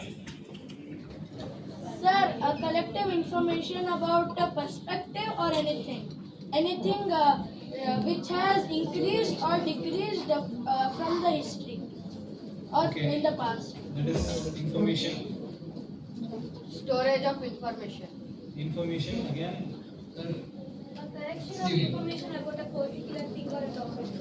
Okay. Sir, raw facts and figures are what? Raw facts are just information. If something happens outside India, small person just fell off, it's an information, but it's no use to me. Data is any information that is useful to you, that is required for your computation. Okay? Then what is data in our daily lives? Any example? Sir, mobile data. Mobile data, very good. Books. There are surroundings. Like Surroundings, the yes. day before it was different and the day next if it rains it will be different. Okay. Okay. Textbook data, very good, very good.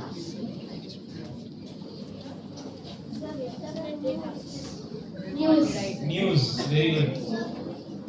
You have your smartwatches? Very good. So that you collect your step counter and heartbeat, right? Yes, sir. You will have your Amazon or Flipkart accounts. They will keep reminding you of your card left items. Your parents. Children, if you know the answer, raise your hands and answer. Don't discuss about Experience data will have all your records now. What are all the achievements you have done? Let's get back to AI. So first, for artificial intelligence, we should know what is intelligence. Any intelligence will have 4 major parameters: learning, reasoning, self-correction, and creativity. You can test your friends if they have all these 4 parameters, if they have intelligence or not.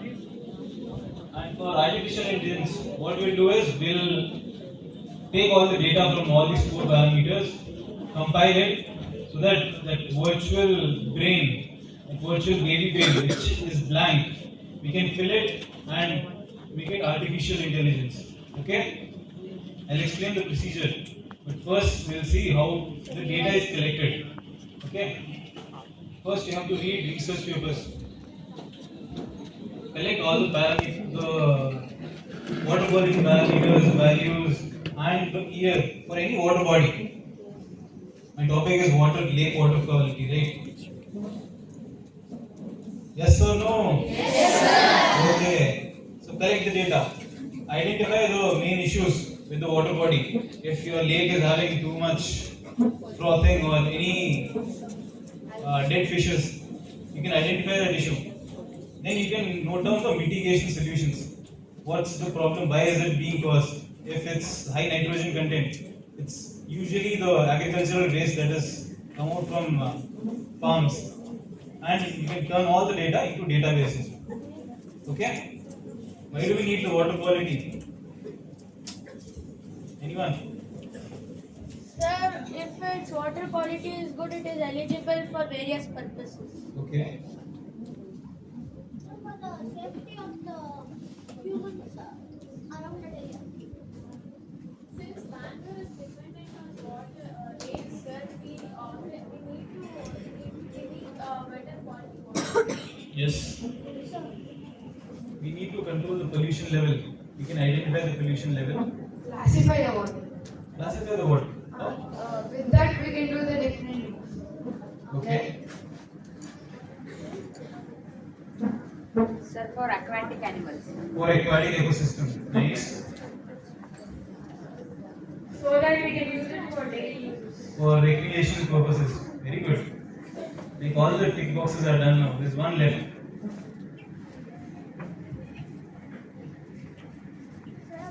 To maintain the ecological balance around the water. Yes. That's all. So how we will use the artificial intelligence to evaluate the water quality? We can use this to identify the pollution source. As I told you, what agricultural waste, your sewage waste, you can identify the source. We can manage the resources. We can monitor them real time and get the alerts. We can make predictive analysis. If this continues on, what's the water quality after 10 years, 20 years? And we can optimize the treatment process if we know the water quality, if there's only one thing wrong with it. So what are the data required for water quality? The three parameters: physical parameter, chemical parameter, biological parameters. I want any one of you to say one thing. Physical parameters. Just say it out loud.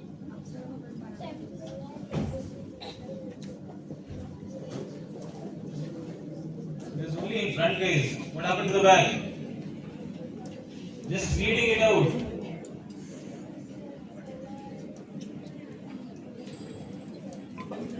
Sir, color, temperature, transparency, turbidity, and odor. Okay. Chemical parameters. You have to read a lot. pH, total hardness, calcium hardness, magnesium hardness, nitrates, phosphates, chloride, ionic oxygen, biological oxygen demand, chemical oxygen demand, fluorides, free carbon dioxide, potassium and sodium. And biological parameters again in the back. I have one hand. You can just say it, it's fine, without the mic. Last guy. Sir, bacteria, algae and viruses for the biological parameters. The fish also. Then what are the water quality? How we can quantify them? So these are the I have done this for a water quality index, which was done by National Sanitation Foundation. There are many other indexes also. You can compile the data and quantify them according to which is good, which is excellent, which is very bad. So these are the parameters: DO, FC, pH, DOD. Ma'am has already taught you everything. These are the weights according to which you have to compute with the formula.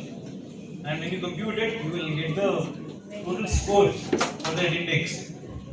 And then your AI model can say that this is very bad, this is very good, this is excellent. As you can see, from 0 to 25, it is excellent water quality. More than 100, it is unsuitable for drinking. Okay? So, for your AI, how you will create it? You have your data records, which you collect the data, right? From that, you made a database. All that will be given to your AI. And whenever a new person enters the data, it can quantify according to the parameters, the previous records, and tell what is required in this lake. If there is a mitigation issue, we can, if there is an actual issue like the nitrates are high, your AI can tell you should decrease the agricultural waste in it. So now we are building the AI. We have three parts. First is your application, second is your models, third is your chatbot. I am sure many of you have used ChatGPT, right? Yes, sir. Yes, sir. Very good. No people, very good. How many hands? No. 50% are lying.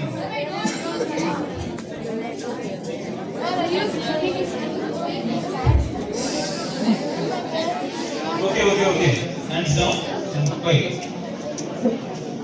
So first is your AI framework, your application. I am just giving you examples of it. Silence.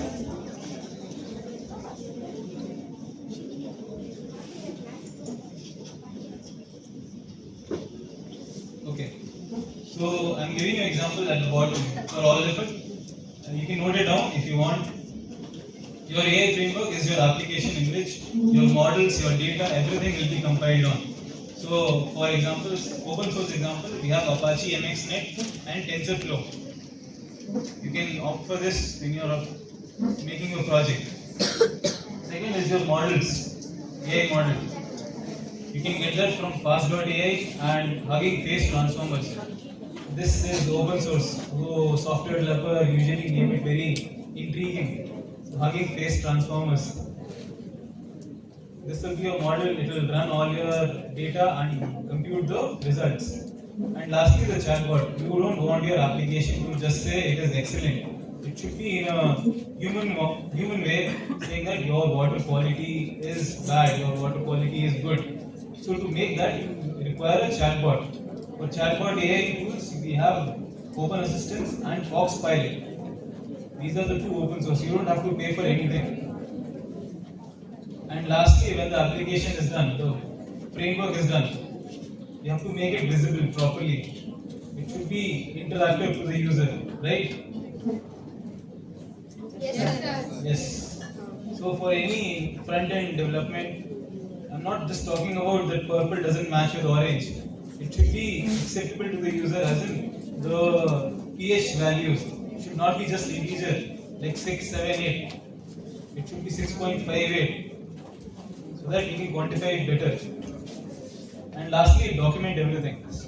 To make your presentations to your friends, they should know everything that you have got. This is the mistake you have done. This is what we can do. This is the alternative method your friend has tried. All of this because you will have less problems. And your project presentation, it will also help you with that. Okay? Any questions? Hello? Hi? I will give some tips to you. I will finish very fastly. You don't worry about too much. Okay. When your water body is polluted,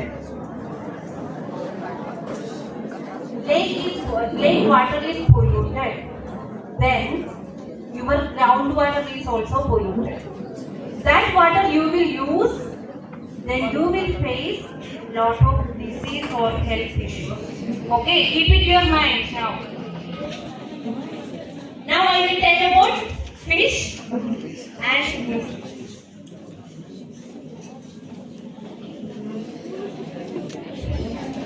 Fishes are good indicators of water quality and health of our ecosystem. Why? Because fishes live under water and it depends on the water for dissolved oxygen, food, shelter, etc. Then fish is nutritious. That's why we have taken fish. Okay, fish has very low fat and cholesterol. Then fish has omega-3 oil. Then high nutritious also. You can see our aquatic ecosystem. Okay, based on our fish, we have 3 different varieties: piscivorous fish, planktivorous fish, and benthivorous fish. Not so. Okay, the piscivorous fish, they will eat fishes like small fishes or planktivorous fishes. But in the planktivorous fishes, they will eat zooplankton or phytoplankton. That's why that name became the planktivorous fish. Another one is benthivorous fish. The benthivorous fish, they will eat the degraded matter or detritus, etc. So, where they will be there? In the pond. Okay. So, they will go, when they will hungry, they will go and disturb the sediment. they wanted to take food now. So automatically you will make noise now. Like that they will also going and taking their food. Then sediments also disturb. So from that the nutrients enter into the water and our primary producer like phytoplankton or microalgae, they will take that nutrients and due to the sunlight they will make their own food and they will grow very nicely. Then importance of fish. You can see here the good sources of vitamin D, then treat depression. Another one is the protein from the aging. Then reduce the risk of heart attack. Then the omega, it contains omega 3. Omega 3, 2 types, the icosa pentanoic acid and the docosa hexanoic acid. So the omega 3 provide the treatment for cancer, asthma, cardiovascular disease, etc. Then for your fish study, you can find out the fish species. Before that, you wanted to know the fish identification. Okay, first you wanted to do the fish identification, then list out all the fish species, then find out the scientific classification, then food and feeding habitat of fish, then the benefits, what is the benefit. Some you don't want to eat the fish, no, but you will like that fish. Why? Because fishes are, we can use it as a ornamental purpose. Aquarium, that is the aquatic. So then where fish can see, we can see from streams, ponds, rivers, lakes, etc. You can take anything. In your Karnataka also, you can study what are the published articles or something. You can take that data. Then present scenario are in the 1973 or 2000, 2020. That way the published data you can use. That way today morning itself all are telling about. You should go to library or you can take you can do the literature survey. Then how we can classify, we identify the fish. We based on the natural color, the scale pattern. Then another one is the mouth pattern, then paired and unpaired fins, etc. So here we can see that the mouth they are using for taking the food. Okay, eyes for the vision. Then they have different types of fins that they are using for the swimming or movements in that water body. Then the fins are different types: dorsal fin, caudal fin, anal fin, pectoral fin, and pelvic fin. Then some fishes have the spines also. That is very sharp. Okay, in that one they are using for the defense purpose. Okay. Then this is the classification, scientific classification based on the kingdom, phylum, class, order, etc. Here we are using the Oreochromis nilotica species, that this order is Percival. Then these are the some links, because you can take this link and for further studies. Okay. That this link, the IISC, that is our that link. That in that we can get the Bangalore species thing. Then IUCN status, that you can understand that particular fish species under threat or vulnerable, that wise you can identify that one. Then for fish growth.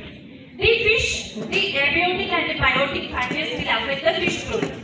Then abiotic factors like temperature, oxygen, total suspended solids, then pH, taste, nutrients, etc., minerals, etc. Then the biotic factors like prey-predator relationship, algal diversity or blooms, it will happen, then fish death will happen. So everything we have to find out. Then coming to the microplastic. Then here you can see the plastic, because of the when we will use the plastic different types of everything, then we will throw. What happened means the time and the sun exposure, they will make it as a small particle, like microplastic. That is, the size is 5 mm. This will create lot of health risk for human and our planet also. So,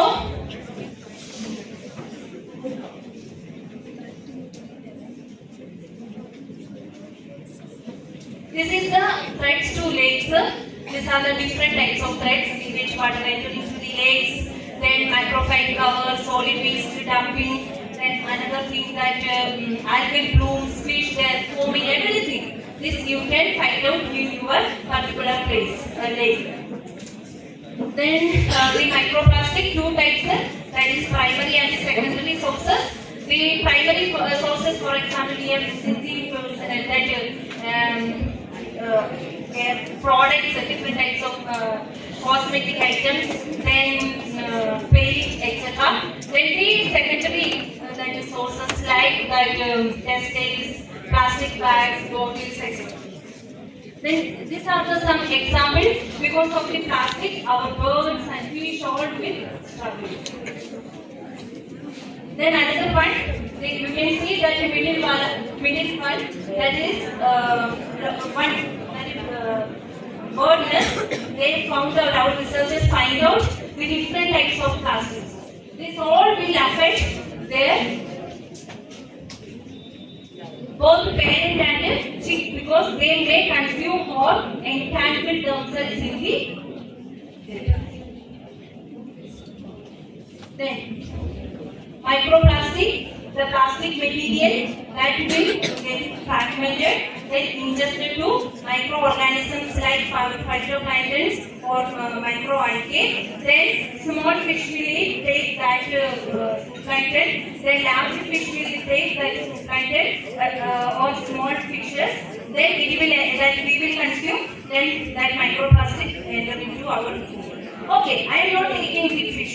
Then what is the problem? I don't have any problem.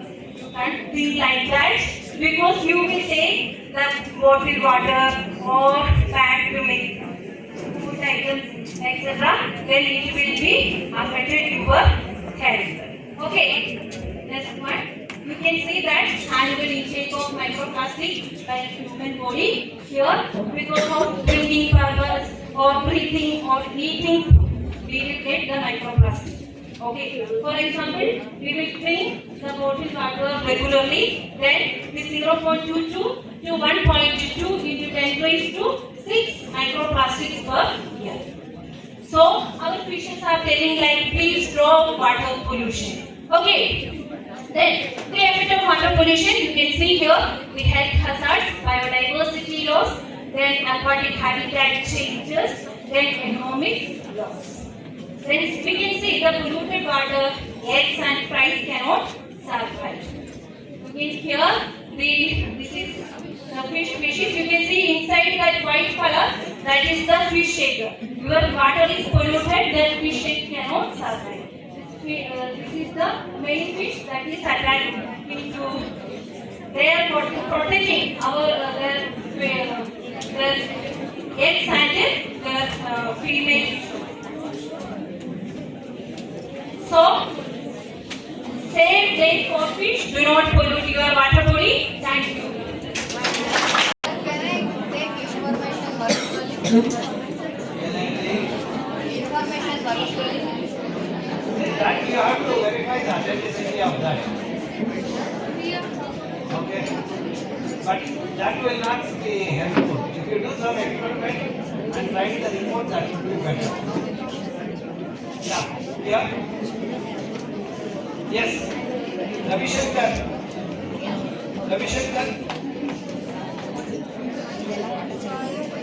That boy is raising the hand.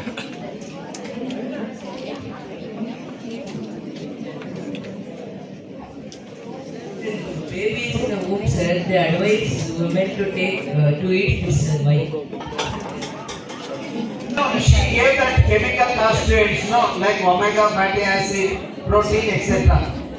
That adds to the thing so that the baby will be healthy. Now, what is the scientific, the aspect behind that. Whether there is a science behind it or whether it is just a superstition, that we will try to understand. Without understanding, people criticize it, but actually scientifically this is also the valid. So now Ravi Shankar will highlight about that for about 10 minutes. So, as you said about these benefits of Havan.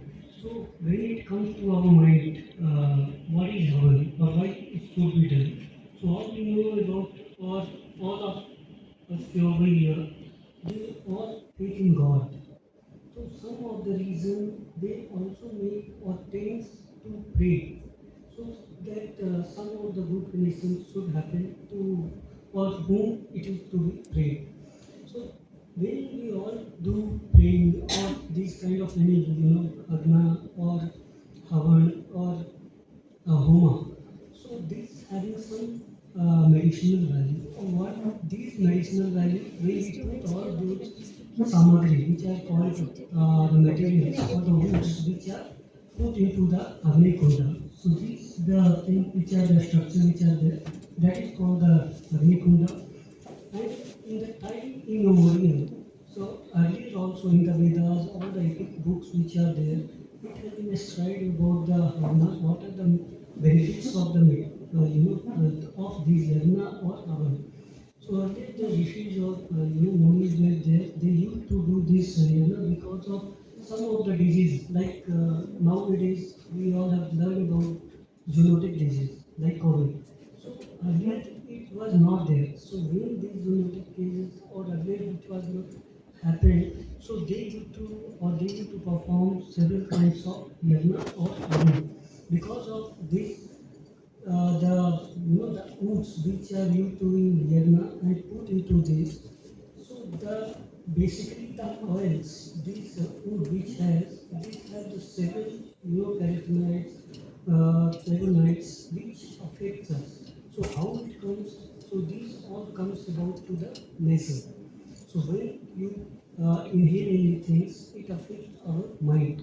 So when it comes over here, so neurons which are there, like our head, which are having the four brains, then mid brain and high brain. These are called progeny, basal, rhombin, special. These are the brain and several parts of which are there, neurons. To all of you.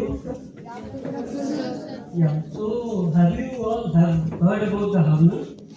Any the ritual or the puja which you all do at home or any temple? Huh? Yeah. Homa. You all perform homa?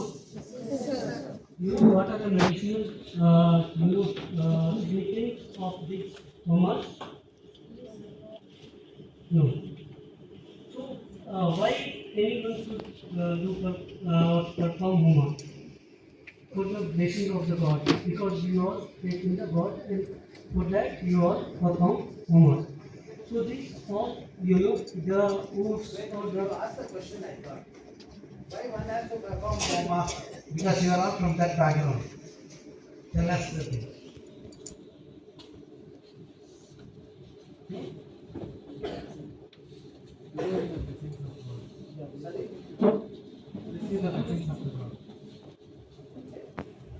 Behind that, Please the God. okay. In scientific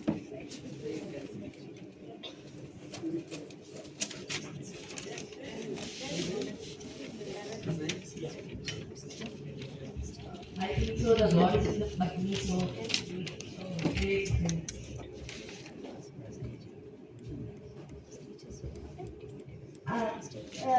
Agni is it's like a postpack when we are communicating to Agni, whatever we are saying to God, it informs to the God.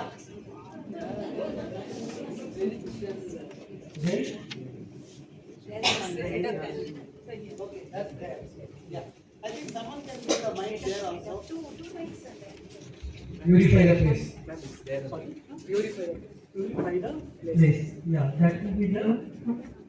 See, actually there are so many homas we do, no? You know, Dhanvantri Homa.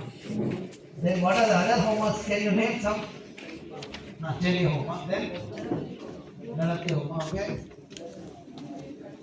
Sudarshan Homa. Okay, let us take example of Sudarshan Homa. What are the plants used in Sudarshan Homa? You will have some of the plants you offer the plants, no? Which are the plants you offer?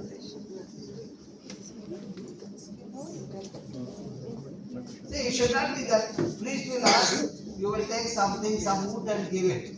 But there is a purpose. You have a right combination of those plants. Okay? You look at that, what are the most commonly used ones? Ficus and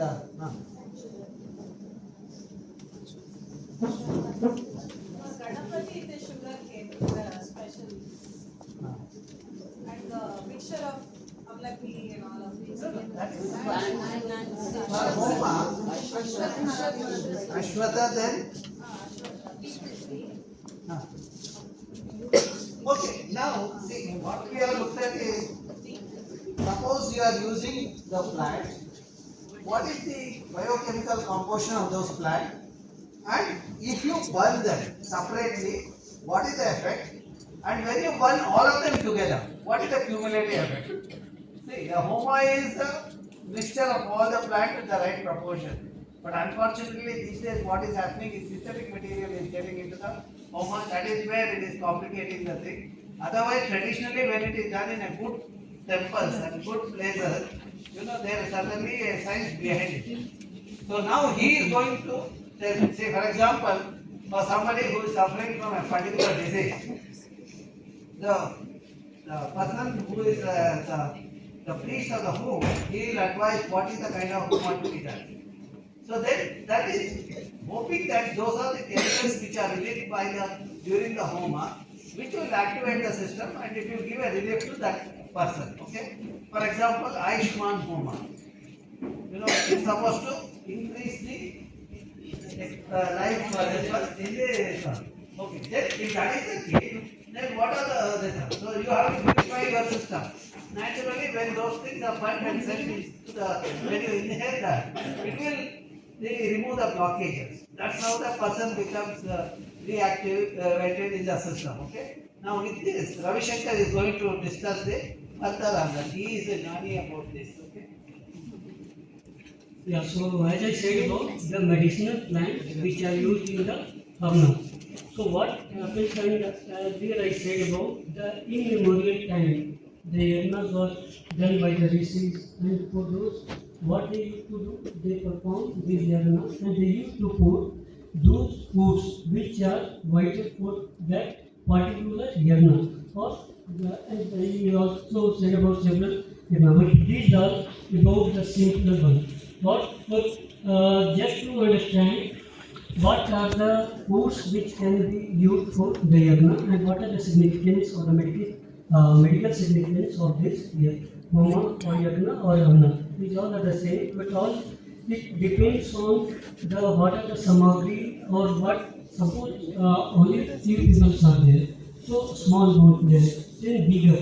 So likewise it is there yag, that is the bigger thing. Yag, that is the smaller, and hamna can be performed in the home or at home also, in the houses also. Likewise it is there. So these the foods which were put into that, those having some oils, bioactive oils. So when you put these foods into the hamna, so it has fire, correct? Fire. So this fire, what it has, the way you put into this Kunda, so because of the temperature, the oils will come out from those foods. And once you inhale this in the form of gases, because the oil will come to gases, and once you through nasal, once you inhale it, so it all activates your neurons. Once it comes to the lungs, then it comes to the brain, and what are the neurons which are there in the specific or particular or brain of the site of the area, they activate, and several neurons work or acts like for the memory. Some neurons work. Some of the work which you do for those particular, some of the neurons works or act on that. So that is why. Suppose this boy is doing like this. He is thinking something. So some of the neurons which acts on or act or triggers to do like this. Likewise, these also, these plants which are there, when you inhale, some of the neurons which are there, this acts and that is how it works. So some of the, the blockage which is there, those all, it will come.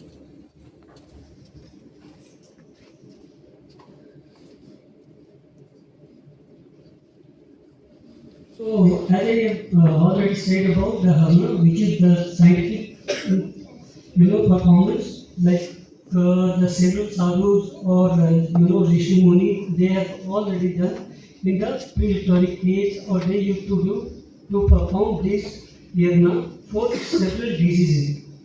So basically, they used to do for the nasal, any memory problem it is there for the neuron, or any problem which relate to our head. So because of that, they used to do, or they used to perform this kind of hamnas. So it's not about the modern, early also this yagna was performed.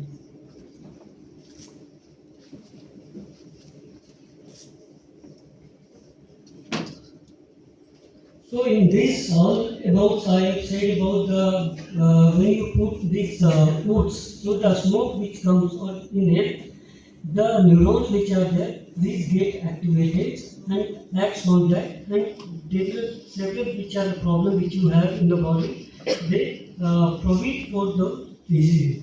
Or if any cells which are there, which are damaged there, or programmed cells there, which are there, which is there in the cell cycle. So for those lots of those things, these cells work. Okay.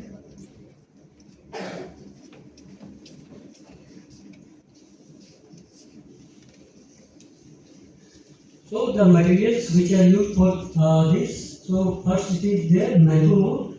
So mango, when you burn, it releases aldehyde gas. So aldehyde gas, what it does, it is antibacterial in the nature. So once you inhale it from the nasal, what it does, so if any the bacterial, if any problem it is there, or any nasal problem it is there, or any lungs which acts on that bacterial or the fungal or the viruses which act on body and make our body disease or several diseases which occur because of this bacterial viral.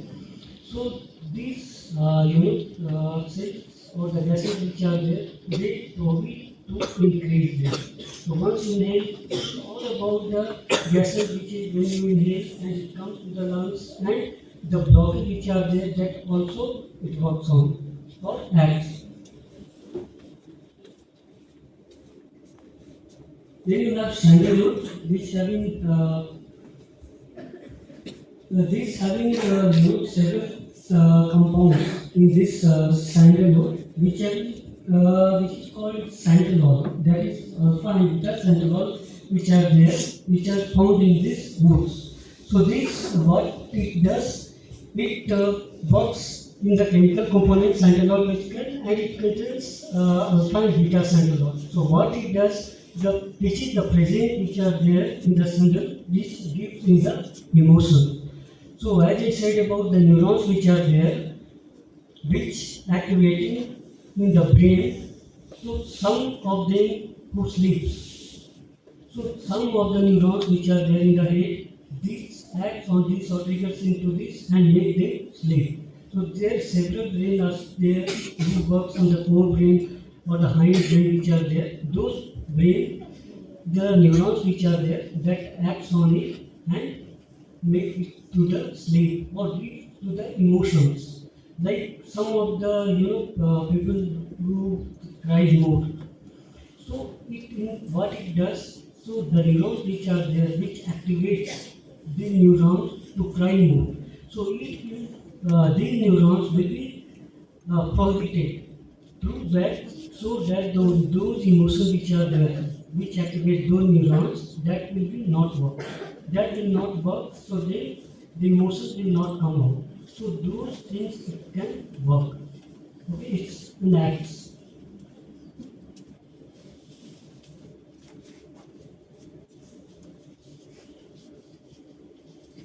Now, Lowen or vasculature, so this having the TRPV3 chemical compounds. So these are called transient receptor potential granuloid, ketonin, and protein in our brain produce warm sensation on the screen. So these are the chemicals which are produced from these species, and once you inhale these things, so the brain or the protein which are there, which are found in our brain, that activates on this and acts on that. So it also comes contact with the lower incense benzoin or anxiolytic effect which reduce anxiety. So there are several neurons which are in the brain which give the anxiety. So what it does, it blocks those anxiety neurons or the cells and the anxiety doesn't come. So when you inhale it, throughout all the body it works. So now the key benefit burning low is it keeps germ also. So what are the germs or the insect which are there? Once the fume comes out, when you put into the Anicunda, this species. So what the fume is that the insect which are there, that can also be killed. Some of the antibacterial these are there, antiviral also there. Some of the insect which are there, which create some of the diseases, that can be also killed to this by performing this yagna. So Google or Google tree is called Boswellia serrata. It can be taken out, and the aromatic herb which will remove the foul odor. So in the houses, some of the foul odor which come. So once you put into this Anicunda or when you burn this, so the foul odor will go off. So that is how it can also work on.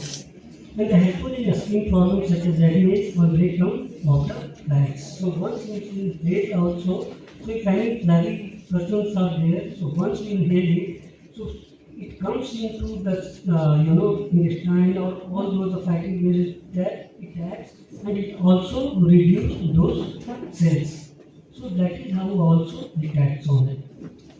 Okay. So now brownie, which is called Bacopa monieri. So it is also therapeutic herb commonly used in memory enhancer and health tonic. So this helps in the memory enhancer. So if any want to have or you who are struggled to memorize something for short term. So one also it helps because some of the chemicals or biocompounds which are found in this Bacopa monieri, this helps to memorize those things. So because all the things which are the neurons or cells which are there in the body, it acts on that and it enhances. Okay, some pocket is there or if some blockage is there, some of the cells which are there. So what it does, the memory cells which are there, it grows there, it enhances there. Okay, so the flexibility, it comes into the brain and it memorizes. The enhances of this memory, it comes out. Okay, so that is how it also works.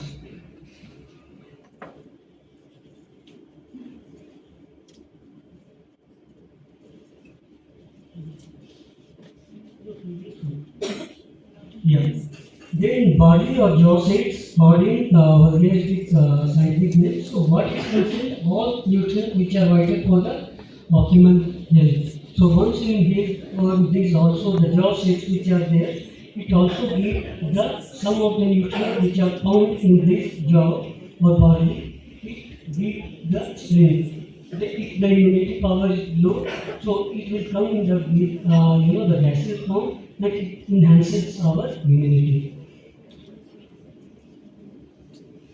Okay, the betel leaves. So all you know about betel leaves, all you keep, huh? So what it does? Betel leaves. Huh? It is said that it is more digestive. It enhances because some of the enzymes which are found in this betel leaf, it enhances for the digestion. It is said about that. So, you all know about the Agni Kunda which is there while performing. After the performing of this yagna, at the end, what the same that all the material which are there, they used to put into the Agni Kunda. So likewise in this also, these bitter leaves are also put into that. And once it burns at the fume which comes, these all acts on this. So these, the bioactive compounds which are there like phytol, hydrocortisol or eugenol, this acts on the memory cells or the human body the cells which are there, it activates on it and works. And these are antimicrobial, anti-inflammatory. So these all the viruses or the bacteria which give several diseases, it acts on it. So that you will not get any problem. So that is why these all the materials which are used into this. Then the pumpkin. So pumpkin seed, all you know about, these are the aflatoxin and lower chances of brain to affect it. Aflatoxins are substantial toxic brain. So this aflatoxin is named about the toxin. So these are toxins which gives several diseases in our brain. As I said about some of the programs about. So what it does, it enhances some of the tumors which you know about in the brain. So what it does, it prohibits those tumors to enhance it. So those who have cancer problem or the cancer cells which are there, that will be prohibited by these things. So banana leaves, these are the antibacterial properties and it can fight germs. They are powerhouse of antioxidants. And it may help to delay the prevent cell damage.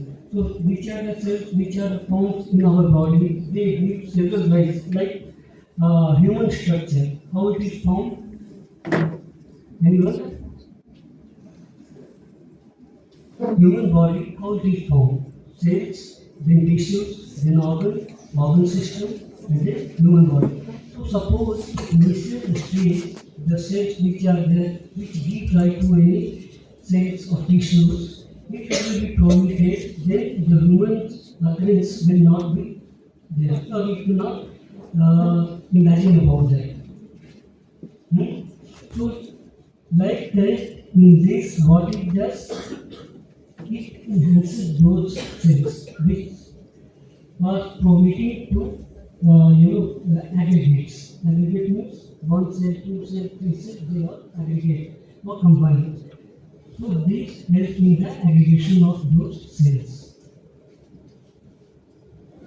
Then cow's-meat, you all know about this cow's-meat, what it does. So it has omega-3 fatty acid which play role in maintaining cardiovascular health. So you know all about the omega-3 fatty acids. What are they?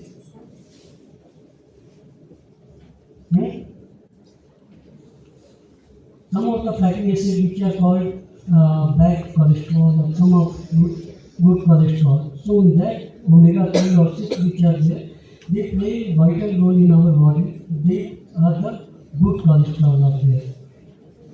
So cow is A2 protein which assists in building HDL, high density lipoproteins help to lower cholesterol levels. So what it does also, the HDL which are there, they perform to those HDL and it lowers the proteins or the cholesterol which are bad. So what it does is lower those cholesterol, bad cholesterol. It acts on this and lower those things so that the cardiovascular disease which are not good for us. Cardiovascular, there are several diseases which act on the chest, pain it will get because of this cholesterol. So it acts on that and you will not get those problems.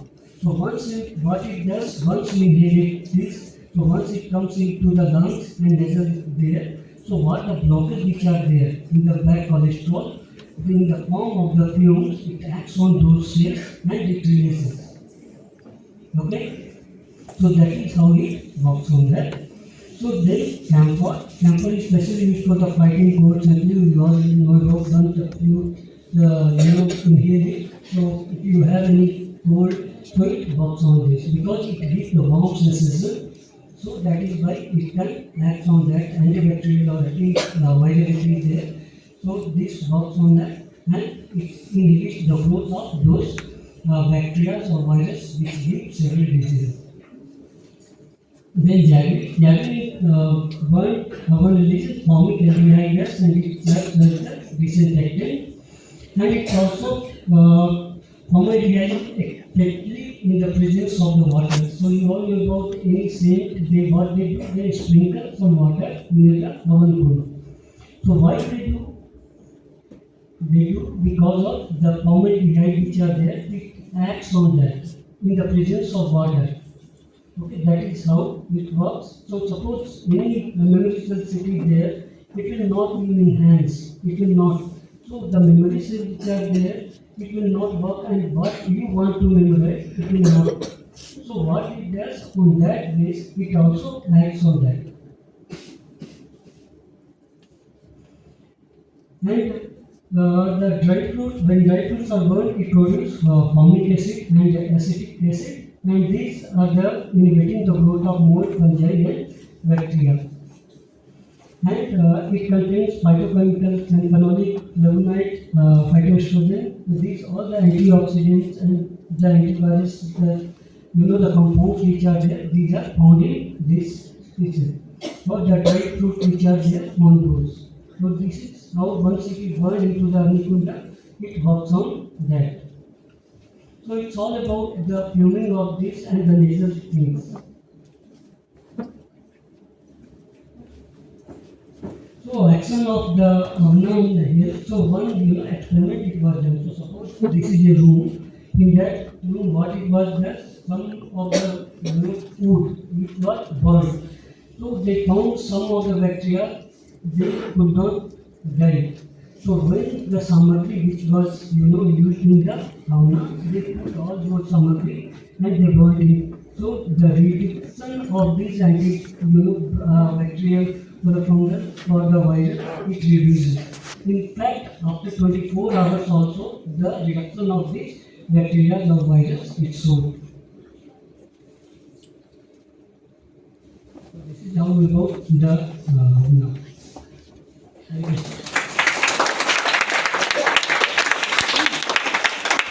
You have told formic acid, dry fruits contain formic and acetic acid, right?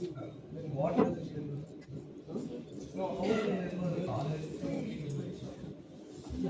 say about these are the antibacterial and antiviral. So once you put into this Anikunda, the fumes which come, it comes into the nasal and the lungs which are there. So if any blockage it is there, blockage like in the old room, in the old days, some problem which is there. So blockage of those, weird bronchial which is there.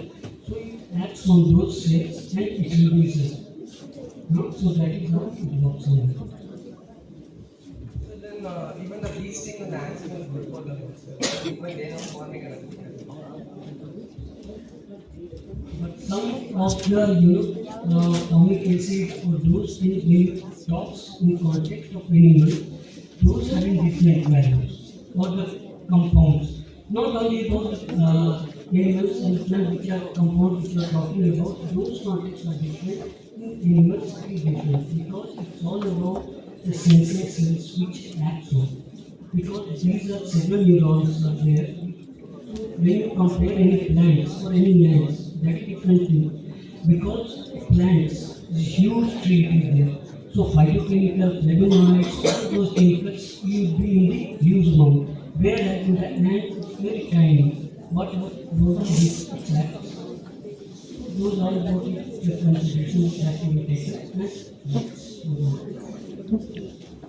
You burn the sticks, there is a protein carbon dioxide. There is a how was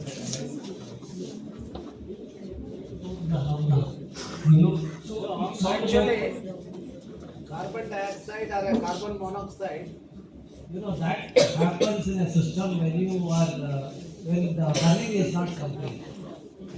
Okay, if you burn it, then the amount of other gases is much higher than the carbon dioxide. As you rightly said, there is some amount of carbon dioxide, but it is not the life-threatening gas at that point of time. Okay. So as you know about also carbon dioxide is taken by the plants. So once you perform this yagna, so this carbon dioxide is taken by this plant and somehow the cycle which you say about, we also give out the oxygen. So somehow it also works on that. It's all about the enhancement of these all word of phytochemicals which are found in these species.